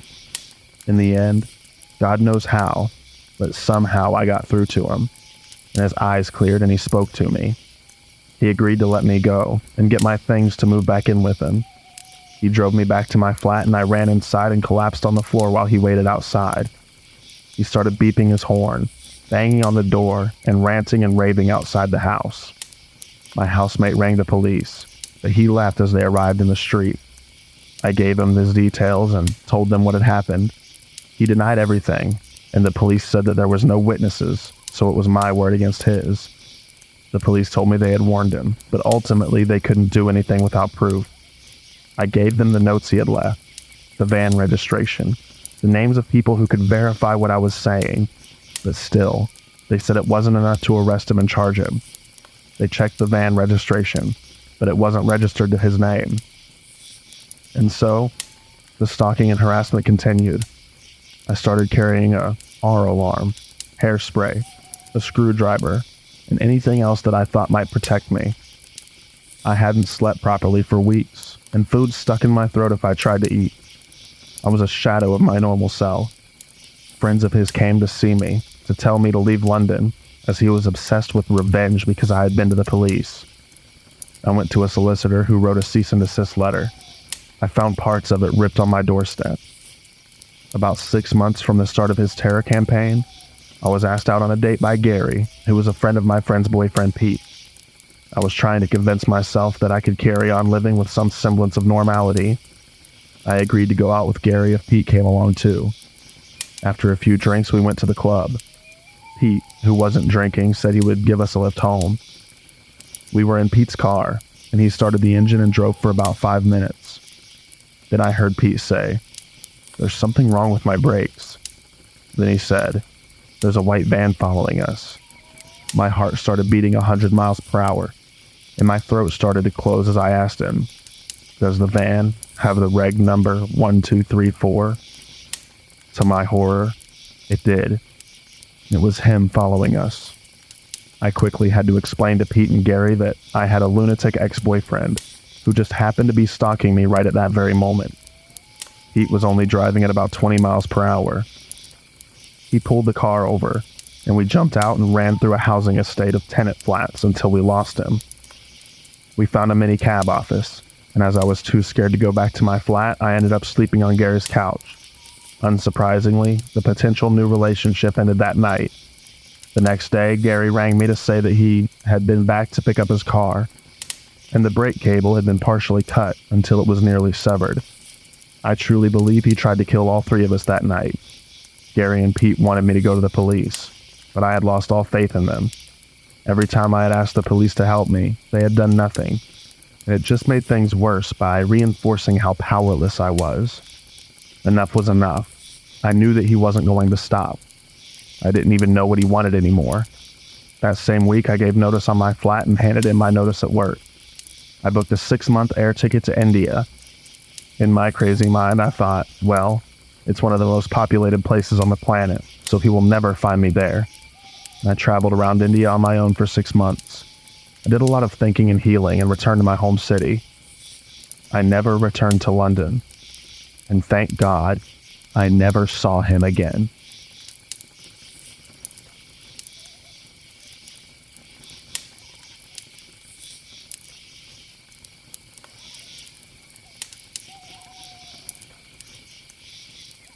So for starters, I've been dating this girl for a while now. Her name being Isabel, going on a year very soon. And all is going well in that regard. However, when we first met, she told me about a less than ideal ex-boyfriend she had a couple of years before she had met me. They still went to the same school, and he ended up going to the same university as us after we graduated high school as well. Apart from that, all three of us went to the same church, meaning there was a lot of opportunity for him to meet us. The creepy encounters with him, Jose being his name, started a little before we graduated high school.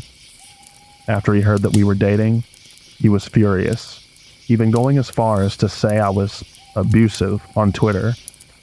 But nobody believed him, and he was notorious for doing the same in the past in order to keep Isabel from talking to other guys when they were together. That was just the beginning, though. It started off small at first, seeing him in the mall whenever we would go out on dates, before it was illegal to go outside. After a while, it seemed like a little too much to seem like a coincidence, though. He started showing up at our church, which, although wouldn't ever really be abnormal, he all of a sudden joined the same youth ministry as well. It seemed as if he was trying to get as close to us as possible at all times. There was one instance I remember very specifically. At a graduation party everybody was invited to. Everyone was in the backyard, and I remember looking across the patio and just seeing him staring at me and Isabel from the other side. His eyes didn't move, and his breathing was very heavy, as if he was angry, anxious, or both. He didn't try anything that night, though, probably because of the other people there that night.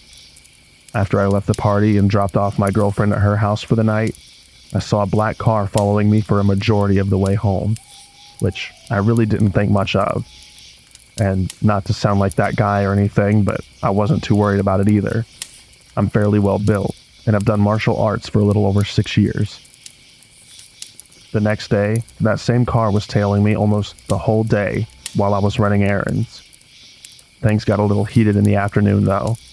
I was sitting in my car outside of a store, waiting for a curbside pickup, when he parked, a few spaces down from me, got out of his car, and came up to my window. He started yelling at me, saying I would never be good enough for Isabel, that she still loved him no matter what I thought, and that he was going to make sure that she and I weren't together. I just tried to ignore him. Starting anything would have probably been a bad move given that he hadn't even touched me or my car. But I was still a little heated. After heading home, it was already pretty late, so I just played video games for a while till I was tired enough to go to sleep. When I was walking back to my room, I saw him from my window, just standing there on the sidewalk looking right at me. The only reason I knew it was him was because of the light from one of the street lamps. My parents had also seen him and asked me to go check it out, since they aren't the youngest of people and wouldn't be able to do much other than yell at him to go away. But as soon as I walked out, he just got in his car and left. This happened every night for about 3 days straight. The last night I ever saw him was not unlike the others, except this time he didn't leave when I went outside. In fact, he started walking closer to me. I didn't notice until he was a lot closer, but he had something in his hand. I couldn't tell what it was, but it looked like a fairly large knife that you would use in the kitchen. Adrenaline kicked in and I ran back into my house and told my mom to call 911, after which I went back outside. He was just there in the front yard waiting. When I stepped outside, he said, "Isabel belongs to me, and I'm gonna make that happen no matter what." He ran at me with the knife, but muscle memory kicked in and I had pinned him down after that. The cops came shortly after, and I explained the situation to them, after which he was arrested with a couple of different charges that I really don't remember. One other thing I do remember, however, was what was inside of his car. When the police came, they also searched his car to see if he had anything else that I should have been worried about. They found a bunch of tape, some rope, another large knife, a handgun, and a camera. I don't know what was going on through his head, but I could at least guess from the kit he had in his back seat that he planned on hurting me in some type of way and recording it. I hate to think what would have happened if he had tried to come into the house while everyone was asleep, but I'm glad that he was arrested for what he did, or planned to do anyways.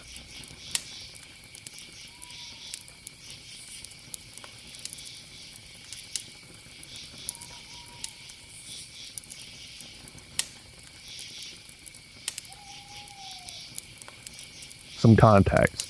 Me and my ex were together for 2 months, and within that time, he stole money from me and blamed it on me when I asked him about it. We broke up after I went for advice on Reddit. I go to college for most of the day, go to my work, go home and do homework, then repeat. The story. I was at my job, doing my job, and I get an alert on my phone. I figured that I would watch the cameras after I get home. And so, over the last 2 hours, I got 3 more alerts. And as I was taking the bus back to my home, I watched the cameras. I watched my ex take a hammer to my back door. I kept on watching as he struggled against the deadbolt. And then I saw him enter. I called the police faster than I thought I could, and told them that there was a break-in at my address. I continued to watch the video after that. 15 minutes after he entered, he left with a duffel bag. I arrived back to my house to see that police had beat me. I identified myself as the homeowner and went inside to check the damage. The place was trashed, along with my duffel bag, and some jewelry was missing. I gave the police the evidence that it was my ex, and I gave them the place he was crashing at. I then called to put a restraining order against him, along with to replace the deadbolt. Not long after that, they caught him at a pawn shop. He was trying to get back at me for dumping him. I'm now happy that the restraining order is in place, along with my ex being in jail for a year for breaking and entering.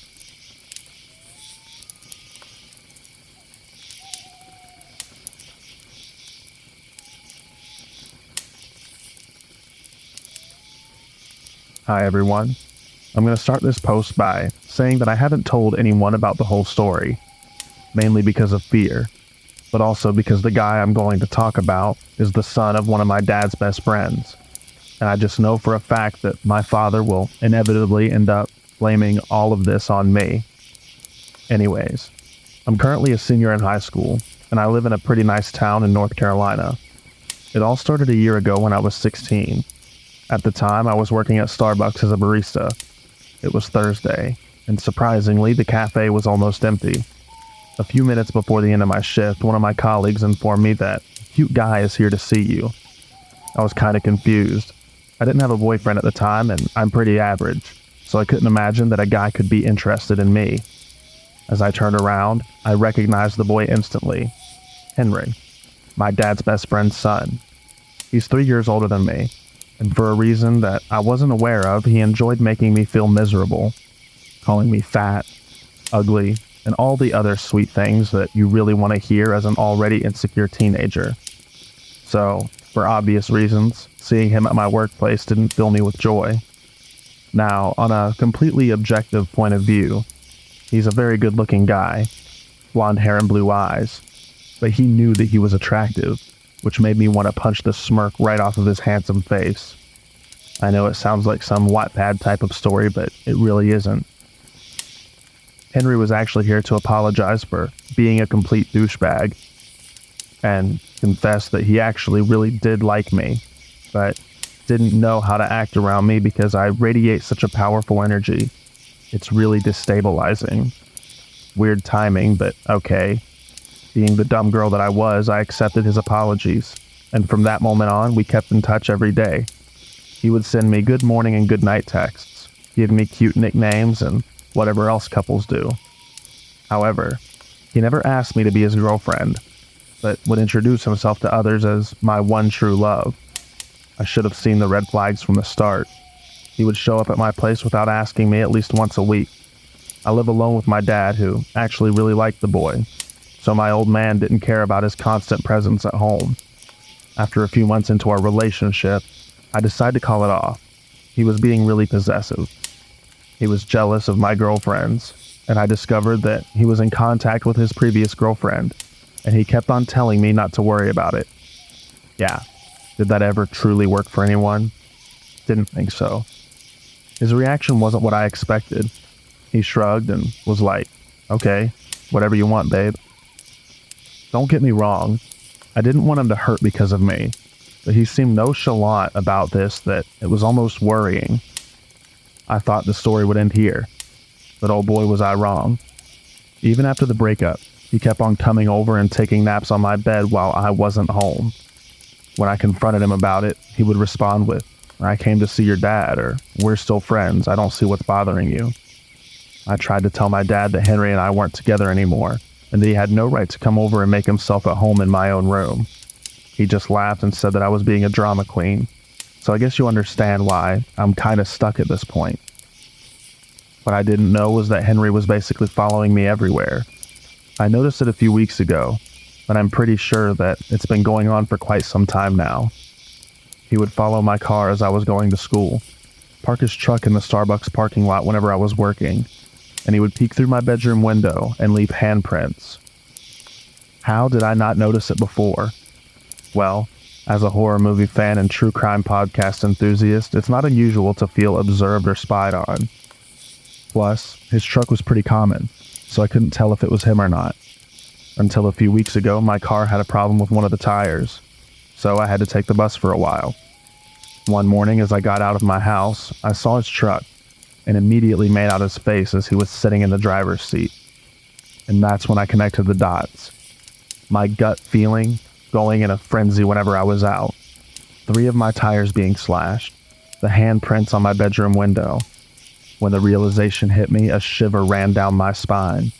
I felt paralyzed, and tears welled up in my eyes.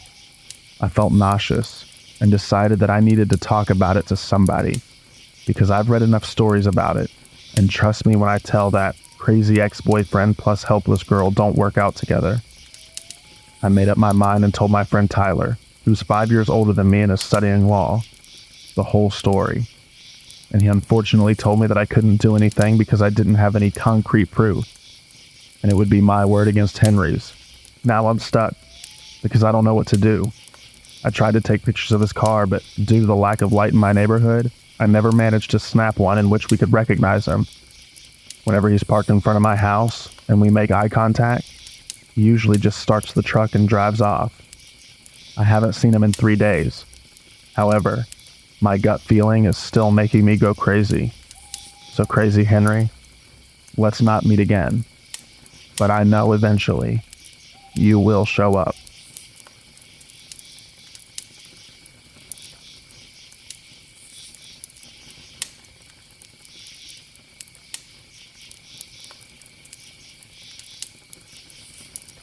My ex JJ was a creep. I was with him for 19 months. This happened around 2 months into the relationship, just as he was starting to get controlling, and it terrified me. It was 2 a.m. and I was in bed. I have super bad insomnia, so I was just listening to YouTube and scrolling through Reddit, not expecting to sleep for at least a couple of hours, when I heard a tap, tap on my window. I assumed it was my cat, so I called her name, because she always meowed when she heard her name. It was silent, and then tap, tap, tap. I turned my YouTube down and called my cat again. I heard her meow in the bathroom and panicked. It wasn't her outside my window. Outside my window is the roof of an extension that was built. It slopes up to my window and can easily be climbed onto via my neighbor's woodshed. At that point, I knew that there was someone out there, but I was too scared to look. I sent JJ a message about it, but he was asleep. So, it sent but didn't deliver. The tapping kept happening. Roughly every 20 seconds there would be a tap, tap, tap, and then silence. It continued for about 45 minutes while I lay in bed, just listening. I felt like I was stuck in bed, like if I came out from under the quilt then they would somehow get me. After an hour, I realized it had stopped completely. I pulled myself from my bed and went to my kitchen, where I could see the roof, and I saw a pair of legs dangling over the edge, illuminated by a torch. I decided to give up with my room and slept on the sofa with my cat that night. At least, whoever's it was wouldn't know where I was. Next thing I know, I'm waking up to my alarm. I go to turn it off and notice that I have Snapchats from JJ, which is odd but not unheard of. They're from around 3:30 a.m., so probably just after I fell asleep. I opened the snaps and my stomach dropped. It was a photo of my bedroom window from the outside. Then, a photo of legs dangling into my garden. And then, a photo of me, sleeping on the sofa, taken through the kitchen window. I messaged him asking what the hell he was doing. I got a reply saying he'd come to check on me and chased a guy off from my house. At that point, he had me convinced that he could do no wrong, and if I opposed him, I was scared about what might happen, so I just left it at that.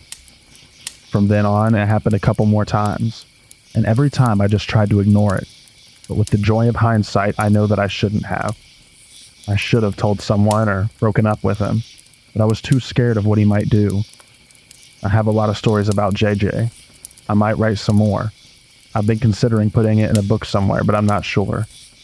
I hope if anyone reads this, then they enjoy it.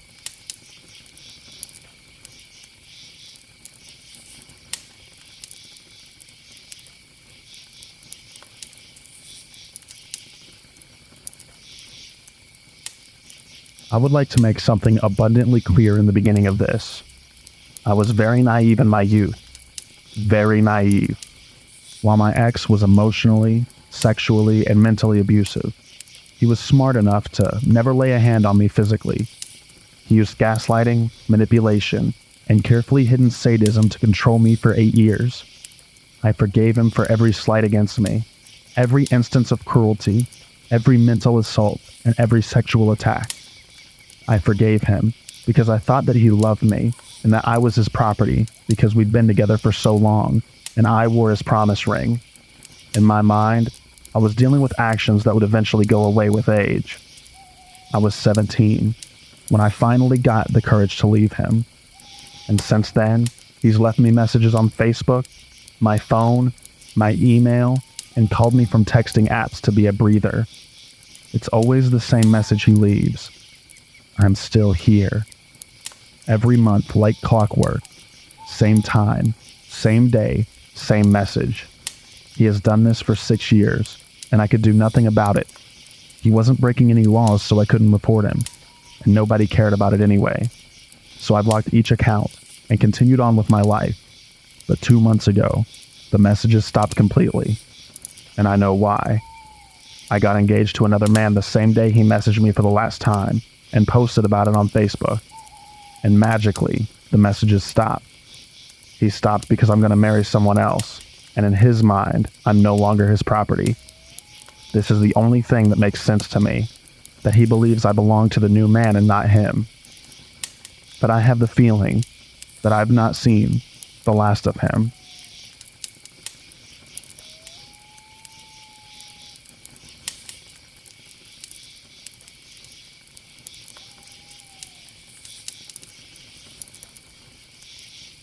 We all have that one ex that just grinds our gears, but mine is fairly more creepy than the average drunk texting asshole.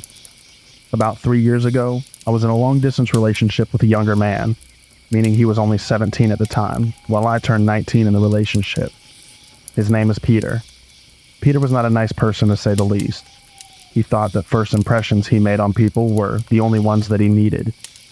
And as such, he stopped being nice, polite, or reasonable to people after the first meeting. I was young and saw past this, thinking that I could somehow change him. However, this abuse towards people around me and myself eventually became too much, and I broke off the relationship with him. The breakup went smoothly, all things considered, except he wanted me to say the words so he could play the victim. This had been a core element of our fighting, because he hinted that he wanted the breakup, but instead of just saying it, he kept me on the hook and became even more abusive.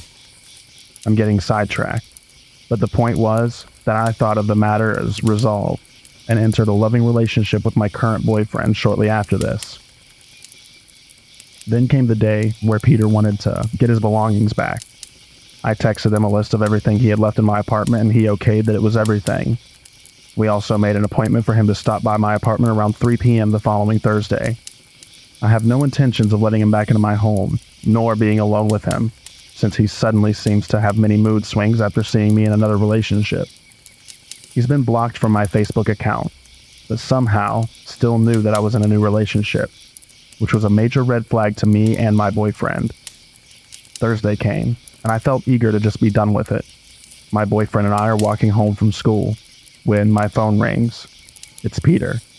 He yells at me that he's now been waiting at the train station for over an hour. I try to reason with him, agree to meet him there with his belongings since he needs to catch a train. My boyfriend walks with me to the train station, but we arrive only to find it vacant. I live in a small town, and the train station is mostly used during rush hours in the morning and evening. It is also located rather bizarrely among normal residences, and there are a lot of off alleyways leading all over town from there. I get a text stating that Peter can see us, but won't come out of hiding when my boyfriend is there. We leave his stuff on a bench at the train station, calmly replying that I'm not actually interested in a meeting with him. When I say calmly, I mean that my reply is calm. I'm shaking, and my boyfriend is furious over this child's play. On our way home, I receive another text. This time he states that he has a gift for me, and it's in my mailbox. This freaks us out even more, mostly because this indicates that he might be waiting at my home. It is entirely possible that he watched us at the train station and then ran all the way back to my apartment. However, there is no trace of him and nothing except a bill in my mailbox. By now, we figure that he's acting up out of spite and proceed to ignore the bombardment of texts, calls, and so forth that follows that day. After a while, life returns to normal. Then I get another call, this time from my ex's older brother, who is worried about his sibling. Apparently he's disappeared, taking one of his brother's gas pistols. I'm speechless, but since I haven't seen anything, I shake it off as another childish act. The same day, my boyfriend sees police officers walking around the basement staircase on the exterior of the house we lived in while doing some grocery shopping. He did this every day around 4 p.m. The next day, we were contacted by my boyfriend's mother. It's in the newspaper. There's a description of an unnamed young man from the same town as Peter, who has been arrested for attempted robbery of the pizza place that I lived above. He was armed with a knife, a gas pistol, and lighter fluid, while stating that he was not attempting a robbery, but there to visit his ex, presumably me. Contacting the police, I discovered that he also had a mask, fake papers, a wig, and a duffel bag, which he had thrown down into the staircase when around 4 p.m. he had jumped to vents and tried to enter the pizza place. This means that my boyfriend went out of our front door, while my ex was hiding right behind the front door armed. I have never been more freaked out than that ever. The sad truth is that my ex never got charged with anything because he's a minor and has a father with a military background and money. I write this now because after 3 years, I thought that this horror story was finally a closed chapter. That was, until I received a declaration of love from a fake email account signed Peter. I received this just 2 weeks ago.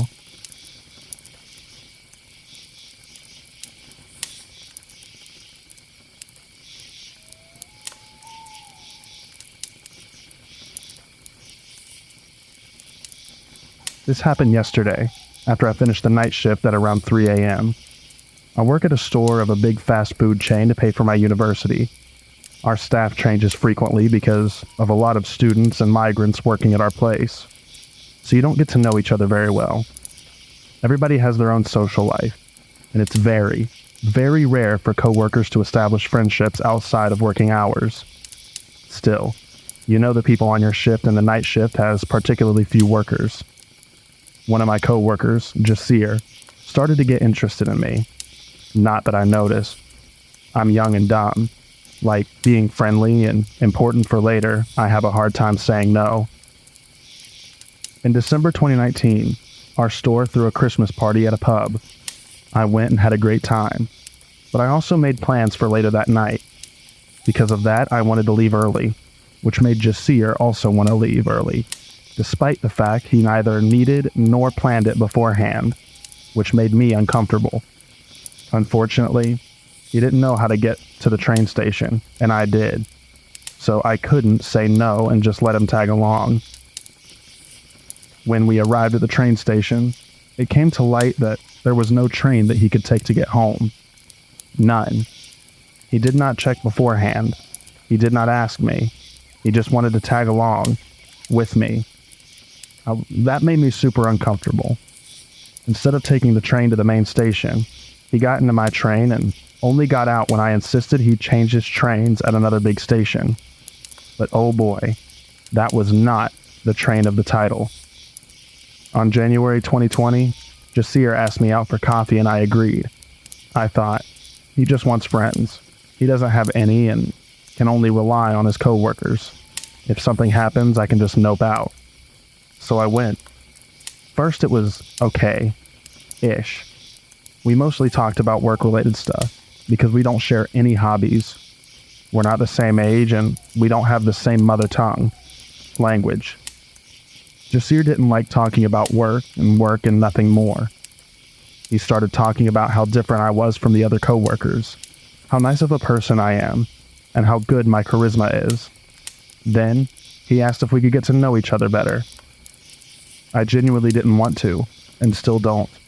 Jasir is not my type, neither as a person, nor from his looks, especially his looks. Even if I sound superficial, while I'm in my early 20s, Jasir is at least in his early 30s. I have no problem with age gaps. A story for another subreddit. But I am not attracted to men that dress like teenagers. Instead of telling Jasir a straight no, I told him that I was not interested in having a boyfriend. He didn't take that seriously and told me that I would change my mind. I told him I wouldn't. He, again, was not really on board with that opinion. So I elaborated my opinion 3 times in German and 1 time in English to get it very clear. He always changes to English if he does not get something, or thinks he's misunderstood. Even if he heard it clearly and just does not like it. I mean, obviously my opinion is going to change if I explain it in English other than German. We left the conversation with him still not convinced, and me being really not interested in a second meeting. He quit soon after, and I foolishly assumed I was free. But whenever he came to my workplace to place an order, he would ask me out to eat something, and every time I would postpone whatever I said the last time. Because of finals, because of travel, because of anything I could get my hands on. Then came COVID-19 that hit Germany in March, and I didn't see him anymore. I blocked him on social media in April, and hoped that that was the last thing to happen. But oh boy, that was not the case. Today, I finished my shift at 3 a.m. and left with my female and very Asian coworker, Wei, to catch the next train. We take different trains, so we decided to wait in the main lobby until I needed to go to my platform. In that time, Jasir appeared. He just finished his shift and was on his way home. Wei asked him which train he needed to get, and he said that he was walking home. While the conversation went on, I got closer to Wei to get some space between me and Jasir. Wei did not grasp how uncomfortable I was in this situation, and she just walked away. What did Jasir do? He placed himself between me and Wei, right in my vision line. Every fiber in my body felt how he barged into my personal space. I decided I could not take a private conversation with him and said, "Oh look, I need to go to get to my platform." But Jasir followed me, through the main lobby, through the train station, into the elevator, and into the train. I was internally screaming and walked through the train until I saw another passenger. I sat down in the row of seats next to me and Jasir followed. As if every bit of luck had just left me, the other passenger moved seats and went away, so I was back alone. Jasir talked and talked, and I showed clear signs of not wanting to continue the conversation. I hoped he would leave before the train departed, but he didn't. Mind you, the train goes in the opposite direction of his house, and is 1 hour walking distance to my workplace. There is no way in hell this man could get anything out of taking that train, except for following me and continuing the conversation. I was freaked out, and told him in English that he was acting very weird. Maybe I should have used a different word, but English is not my first language, and at that point, I only thought about escaping. I could not let him see my station, or he could easily follow me home. I don't live rural, but at 3 a.m., there's nobody on the streets, so him following me home was terrifying. I thought about getting off a station earlier, but then I would need to get a cab, for which I did not have cash on me. Or I needed to walk and he could still follow. I decided to get up at the next station, let him get out of the train first, and then just stay inside while the doors closed. It fortunately worked, but only after telling him that this was not my station. I would not get out, and he would not get back in. I even held my hand out to stop him from coming back. He stayed outside after the conductor shouted at us to let the door close. So let's rewind. He's way older than me, but does not get the concept of me not wanting to be in a relationship with him. Whenever he does not like an answer, he switches to English, because it just might be a misunderstanding. He followed me 2 times into my train and almost home, without even thinking about how creepy that behavior is. So Jasir, my ex-co-worker, let's not meet again.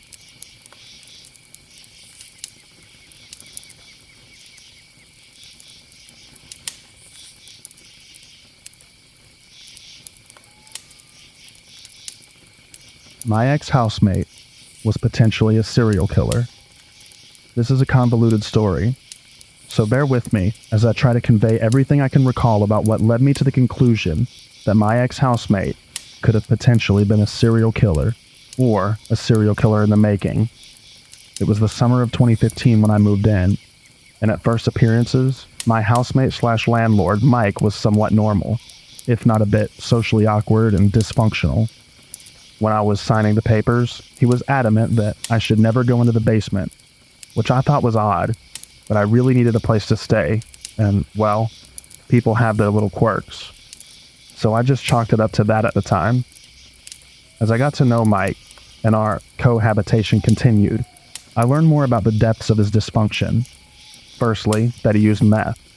Now, I don't automatically judge people based on vices, but I was surprised at the extent of his use. He was probably the first person I knew who used meth and balanced a full-time job, enjoyed a decent amount of success. The reason this is important to the story is that when he would be around the house, drinking and using meth, he would start to run off at the mouth. He would often joke that if I smelled lye coming from the basement, not to think anything of it. I think it was probably the 3rd time he said this that I asked why he keeps saying that, and he said, "I just use those chemicals to clean up after the bodies," with a wily grin on his face. I tried to chalk that up to a bad sense of humor, but it didn't set right with me. He was also very particular that I let him know of my coming and going, and my work schedule. I remember him being shocked and uncomfortable one day that I ended up taking off of work, because he didn't realize that I was home. I remember that day because there was a lot of clanging, and what sounded like muffled shouting coming from the basement. His car was in the driveway, but he was not in the main house or in his bedroom. Other days he would play very loud music that bumped through the whole house. Sometimes he would even play NPR radio at those volumes. In retrospect, I think he may have been trying to mask sounds. He would make remarks about sex workers, saying, "You can do whatever you want. You can choke them or beat them to death and nobody cares." I took exception to this. I told him I thought that was messed up. but when he would get tweaking, he'd always come back around to alluding to the same kind of violence, talking about how he was a normal white guy who owned a house and had a good career, so the police would never suspect him. At this point, I start to think that it's gone a bit too far to simply be a joke. I was in a weird position, because money was tight at the time and my options were few. I tried to convince myself that even if he is messed up, he's probably just engaging in outward fanaticism. I knew that he would acquire the services of sex workers on occasion, but again, did not judge that activity at face value, but started becoming concerned. Then, at one point when I was doing laundry, I caught whiffs of decomposition. The house we were in was in southeast Portland. It was relatively new. Having grown up in upstate New York, I know that animals can be trapped in walls and die, but this was the garage, and there were no animals scurrying in the walls. This was strange and telling to me. I considered carefully what I would do, and decided I would confront him about the smell. I decided to pose the question in a somewhat suggestive way, by expanding on his jokes. I told him that he needs to do a better job cleaning up the bodies, because I smelled decomposition from the garage. I will never forget his reaction. His eyes widened, and he shot me a sharp glare, somewhere between fear and anger. He stumbled over his words and eventually responded, "What? Really?" I said, "Yes, really." And there was a few seconds of awkwardness before he said, "Thanks for letting me know," and promptly went into his bedroom and shut the door. A few days after that, he went into the upper crawl space in the garage while I was doing laundry again. He called for me and was trying to convince me to come up into the crawl space. My body locked up, and it was like my instincts were screaming at me that if I went up there, I would not come back down. I gave some excuse that I can scarcely remember, that I had to be someplace. I packed up my laundry, threw it in my room, and left. We spent a lot of time in the padlocked basement without a doorknob. The only way in was through the backyard. I wish I would have gone down there in retrospect, to either confirm or dismiss the suspicions once and for all. In the last couple of months I had lived there, I was privy to more graphic comments about women and sex workers, explicit talk of sexual violence, and he was using more and more. He once showed me a video that he had made. He's a graphic designer and artist as well, which featured heavy bondage themes, interspersed with distorted audio of women screaming, and this strange, leering figure in a plague doctor costume. It was one of those situations where any one of those things alone may be innocuous, but as they were accumulated, it became suspicious to me. It was October of 2016 that I left there, taking off to Osetioete camp during the anti-pipeline protests with Standing Rock, Lakota. A mix of feeling called to action and having nothing else to lose, as I wanted to get out of the house in the worst way. My last night there, I did not give notice that I was leaving. He was drinking and tweaking again. Started in on the same conversation, loosely describing murder and violence in the tone of some sort of edgy joke. I told him he would be caught eventually, not even holding back my suspicion anymore. He reiterated that he was the last person police would suspect, and asserted that they wouldn't catch him. I said this in a very serious and concise way, dropping the pretense that he had been using before. I left the next morning. This haunted me for months, then a year and a half. I felt as though I hadn't done anything. The guilt was eating away at me, so I called Portland Crime Stoppers and put in an anonymous tip describing what I had described there. When I did, the operator started going back and forth, putting me on hold, because the call had piqued the interest of the police sergeant who was assigned to the call center. So they were asking me detailed questions about his vehicle, his house, the methods he described, etc. It seemed like they took interest. I gave them as much information as I could remember and left it at that, feeling just a little bit better that I had at least tried to do something about it. Fast forward to recent times.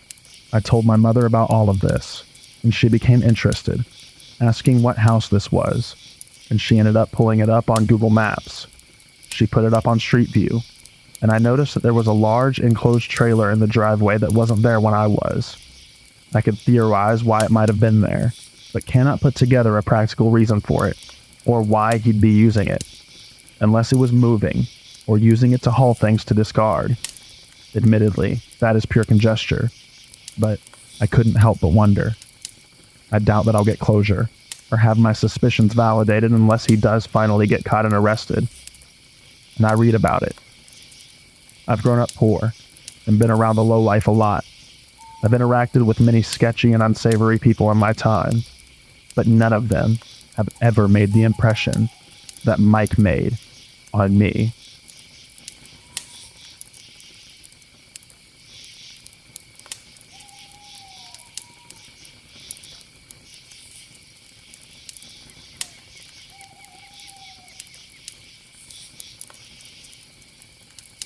To keep a long story short, my ex-best friend Alyssa and I were friends for almost 7 years.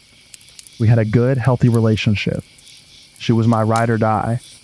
We did everything together, but we slowly started to drift away when I exchanged schools.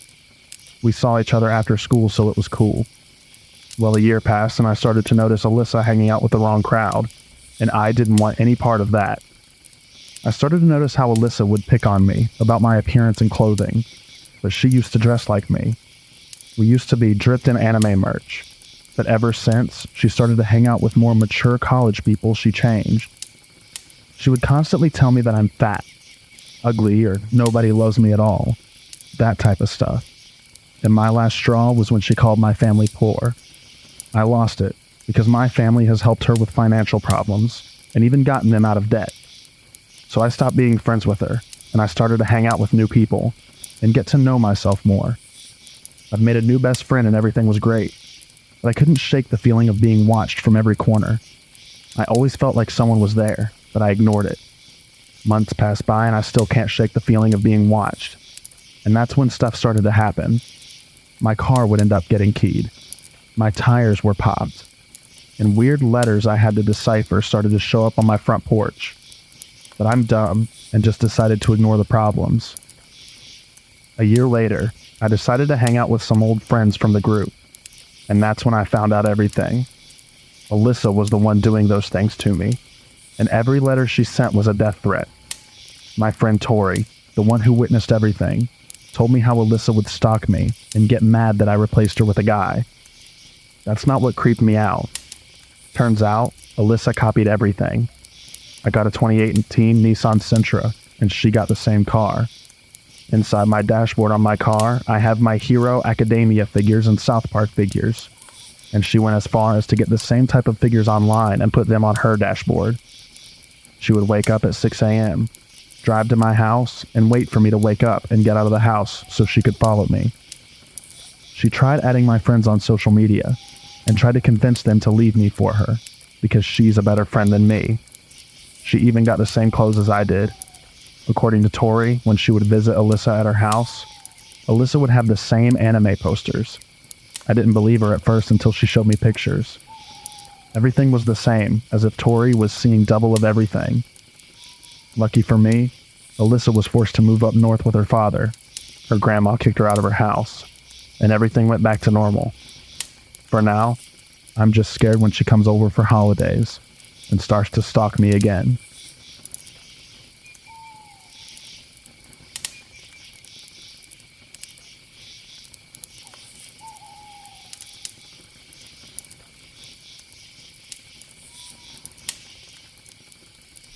This happened to me about a week ago. I found a summer job at our local supermarket, and about 2 weeks in, I got asked to work the late shift, 11 p.m. to 5 a.m.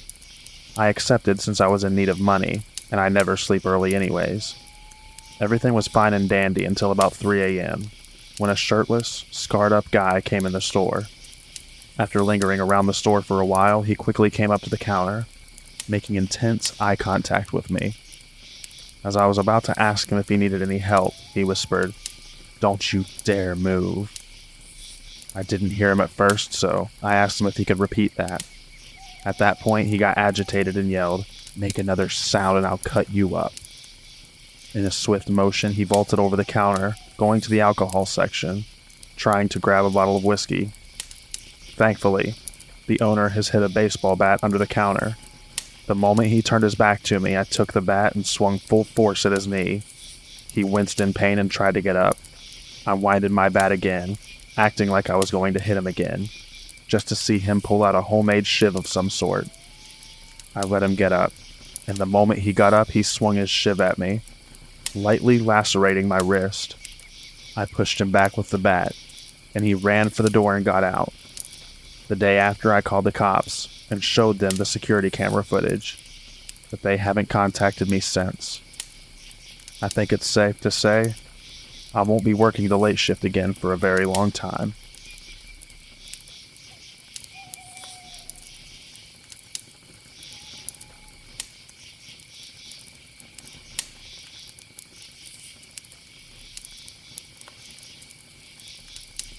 A little over a year ago, I had a job working overnight at a gas station close to my house. I'm a woman and was 31 at the time. I know to some it seems unsafe for a woman to want to work a graveyard shift by herself. However, it was a slow store, and the sheriff's office was about 20 feet across from it. I really didn't think that I would have any problems. There would be about 30 customers in an 8-hour shift, and that was on a busier night. It was about 3:30 in the morning. I went outside to sweep the parking lot and last minute check in the trash. It was time for a cigarette, and I had one headphone in, kinda jamming out. Across the road in the parking lot of the sheriff's office, I saw a figure with his back to me. He was swaying back and forth while looking down. I mean, yeah, the building closed at 4 p.m. and didn't open again till 6 the next morning. But why? By the back of his ripped white t-shirt, I remember that he came in about 4 hours earlier. He was a total creep, and I could already tell that he had a good buzz going. I didn't say anything. I just took my eyes off of him and tried not to draw attention to myself. It was working until a car pulled in. I was still outside as they pulled up. I saw him look at the car and then at me, and back and forth again. As the customer was leaving, I walked her outside. I still had half a smoke burning, and had left my dustpan outside with the squeegee. We both heard him start to swear angrily, and seemingly engage in an argument with himself. He looked across the road and told me to be careful. I made an awkward joke about him being the one who should be more afraid of me or something like that. The man was still there, but closer to the road, now facing the parking lot of my store. Whatever he's yelling was completely unintelligible. He was obviously very drunk and can barely stand straight, still swaying away. I didn't engage him, but I didn't take my eyes off of him this time either. I just slowly walked back towards the store. Something about his face really bothered me. It had a darkness to it, but his eyes looked wild. My experience during graveyard jobs has been that the crazy-eyed ones are the worst ones. I didn't like it at all and wanted no part of it. I still had almost 3 hours to go, and 2 before any other employees got there. Instantly, I went to the computer and typed up a temporarily closed sign, just in case he wanted trouble. I was coming around the corner on my way to the doors when I saw that he'd walked across the road to my side now. I literally just barely got the second door locked when he stumbled into our very small parking lot. My hand mimed the signal for cut across my neck, basically saying, "Nope, sorry, you can't come in here, we're closed." I shook my head back and forth too, hoping to further discourage him. He started walking away but screamed something at me while he was walking. I don't mean he was grumpy and shouted at me or yelled. I mean like he was in enraged volume and was violently throwing his hands everywhere. Definitely knowing I'm in the wrong shift of the wrong job, I got really skeeved out. I decided to call the cops. It's a good thing too, because the minute I hung up with them, there he comes again up to the door. He starts pulling and banging on it. He backs up and runs into it trying to ram it. Not that it would have done him any good. I made the mistake of telling him that I'd called the cops. I say I made the mistake of telling him because once I said that, he took off. The police never found him. They drove around the road and surrounding neighborhoods for over an hour, but found no one. He was on foot, so I don't get where he could have gone to. He didn't harm me, and with them not finding him, I didn't fill out a police report or anything.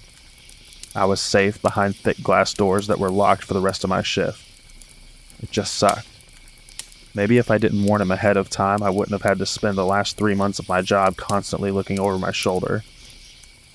I'll never know what the right choice was. I'm just glad that I don't work there anymore.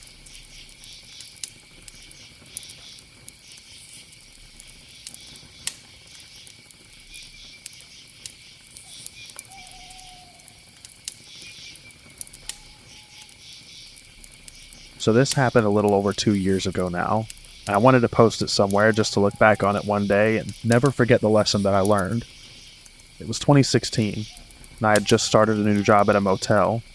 It was low pay, but I needed an office job. One of my friends, Michael, got me this job. For a few days, I did training with the owner in the mornings. For 2 nights, Michael trained me. Our job was the 11 p.m. to 11 a.m. shift. Nothing exciting, checking guests in and doing paperwork. My boss went away with his wife on vacation for a week, which is attributed to the swift training that I had to endure. So it was my first night alone on the night shift. There was a monitor with security cameras around the motel's property, and large glass windows all around the office building with a glass door. There was a no-night window like most motels have. It was fairly early in the night at about 1 a.m. I was just doing my normal check-in paperwork when a man walks in and asks if we have any rooms available. Usually if someone is sketchy, my boss has me lie and say no, but he seemed normal at the moment. Without hesitation, I said, "Yes, of course. Just for one?" And he replies, "Yes." So I begin creating the reservation on the computer, when I notice that he starts swatting the air and making spitting noises, as if he's being surrounded by flies. I try to ignore it. As far as I was concerned, it wasn't my business. So I try to check him into the room quickly as possible. I give him his key and he's on his way. At this point in time, I could be described as very timid. I had a lot going on in my personal life, so I hope you can all understand my reaction to what happens next. The man comes back from his room and slams his hand on the glass door and causes me to jump. Absolutely frightened, I look up to see him just staring at me.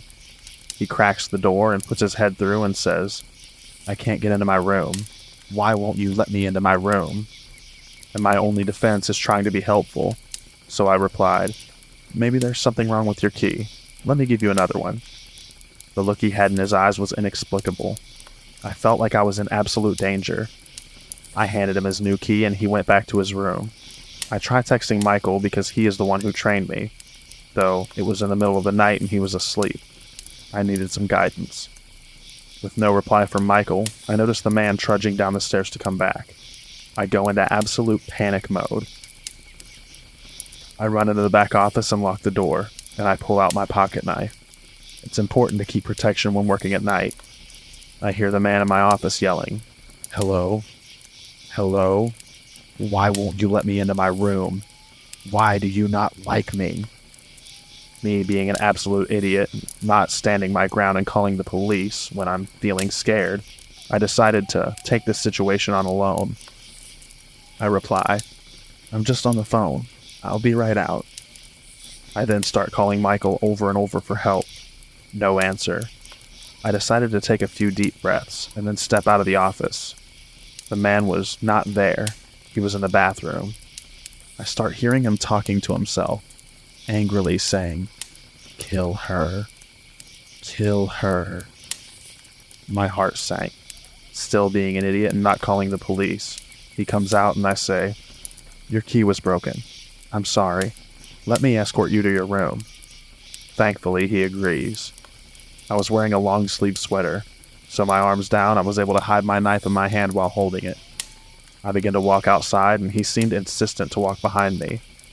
We began making our way to the staircase and up towards his room. I was sweating from how nervous I was, continuously looking behind me to make sure that he wasn't going to make a move. He stops at a room, and I stop at his room a few doors down. I smile and say, "Oh, that's the wrong room. This is your room," as it clearly said on the door. The whole time he was going to someone else's room and trying to open the door. I felt bad for them. I quickly ran back to the office and locked the door. The next guest I checked in was a police officer from a few towns away. I felt bad for confiding in them about the guy, but they seemed willing to keep an eye out and ear out. The next night the man came back, but I had the doors locked and told him that we were all booked up. I explained to my boss what happened when he got back from vacation. However, he didn't take me seriously. I continued to work there on the night shift for the next year, where many other strange encounters happened. However, from that encounter, I learned that if you ever feel uncomfortable, always call the police.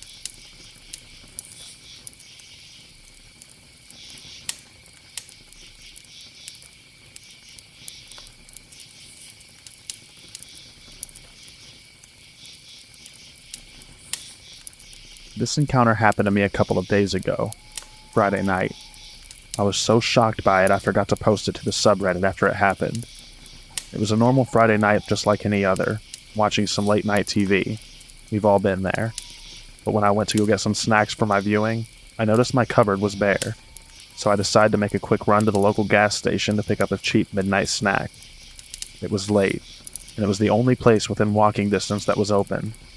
But when I got to the gas station, there was this man there, disheveled hair, and he was young looking, but his skin was oddly weather-beaten for someone so young looking, and his eyeballs had these yellow spots on them. Unnerving to say the least, but he was the cashier, so I didn't have much reason to be afraid of him yet. I grabbed some stuff, laid it out on the counter, and started fishing around for my debit card. The cashier smiles. "You like those Gatorades?" His teeth. I'll never forget those teeth. The only way I could describe them was pure evil, almost like they didn't fit in his head. I nod politely, praying silently that that would be the end of it. He rings up my groceries and I scan my card, and then he says, "Hold on, I need to replace the printer paper." And he walks back somewhere that I can't see, but I look at the card scanner. There's no printer feed on it at all. Okay, fair enough. Maybe I don't understand how the receipt scanners work. Maybe I don't know where to look for the receipt to come out. But then I see this other guy at the door. He's trying to lock it. My red flags go off like crazy. I grab my card and leave my groceries there, rushing to the door. I'm pounding on it like crazy, and the other guy's trying to stop me. I hear the cashier coming back, so I panic and push the other guy into one of the aisles, giving me the opportunity to unlock the door and rush out. I haven't been back to that gas station since. Now, I go to buy my groceries ahead of time. But if I'm at some other store, I hope that I don't meet that creepy gas station guy.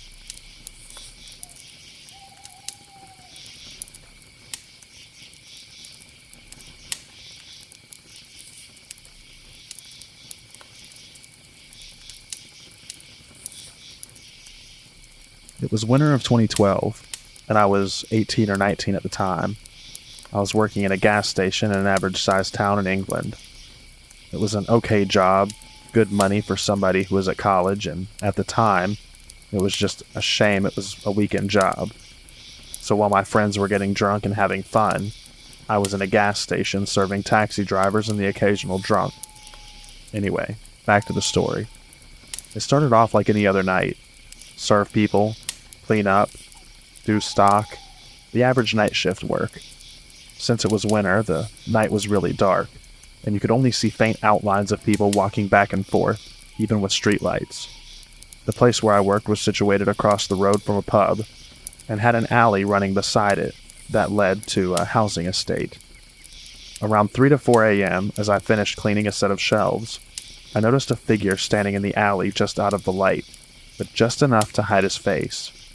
But you could make out his clothing. I initially brushed it off as somebody waiting for a taxi, as it seemed harmless enough. I sat down in my chair behind the counter and looked at my phone and played some games for a bit. When I looked up, it was 5 a.m. and he was still there, waiting, watching me. To make my situation worse, after 5, there is hardly any traffic or passers-by. I had that guttural feeling that he had some harmful intent. I was safe, however, as I was locked in until morning. I stared back in a trance, trying to keep an eye on whatever he could do next. After a while, I needed to use the toilet, so I went and came back thinking that he might have walked off. But he didn't. He was still there. I then decided to not do my last job until my coworker came in to start their shift, as my last job was to take out the fire extinguishers and sand buckets. It got to about 6 a.m. The figure faded back into the alley, and I didn't see him for the rest of my shift. When my coworker arrived, it was still dark, and I usually walked the 10 minutes back home. But this time, I got a taxi back home, and I felt the guy could be anywhere still watching me. I told my coworkers and family members about my experience, and they said they personally haven't experienced anything like it, and they wouldn't like to either. I was very nervous when doing my shifts from then on, feeling like as soon as I let my guard down, he would strike. But thankfully, nothing else happened after that. I quit the following summer to go to university. Safe to say, I don't want to meet the person in the shadows from that night.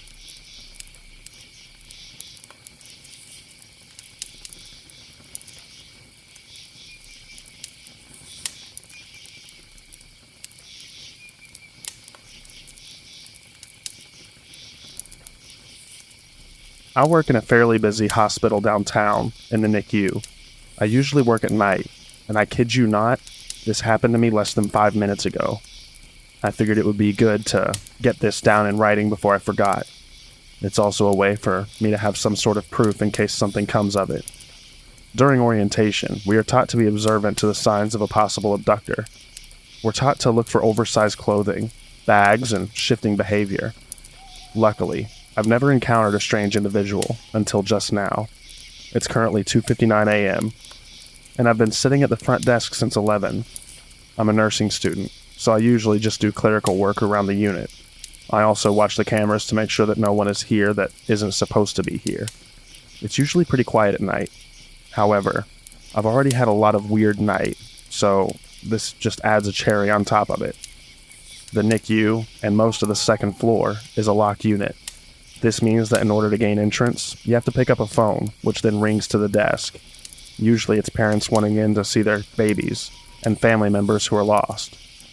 It quiets down around 11, so no one usually comes in or out during my shift, with the exception of housekeeping. One of the security cameras is situated so that I can see who is picking up the first phone. I had been sitting here browsing Reddit when the phone rang. I glanced over at the phone thinking it was a parent wanting an update or something like that. It took me a second to register that it was the number for the first set of doors/phone. I picked it up and looked over to the screen. There was a lady in baggy clothing with a sling on her arm. I answered the door and she said she wanted in to find her cousin, who apparently had been brought up from the emergency department. I asked for the last name, and she unintelligibly rambled off a Latino name that I only caught the first part of. Knowing that we did not have any new admissions, I told her we didn't have anyone by that name. I tried to get some information out of her, and she said that her cousin had been brought up from the ED. I told her in that case she would have to go to the labor and delivery and talk to them. She hesitated and then said okay, and walked away. I got a really weird feeling from her, so I checked the census to see if there was anyone that was being assessed in L&D, and there wasn't. So either she was at the wrong hospital, or she wanted into the unit to do something a little bit more sinister than to just see her cousin. I shrugged it off and figured if her cousin was in L&D, then she would find her and all would be well. About 5 minutes later, the same lady appeared in her extremely baggy clothing and her sling. The only difference was that this time, she was putting the sling on and was using her injured hand to mess with something in her oversized sweatshirt. She picked up the phone and once again asked to be let in to find her cousin, and that L&D said that they had no one by that name. I told her the exact same thing, and that she would need to get in contact with her cousin and go back over to L&D. She got hostile for a second and then hung up the phone. Whether or not she was trying to gain access to the unit for things that she shouldn't be doing, I'll never know. But creepy lady who looked like a baby snatcher, let's not ever meet again.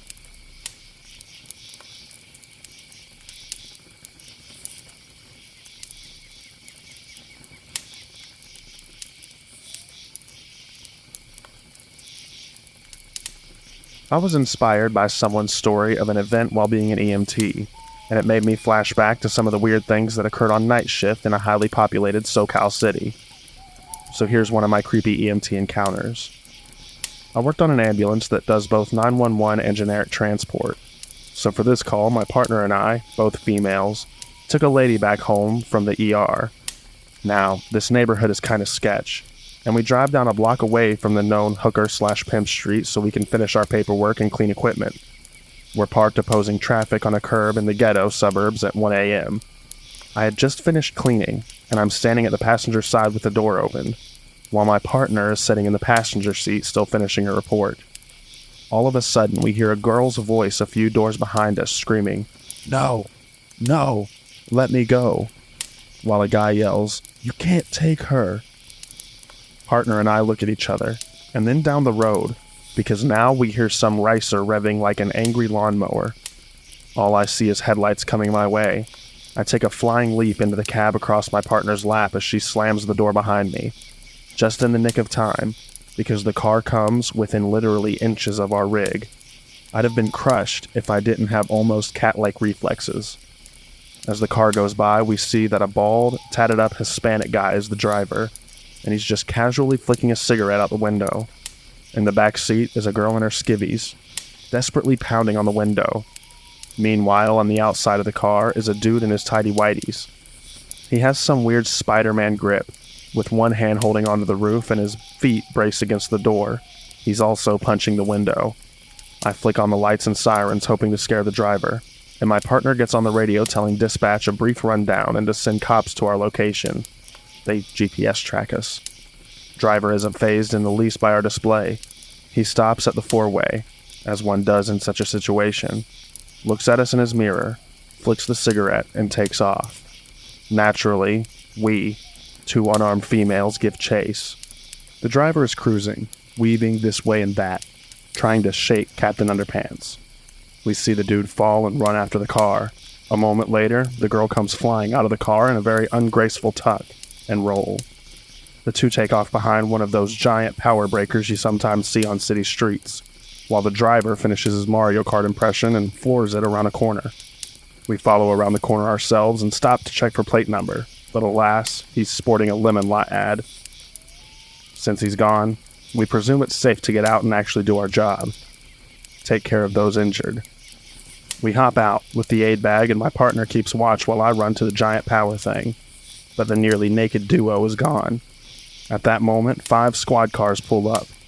Little late, boys, and ask if we're the ones who called for backup. We restrain ourselves from asking if they see any other freaked out EMTs in the neighborhood and giving them the story. They ask where the two who escaped the car went, and we respond that we don't know. They ask for a description and possible direction. We tell them that if they go left and make another left 3 streets down, then stop shortly before EC Boulevard, they'll see 2 people in underwear and likely covered in road rash. I helpfully add in whatever the design was on the guy's shorts, and they just stared at us for a minute. Realizing we were serious, 3 cars take off. Maybe 5 minutes later, one radios in saying that he found them. Here's the kicker. They denied everything. No car, no kidnapping, no chase. Of course, they can't explain why they're nearly a block away from their place, wearing only enough to not break any indecent exposure laws, their lack of shoes, or the copious road rash all over them. Since technically they didn't do anything wrong and they had no desire to press charges or be treated by us, they were let go. And that, people of Reddit, is only my second creepiest night in EMS.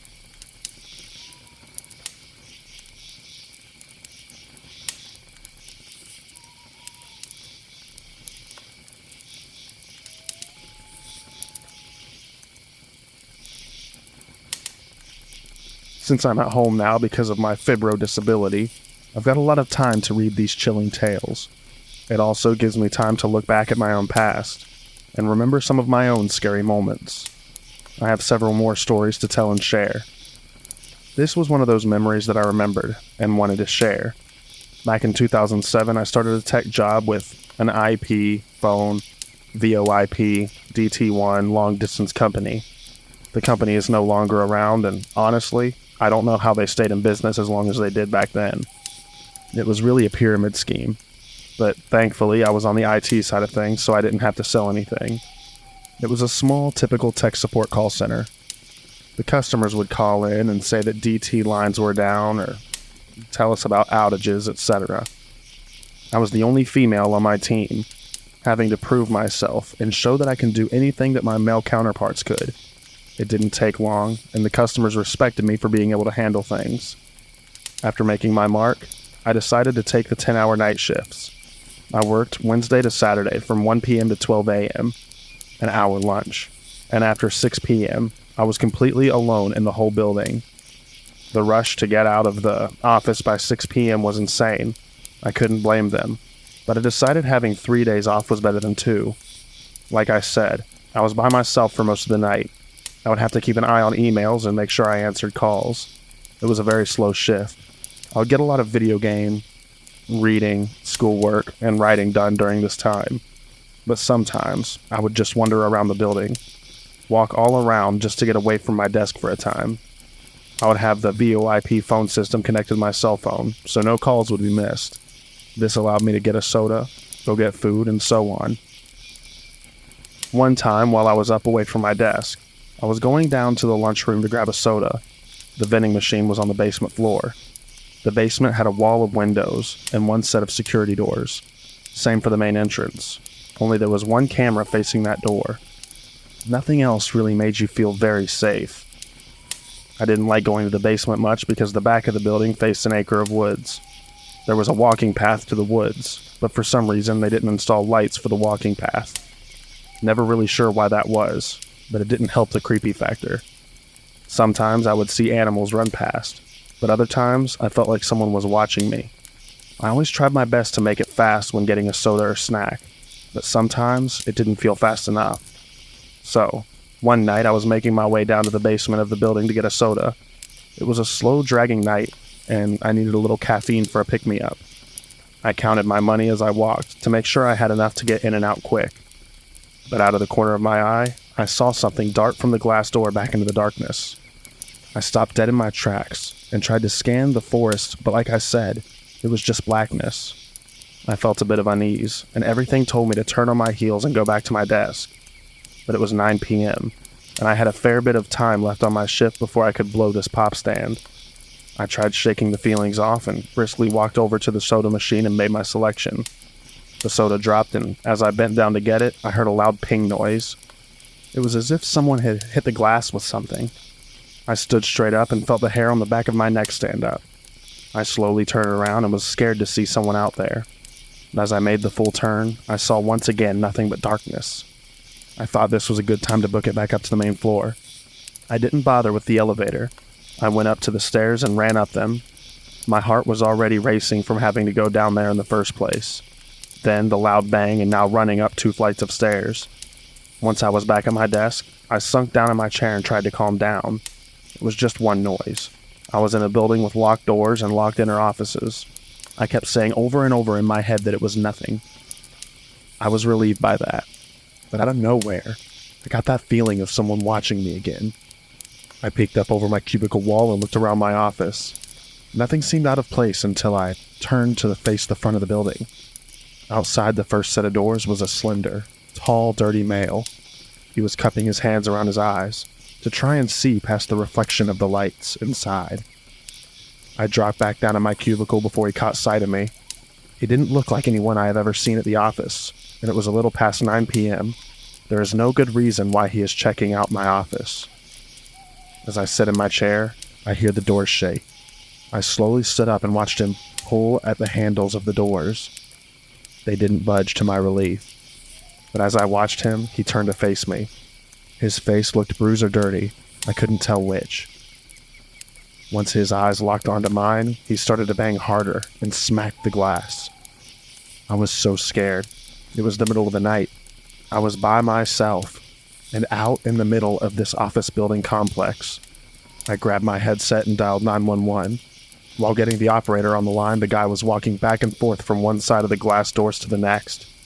911, what's your emergency? The lady's voice was direct. Yes, my name is Blank. I work at Blank. I need someone to come out. There's a guy trying to break into my office building. While speaking with her, the guy disappeared from view. I tried to look in all directions, but I didn't see him. I knew that he wouldn't just walk off. Not with how hard he was banging. Out of nowhere, a good-sized rock came out of nowhere and smashed against the door. I screamed and went under my desk. The operator asked what just happened, and I explained that a rock smashed against the glass door. She asked me if the glass was broken enough to let him in. I didn't want to stand up and look, but she told me to look in order to know where he was now. I crawled out from under my desk and just peeked over my wall and saw a huge crack down the first part of the door. I sank back down and told her to please have the police hurry. She said they were on their way.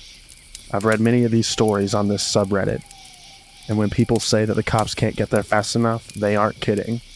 It feels like time is standing still, and you can do nothing. Another smash against the door, but along with that glass-breaking sound, sirens could be heard coming towards my building. It was music to my ears. I told the operator that the police had arrived and thanked her for all of her support. I stood back up and looked over the cubicle wall, and the red-blue lights were flashing wildly. But the thing I didn't see was the man. The top part of the door was completely smashed, and the rock was lying on the inside of the entryway. One officer came to the front door, and others were out combing the area. I could see their flashlights moving all around the parking lot. The first officer to come in the building and greet me was a very kind man. He was patient with me and let me explain what I saw happen. Soon, my boss arrived and checked on me, then the damage. At some point, my husband was called and told that I would be escorted home by one of the officers. I took the next few days off and started to look for another job that wasn't by myself at night. When I gave my statement, I explained to the officer that the person could be partnered with an ex-coworker who was fired a few weeks prior for stealing and just not showing up. He knew then people came and went. He knew where we kept the cell phones we were selling. Not under lock and key, but under a desk of the provisioner. From smartphones to Blackberries, when they were still worth buying, plus VoIP boxes and phone cards. I went on to leave this job a month later and started at a credit card machine company. It was an office full of people, still a call center, but I felt safer, especially with the security and cameras all over the building. Like I said before, this company is no longer around. It was bought up by another company, and they basically liquidated all the funds that were still worth something.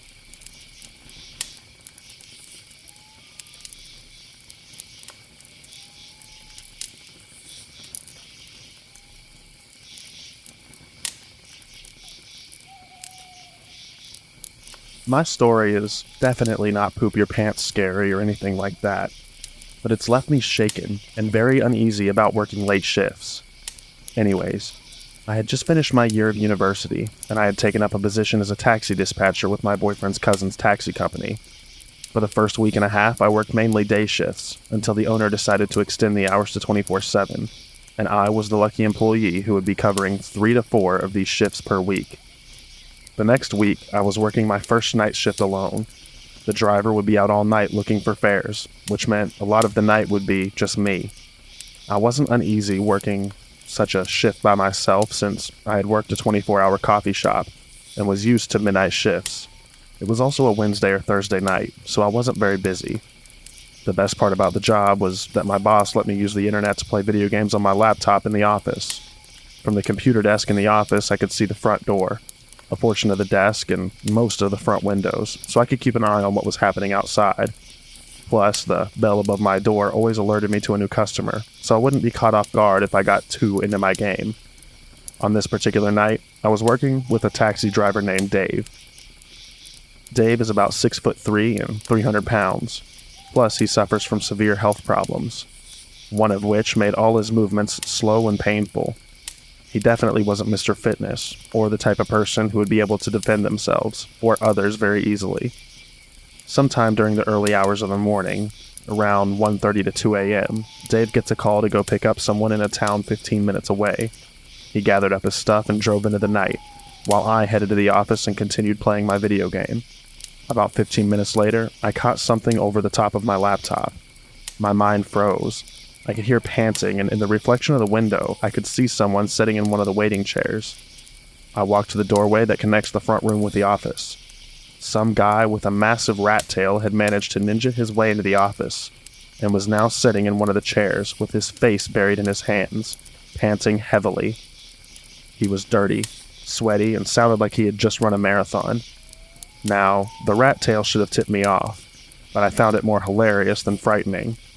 A few moments passed, and I finally got up the courage to go ask him if he needed a cab. He didn't respond at first. I asked him again, and he looks up at me. I took a step back into the office. His face was scratched and covered in blood from a wound on the top of his head. I was shocked and immediately offered assistance to him. He replies with, "I'm fine. I don't need no help. I just want to go home." I asked him if he needed a cab, and if so, where was he going? He told me he lives about 20 minutes away and wants Dave to take him home. After that, shit started getting weird. I called over to Dave using the radio to tell him that there was a fare in the office and that he wanted a ride. He told me he'd be another 10 minutes. My hand was on the phone the entire time in case this guy made any sudden movements. Instead of going back to the office, I decided it was best to stay out in front, where there are two great big bay windows that make it easy to see what's happening inside the taxi office. I didn't feel as though he was a threat at all, but he seemed really angry at something, so I wanted to make sure that if something happened to me, people would be able to see it. So I walked out into the front room, and as I get closer to the gentleman, that's when I see it. He's not just bleeding from the head, but from the shoulder and knee as well. I ask him again if he's okay, then I offer to call him an ambulance for him. Bad idea. "You don't need to be doing that," he told me. "It ain't like I killed nobody, right? I never killed nobody. Don't go doing that. You don't need to call anyone. I just want to go home." "I'm sorry, I just noticed that you're bleeding pretty badly, and thought maybe you'd like someone to make sure you're okay," I replied. "I didn't kill nobody. He had what was coming to him. He shouldn't have said those things. But it ain't like I killed nobody. You don't need to call nobody. I just want to go home." "Okay," I tell him, "but you're bleeding." "It ain't like I killed nobody," he replied. "I swear I didn't kill nobody. Please don't call the cops. I don't need the cops. I just need to go home. I didn't kill anyone." Silence for a few minutes. He notices the phone clutched in my hand. "I fell down," he blurted. "Pardon?" "I fell," he repeated. "That's why I'm bleeding. I fell. It ain't like I killed nobody." He got up and started pacing. Blood was now on the chair and floor. I had the phone in my hand, and every once in a while he broke the silence with another string of incoherent babbling about how he had done nothing wrong because he hadn't killed anyone, and that I didn't need to call the cops because he was a good guy. Eventually, Dave radios over that he's about 2 minutes away, and I breathed a sigh of relief. He pulled up out front. The man gets into the car, and they drive off. Now I'm worried for Dave, so I called the cops. I reported what happened, and they followed a taxi cab to this guy's house where they arrested him. Turns out, the guy had run away from a nearby bar after he had physically assaulted a fellow patron. To what extent, I never found out. Injured him with a sharp object, I assume a pocket knife or needle. Took off running, fell, and managed to find his way to the taxi office. During his time in the cab office, the police had been searching for him. So technically no, he didn't kill anyone, but he did assault and attempt to kill someone. I also found out that one of the other drivers, Steven, knew the guy from a high school a few years ago. His name is Duke, explains the rat tail, and he has a history of violence. He also has a history of coming home drunk and cracking his wife's skull open from time to time. Whether he had planned to that night, I couldn't say, but I'm just glad that the guy ended up in the drunk tank for the night. His wife was unharmed, and the guy who got stabbed didn't die. At least, I assume he didn't, since I still see Duke every now and then, walking the streets with his glorious rat tail, which means he didn't get arrested. But in all seriousness, I wish you guys could have seen this rat tail. That thing was impressive.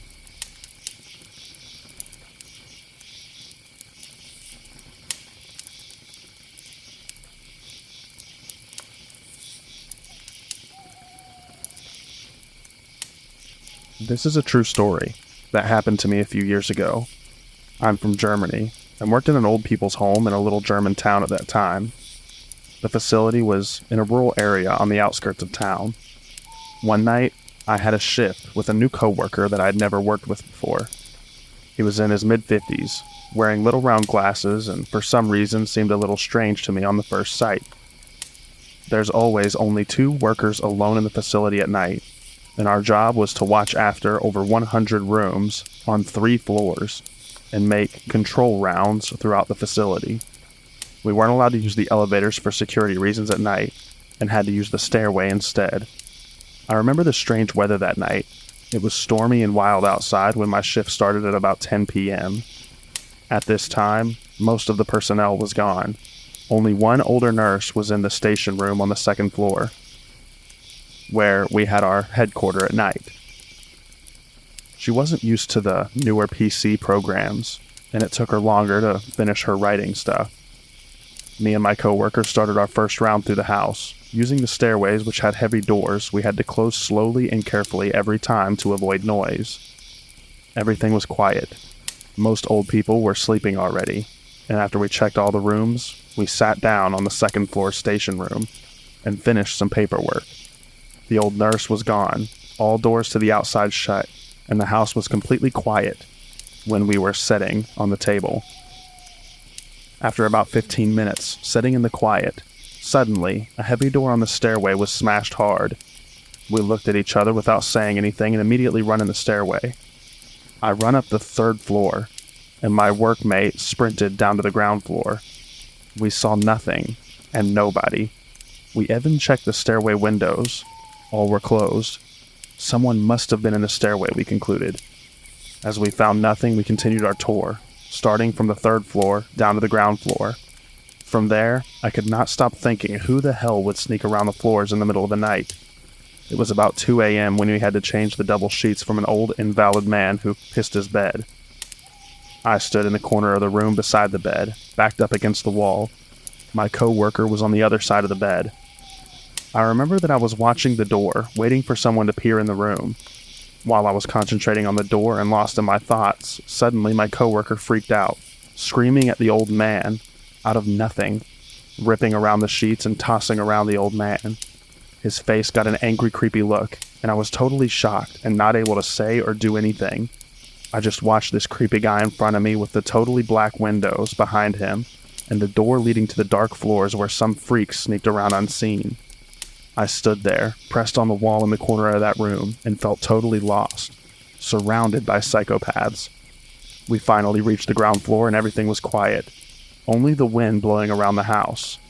Suddenly we heard a dropping sound, like someone dropped a knife or something metallic. The sound came from the kitchen area.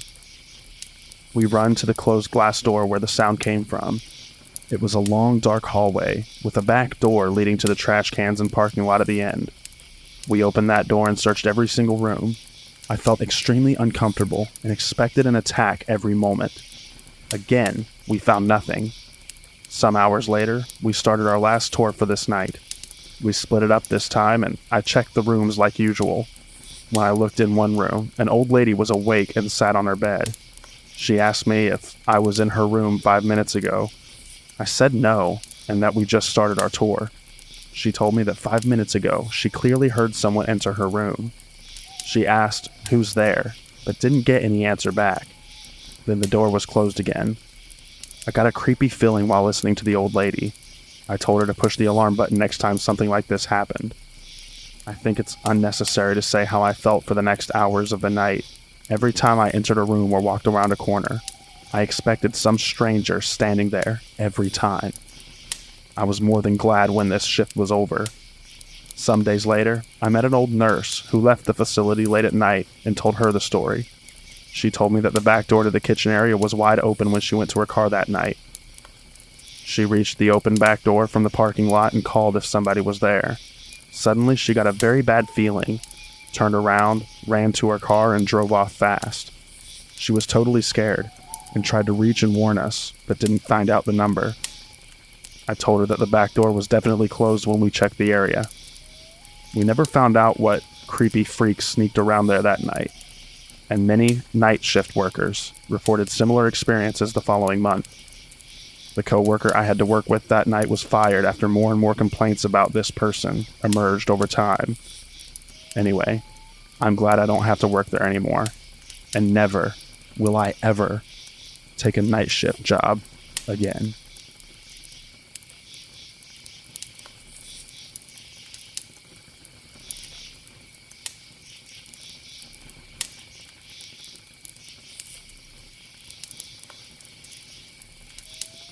One night, I was working a night shift in a refinery.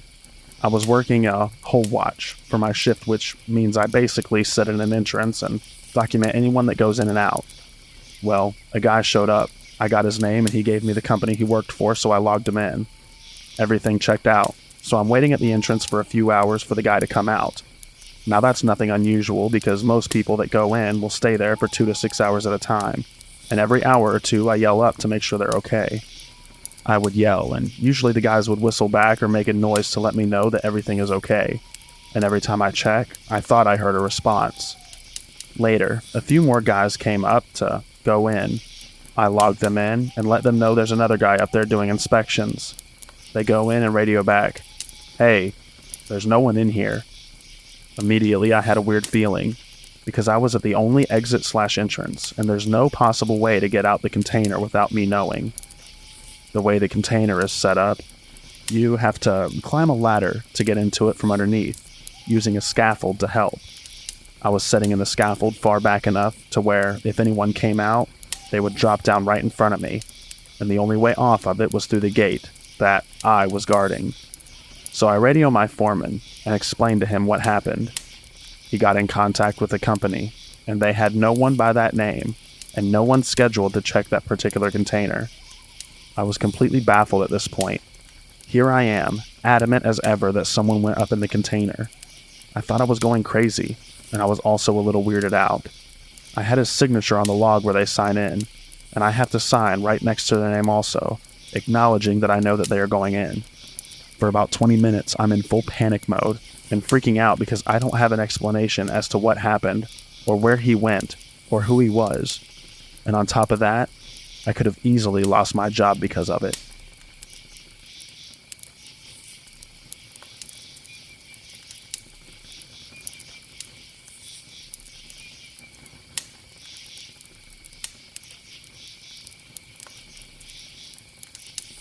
On my college campus, we had a night guard who would watch the campus because people kept sneaking in and stealing our gym supplies.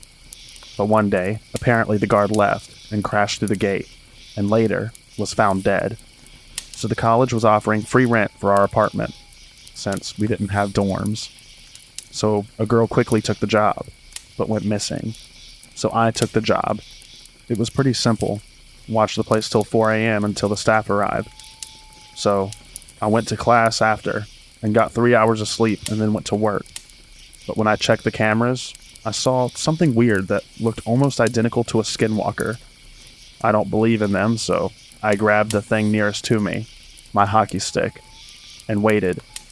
I told the dean, but they didn't listen, so I called the police on the third night. And turns out, it was an escaped prisoner who got a hold of drugs and went crazy. I quit the job after that and went back to my apartment. There was a note that said, "Congrats, you live."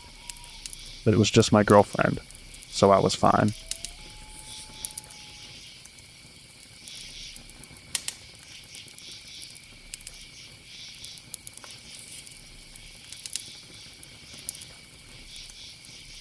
Okay, so to begin this, I wasn't actually put in any danger, but this story creeped me out a lot, and I still can't stop thinking about it. I work the night shifts at my job, which is just a little smoothie shop. So basically, every day I work, I do night shifts. Well, today was a normal day with no real issues besides a few rude customers, which seemed more often today than normal. Anyway, at about 8:30 tonight, we get a call, which is normal, so my crew member answers the phone. Eventually, I hear her say something asking about a physical description for one of us employees. So the conversation went like this. Do you know her name? What does she look like? What is her race? Well, the guy on the phone couldn't say the name or looks, but the girl was white. Tonight, there was only me and another crew member who were white, working, so it was one of us. Crew member says, "Okay, that narrows it down. What color was her hair?" He didn't know, so she handed the phone to me because the other girl has bright red noticeable and unforgettable hair. So I answer, feeling nervous. I'm going to get yelled at. And he starts talking to me and saying, "Hello, I just remember the girl had brown hair with light blonde in it, and she looked about my age." So I say, "Yeah, that's me. What can I help you with?" Then he answered, I just remembered something about her. She had kinda hairy arms. This was kind of weird to me, but I just ignored it, because I have dark hair and it's noticeable. So I just say, okay, what did you want to speak to me about? And he keeps talking about the hair on my arms, and asks me to describe the hair on my arms. He's asking, what color? Is it long? Is it like a lot? And I just answer him awkwardly, and I'm getting increasingly more uncomfortable as the conversation continues. So I say, why are you asking me this? And he goes, because I wanted to thank you for how nice you were to me earlier. So I say, oh, you're welcome, have a nice night. Then he says, what did you think I was going to ask? And I said, I don't know. Then he goes back to talking about my arm hair and says, is the hair on your arms long and straight or curly and messy? So I'm getting really upset and creeped out at this point and just say, I don't know how to answer that. Have a good night, sir, and hung up. As soon as I got off the phone, I tell my manager how uncomfortable that made me. But obviously you can't do anything over a phone call. Everyone was teasing me about my secret admirer, but it really gave me just an awful gut feeling, to be honest. Maybe I'm dramatic, but that guy was creepy, and I'm not sure what he was doing. But it seemed like he had some sort of weird fetish.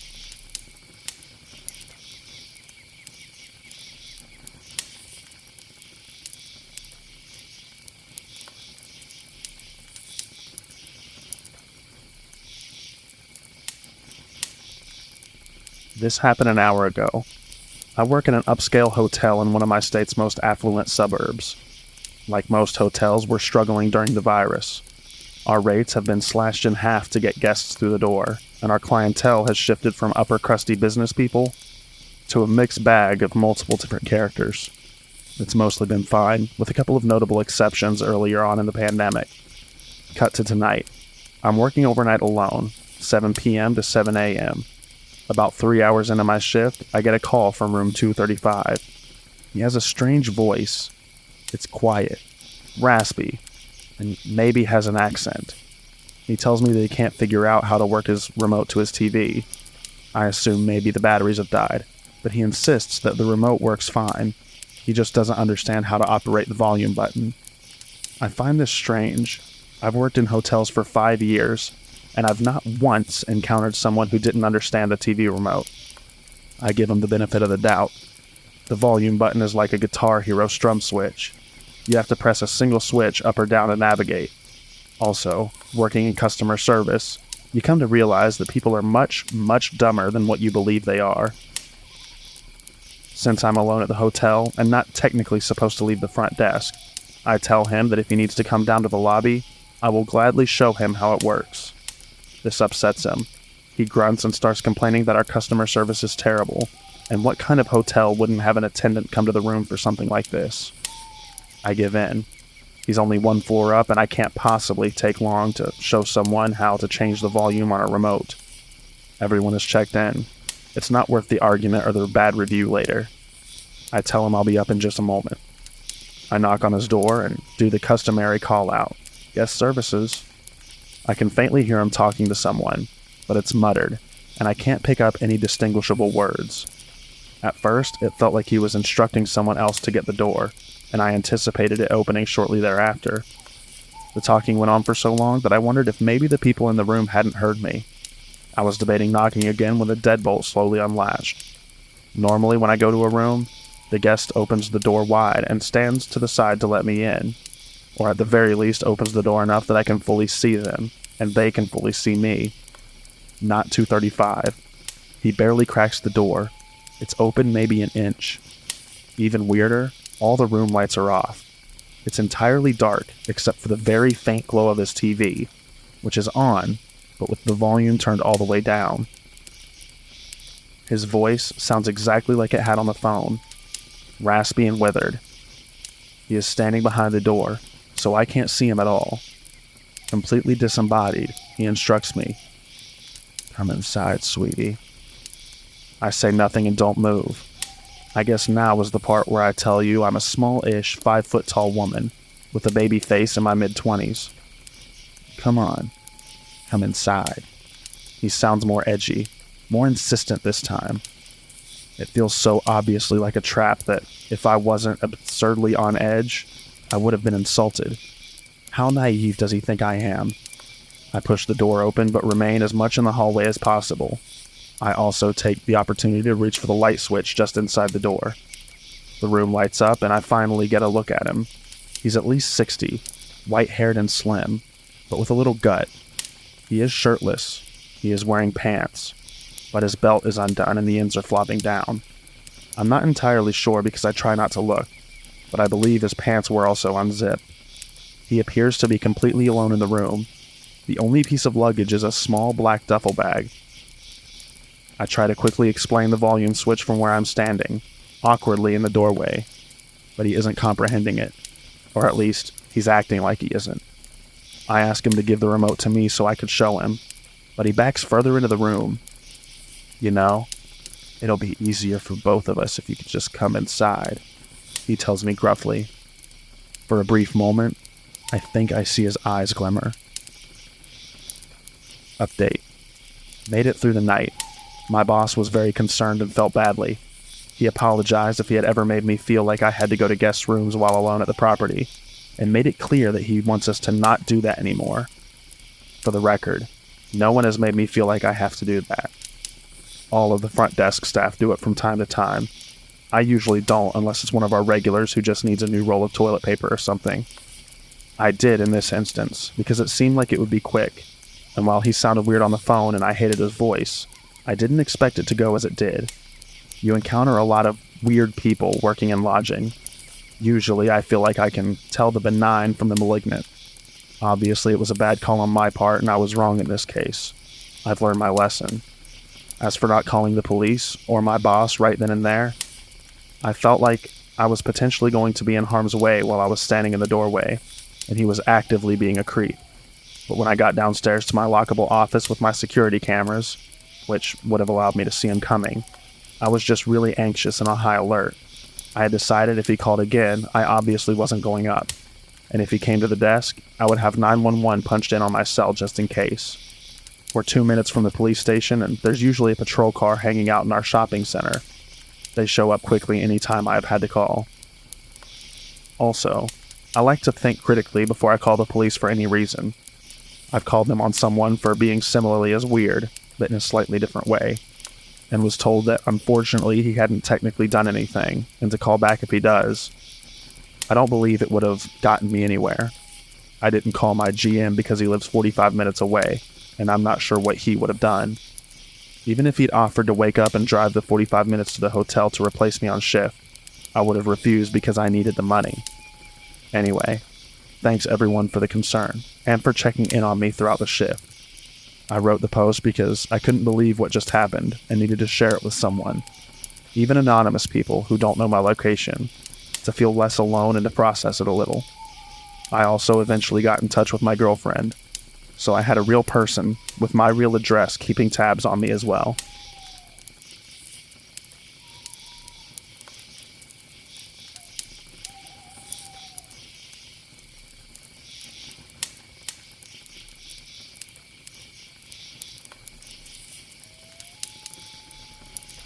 I work in a nursing home, and my schedule consists of days, evenings, and nights. It's rough transitioning between days and nights, but everyone that works here has the same shifts, so we just get through them together. The building is about 100 residents with 3 floors.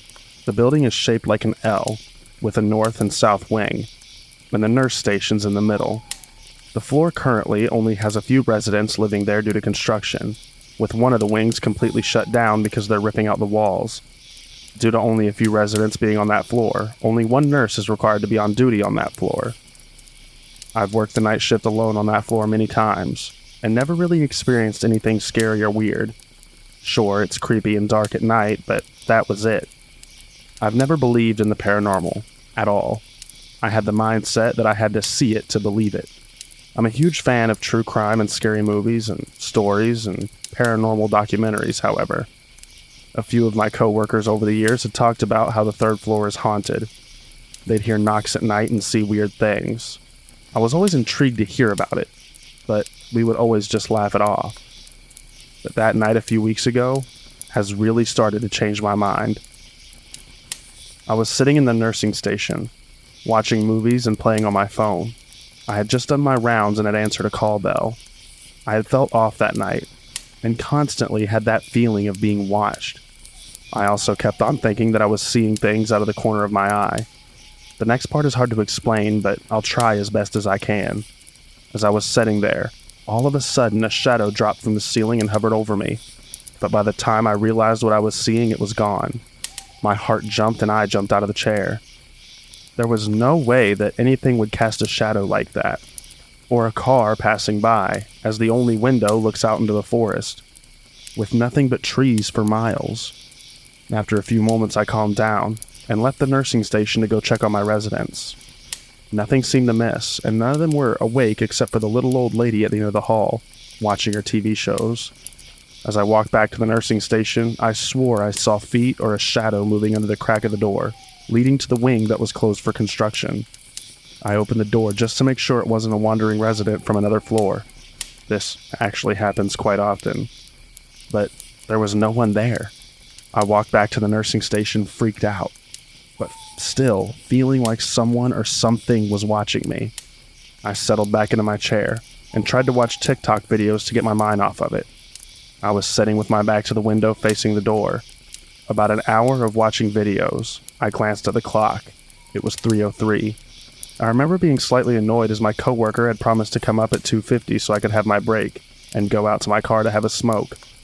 Unhealthy, I know. I'm trying to quit, but that night I needed one. All of a sudden, I hear 3 knocks on the window behind me. I jumped up, looked out the window, and there was nothing there. Flight mode took over and I just darted down the hall, running into my coworker who was just coming off the elevator. Now bear in mind, I'm on the 3rd floor, which is pretty high up. There was no stairway, tree, or ladder outside that window, so it was impossible for someone to have climbed up there and knocked on the window. I immediately asked my coworker if she knocked, or heard any knocking at all, and she said no. She could see how shaken up I was, and offered to switch floors for the remainder of the shift. I was very thankful, as being on the 2nd floor means you're with another nurse, so I wouldn't be alone. I went out to my car and had a few smokes and just tried to calm down. I talked to the nurse on the 2nd floor, and she didn't seem too surprised. She's heard knocking up there, and seen and heard things that she can't explain. A lot of people have died up there, and after that night, I honestly don't know what to believe anymore. I haven't ever felt fear like I did that night, and I've since worked a few night shifts up there, and I haven't experienced anything like that again. Could it be that I was just tired? I don't know, but I won't ever forget how I felt that night.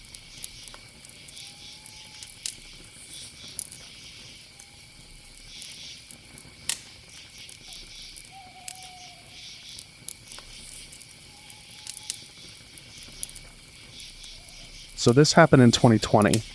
At the time, I was 19 years old, and I'm a female. I lived in a flat above a senior residence. Since I worked for that company, I could live there fairly cheap, because the company dealt with the costs. I sometimes did a night shift as well. In the night shift, you basically look in each apartment from the seniors to check if they're all there, since almost all of them have Alzheimer's disease. After that, you're supposed to clean the kitchen, living room, the library, and do the dishes as well as wash the clothes. Every now and then a bell will go off, because one of the residents needs help with something, so you'll have to go there and help them. There was already a break-in a few years prior, so the company installed cameras around all the house. All people that live and work there know about it. On the day I had an uneasy feeling, and just couldn't bring myself to sleep in this flat, so I left to sleep at my parents' house. When I came home the next day because I forgot something, I saw that police were there. They were questioning the night shift. Then they looked at me and asked for my ID and what I was doing there. I explained that I live above the residence and forgot something that I need for work. They proceeded to ask me if I was at home the last night, to which I said I was not. I finally had the guts to ask what was going on, and then got told that someone has broken in that night. After that, I asked if they needed the camera footage, and their faces lit up as they said yes. I found it weird how they got so excited, but I'm not the one to judge. They probably hoped that it would make it easier. I then called my boss and she came with a laptop about 15 minutes later. We all looked through the footage together. It was creepy to see how two people carefully walked into the garden. One of them looked through a window, and you can see him closely watching the night shift. The other took a different route and walked around the house, peeking into an apartment of a resident while they were sleeping. He then walked a bit further around the house and stood under the window of the library. We could then see how the night shift went into the basement to wash the clothes. As soon as she was down in the basement, the person who was watching her ran to the other and gave a thumbs up. They then proceeded to pry the window open. One of them jumped in and looked around confused. Now here's why. A few years prior, when the first break-in happened, that was the room where the medicine was kept. After that, we relocated that into a safer room. They probably just wanted to get medicine, since a few of the residents have strong painkillers, which honestly are hard to get. They probably played part in the first break-in, and hoped that the medicine would still be there.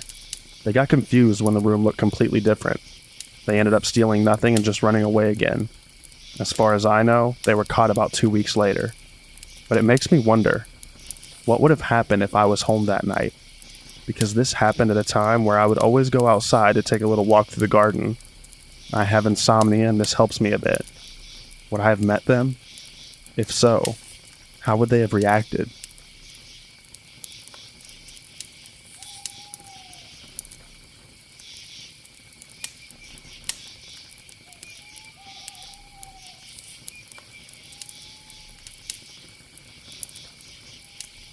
My grandfather has told us these stories countless times, and now I want to share them publicly. Back in the mid-1980s and 90s, he worked various security jobs. The first story took place in a small town outside of Chicago. He worked from midnight to 6 a.m. security at a junkyard. The junkyard was small, but had a fence lined with barbed wire on top. My grandfather said that, except for a few occasions where someone high, homeless, or crazy would try to break in and he would have to bullshit them by saying he had a gun or that he was calling the cops, the job was quiet. Get there, listen to a handheld radio on a low volume, and just wait till the morning. Well, one night, he actually had to get help. After hearing a struggle from the fence and a thud, he went inside the junkyard. A homeless man was inside, tearing through random garbage. My grandfather called out to the man, shining his flashlight on him. My grandfather saw that the guy's whole leg and hands were torn up. He shined his light on the barbed wire to see small pieces of skin hanging from it. The guy tried approaching my grandfather. The BS of "I have a gun" or "the cops are on their way" didn't work, so my grandfather got the guy over to the small security office where his phone was. He locked the guy outside of the office and called the cops. The guy fled back into the junkyard when the police came. My grandfather let them in, and they went deep into the junkyard before coming out with him in handcuffs. Apparently, the guy was high on crack. He tore up his hands and legs on the barbed wire and had to get intensive medical care. The second story is similar. This one is from the mid-90s. My grandfather was a security guard at a homeless shelter in a suburb of Chicago. I say homeless shelter because I don't remember the name for it. It was like a poor rehab center where you can check in, shower, eat, and sleep there, but it was mainly for poor and homeless people. My grandfather was once again the night shift guard. The place was a YMCA beforehand. It wasn't in a good condition, even when it was a YMCA. My grandfather's office was small, and on the first floor. He had a window to the outside, and a window looking into a hallway of the building. During one of his slower shifts, my grandfather was reading a hockey magazine and listening to the radio. He turned the radio down because he heard screaming, followed by a loud bang. My grandfather had first thought nothing of it. The place had a lot of people with mental issues, so he thought someone on the floors above him had an episode and broke something. This changed real quick when he heard moaning from outside the window. My grandfather stuck his head outside the window and saw one of the tenants from the building, face down, planted into a shed outside of the building. My grandfather called for an ambulance and ran outside to the shed. The man was fine when he got there. Apparently the man, in a cracked out of his mind delusion, jumped from a higher story floor. Apparently, he found a way to get out of the window and threw himself out. The man wasn't okay. He broke bones in his rib cage and arms. My grandfather went up to the guy's room to lock it to prevent any like-minded people from jumping off. The people who stayed next to the jumper said he was making a lot of noise from the room. But no one said anything, because it was normal for people to go crazy in there. My grandfather has a lot of stories from the 80s and 90s security, and next time I talk to him, I'll ask for more. TLDR, crack makes you invincible, even if you seriously injure yourself.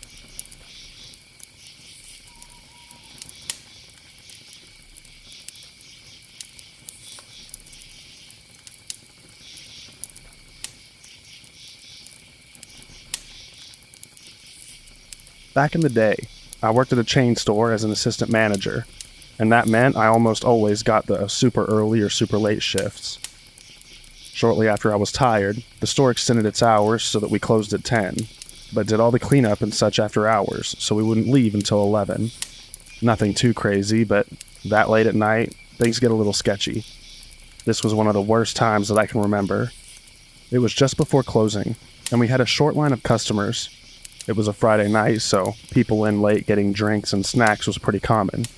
When suddenly, this very tall, very wide man came up to the counter.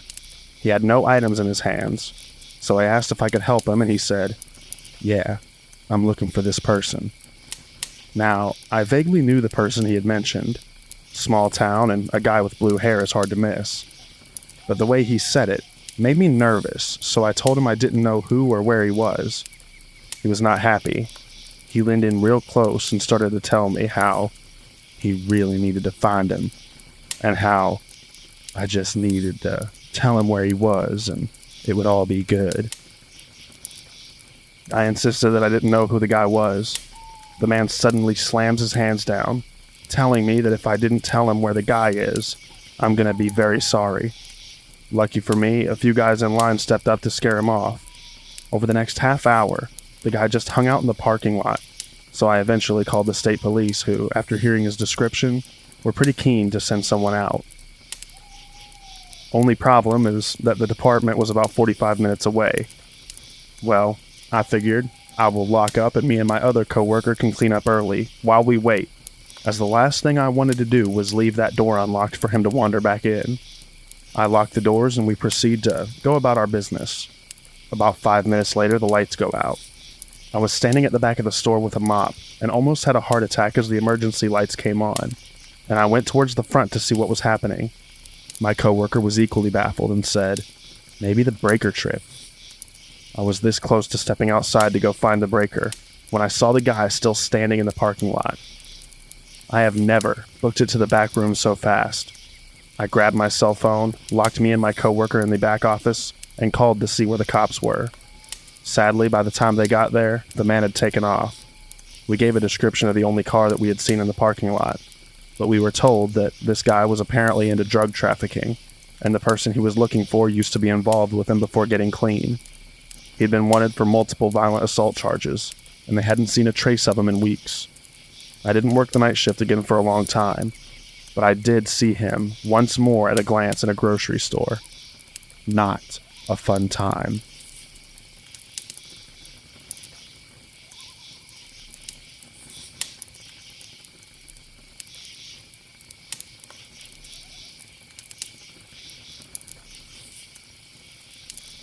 Okay, so for a tiny bit of background, I used to work at this drive-up coffee shop that sells coffee and snacks like bagels and muffins, etc. I live in a relatively small town, between 10 to 15,000 people, and I had never had anything like this happen before, so I was pretty shaken up. Alrighty, so it was Sunday night, and I was closing all by myself for the first time ever, being a new hire, and it was kind of getting late, and virtually no one was coming through, so I was just doing some closing activities like sweeping and mopping, etc. This is important, because we store the mop and broom in a separate room that can only be accessed by going outside and unlocking the room with a key. So, I had the employee entrance door unlocked since I was going in and out. It's starting to get dark, and I'm due to leave in about an hour or so, when this old Ford drives up. The driver was an older man, maybe 40 years old or so.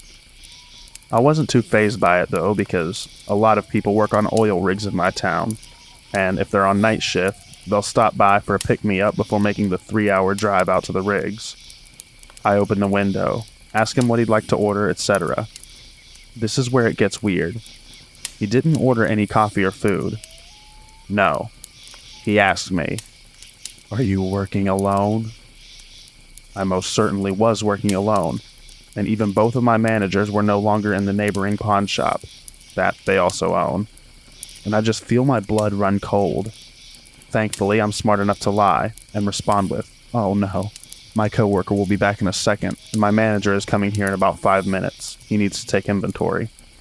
At this point, the man looks past me into the shop, directly at the cracked open door behind me, and gives me this extremely creepy smile before pulling forward and signaling to turn around on a road that goes right next to that open door. As soon as he could no longer see me, I jump over, slammed the door shut, and locked the doorknob and deadbolt. I was worried to leave the building that night, because I didn't want to walk across the parking lot to my car. I thought he might be lingering around the area, just waiting for me to get off of work. I'm really glad that I never told him that I was working by myself. That was the creepiest encounter that I've ever had at work.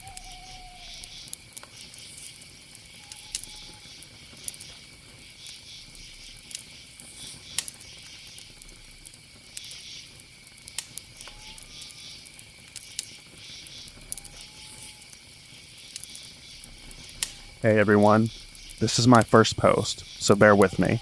I'm doing my best. For context, I work the front desk at a hotel very close to a busy interstate in New York. This didn't happen to me, but last night, my coworker who works the overnight shift had a man come in.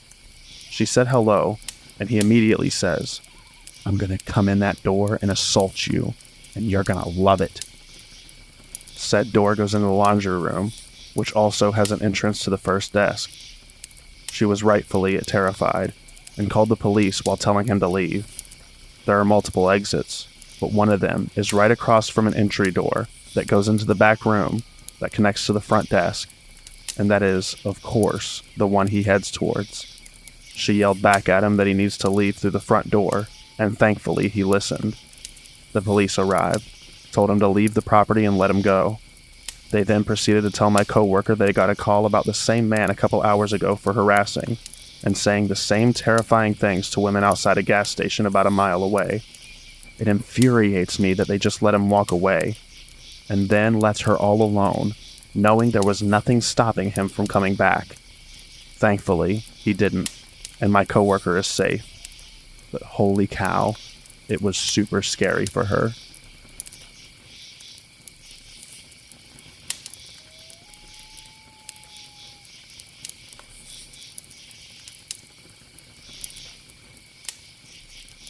Short disclaimer. English is not my first language, so sorry if something doesn't make sense. On to the story. I'm working at a cinema for almost a year now. I love this job dearly, but some customers, especially at night, are really scary. A few months ago, my boss told me and the rest of the crew that we are now playing movies late at night. This means we would stay at this place until around 2 or 3 a.m. Okay, no problem. But my first night shift made me realize what I've gotten myself into. The last movie started playing, so I started cleaning and putting things away around 12 p.m. My coworker, who would bring me new drinks and so on, was sitting with me, but at an angle that you could only see her from my perspective. Anyway, I was almost finished and wanted to take my cash register to get my boss, when this one man comes in. Nothing new. Maybe he wanted to use the toilet or have a prospect from the movies. But something about him didn't seem right. He looked at me after a while and smiled. His smile sent a shiver down my spine. It almost looked like a warning. So he starts to look around and comes closer and closer until he almost stands in front of my register. My heart was pounding because I was so scared. Suddenly my coworker sneezed. He froze in his tracks and looked over to her. He didn't really see her because of the way that she sat. He looked almost panicked, like he thought I would be alone.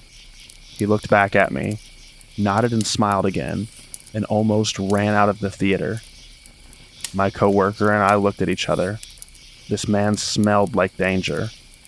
I saw him for another 20 to 30 minutes just lurking around until finally he vanished. My coworker stayed with me the whole time, besides the fact, she had things to do and her shift was almost over. I don't know what his intentions were, but I do know that they weren't good.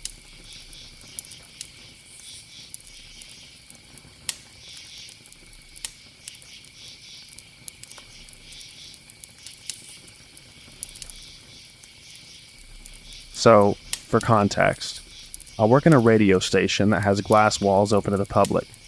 I was doing my thing when I caught a shadow out of the corner of my eye. I turned and saw the creepiest person I've ever seen. I think the smiling man from that one creepypasta. He had his face pressed against the glass and was wiggling his fingers at me. He then took off and I was on edge for the rest of the night, thinking I'd turn and he'd be there again. But he wasn't. End of story, right? Wrong.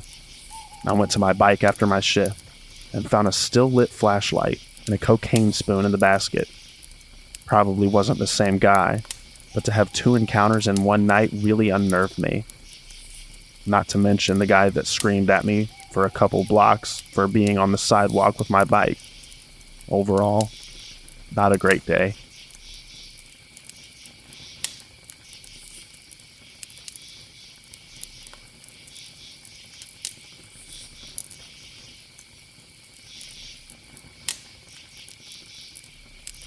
"13 years ago, I was a dishwasher at a restaurant, and once a month we would do a deep clean of the entire kitchen.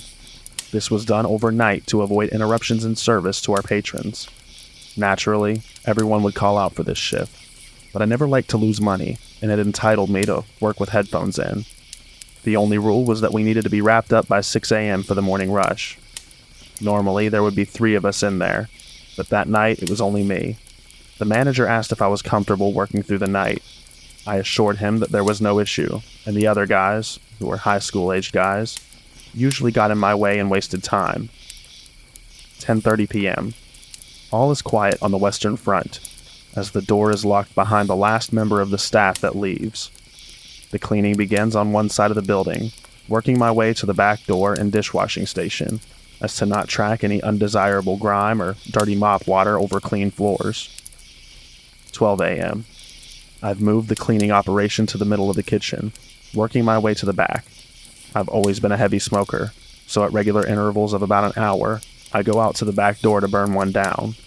I notice an old woody wagon in the rear parking lot. The car is off and no one is inside. This isn't alarming to me because I've seen cars parked out back overnight before. 2 a.m. All quiet still. I've moved to the back of the restaurant. The offices, the floors are all completed. The floors, the dining room, and tables are all spotless. I take a coffee break around this time in the front of the building for about 30 minutes, and notice that the woody wagon is now around the front of the building. This is slightly troubling to me, because there is nowhere for someone to walk or go in this area. The coffee break ends, and I decide to keep an eye on the car every 30 minutes or so. 3 a.m. Almost everything is finished, but I failed to clean the bathrooms, which is actually contrary to my usual plan, because the bathrooms are in the front of the building by our doors, which are plate glass. I'm standing at a urinal cleaning it, and I hear loud banging at the back door. This immediately jolts me, more awake than the coffee did. I'm panicked that I didn't lock the back door properly. I sprint into the kitchen and look down the line into the back room to see the back door shaking, as someone is obviously pulling at it. I grab a fillet knife and run to the door and scream, "Get the F out of here." I already called the cops. I then sprint up to the front of the store to assure myself that the front door is locked, and to check on the wagon out front. The wagon is now gone, and the parking lot is quiet. I go to grab the restaurant phone to call the cops, and as soon as I turn, I catch a glimpse of a man staring through the side window at me. This was terrifying to see, because he had no expression on his face at all. I scream at him again that the cops were already called, which they weren't, but I was panicking. So I dialed 911 and tell the lady what the situation is. She tells me the cops would be there ASAP. The man is now standing at the front door, staring at me, mouthing something that I am honestly too creeped out to get close enough to try and make out. I backed into the kitchen and turned the lights off so he wouldn't be able to see me. Now, I can still see him because we have lights under our awning. He's still staring into the restaurant, directly into the dark kitchen where I was standing. This lasted for about 1 minute, until he walked around the side of the building again and vanished.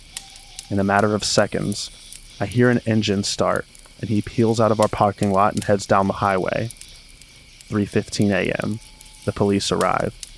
I give them my statement and have them make sure I get into my car and out of the parking lot. I know what you're all thinking. The urinals never got fully cleaned, and they would have to wait for the morning.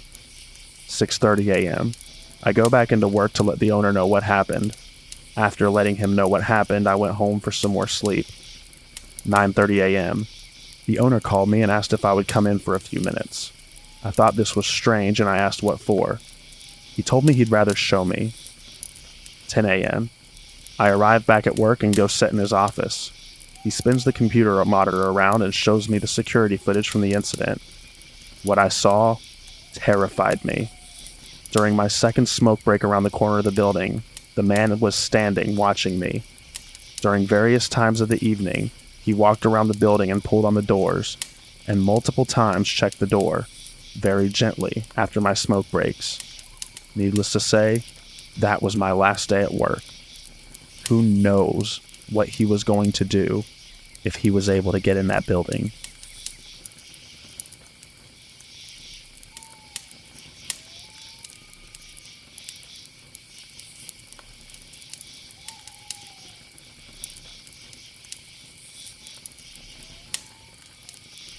I was working graveyard at Walmart in the automotive department, and I was having a really depressing week. It was just the worst week that I've had in a long time. Anyway, I'm working over there alone and picking up a box from the pallet. When I turn around, I see a tall, thin, grayed-skinned man. He was maybe in his 70s or 80s, had a mostly bald head except for some dirty-looking stringy hair around the sides. His face was very gaunt. I could see his eye sockets and cheekbones. He was wearing a dirty, grayed, plain shirt and black jacket. It looked like a trench-type coat. His eyes were gray and just empty. He was just watching me. I blinked, and he was gone. I stocked the box I was holding and took another one down the same aisle at the very end. Out of the corner of my eye, I see the man peering around the corner of another aisle, but this time, he's smiling. He has all his teeth, but they're gray too. His smile looked like a priest from the Poltergeist. Just a big, wide, creepy smile. And then he disappeared after I forced myself to look away.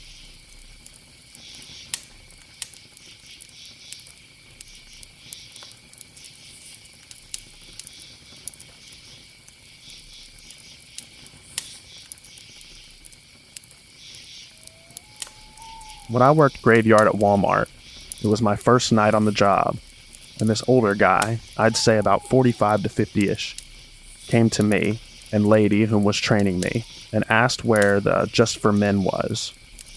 So we showed him. He then proceeds to tell us that he just got out of jail and that he was looking for a piece of booty, putting it nicer than he did. We just looked at each other and said, "Oh, okay, well, good luck." So we go back to working. We finished one cart, and as we were walking back to the back room, to the bins, we walked around behind jewelry and walked through the toys. She proceeds to tell me that the guy is behind us, and not to freak out. So I just keep looking forward, and then he says something. I can't recall what, but her and I both almost took off running to the back. We tell the manager, but by the time he gets our story, the guy is gone. It was creepy as hell, and he just gave off really creepy vibes.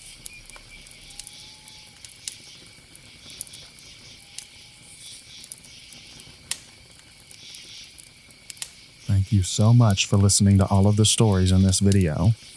I hope you enjoyed them. I also hope that you enjoy the extra ambiance sound at the end. Get a good night's sleep, everyone, and I'll read to you in the next video. Bye-bye now.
Hello, everyone, and thank you for joining me for another restful episode of true, scary stories to help you fall asleep.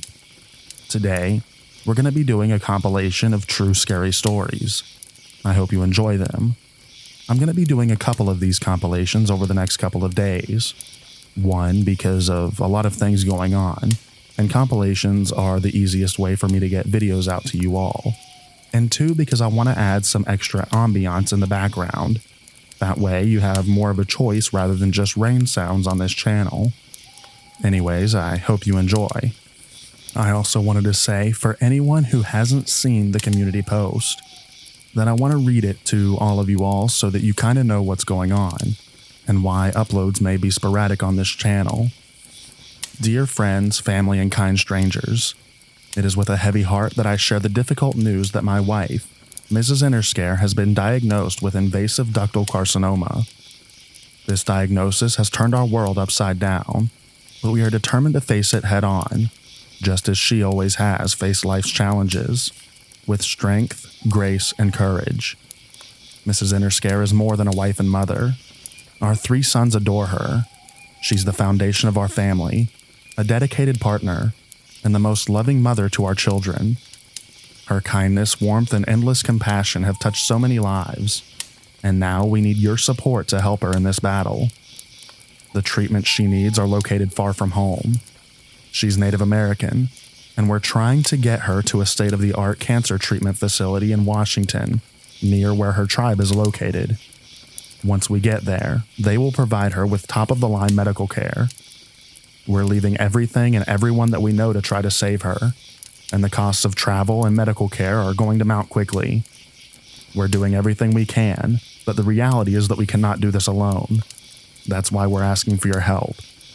Funds raised will go towards travel costs, ensuring that she can get to the treatment centers that offer her the best possible care.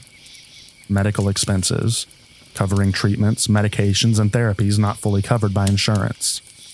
Support for our family, helping us manage day-to-day needs while we focus on her health and well-being. We know that times are tough for everyone, and any amount, no matter how small, will help make a difference.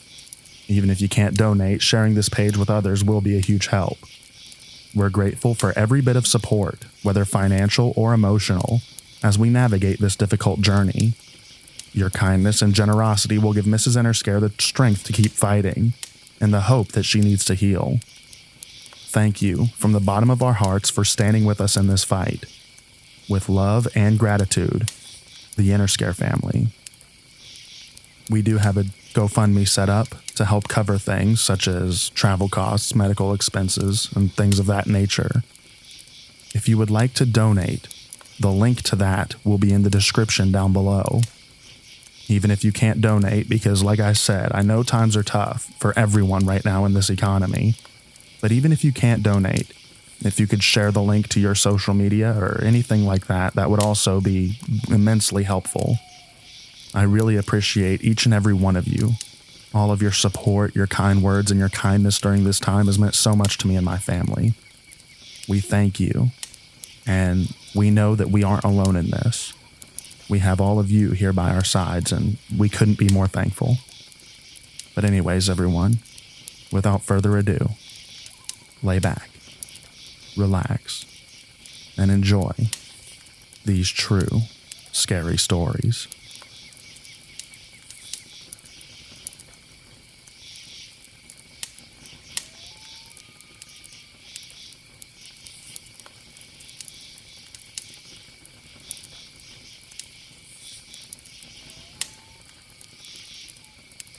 Hello, everyone, and thank you for joining me for another restful episode of true, scary stories to help you fall asleep.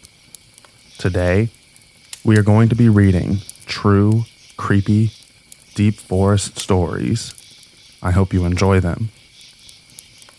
Also, before we get into the stories, I do want to mention that we do have new merch available on our merch store. The link will be in the description down below. We have a new 80s aesthetic to the merch that we are selling. You can see it on your screen now. I do hope you enjoy it. Also, the aesthetic for today's video, as you can hear in the background, is going to be a campfire with nature and cricket sounds. I do hope you enjoy that as well. And for now, without further ado, lay back, relax, and enjoy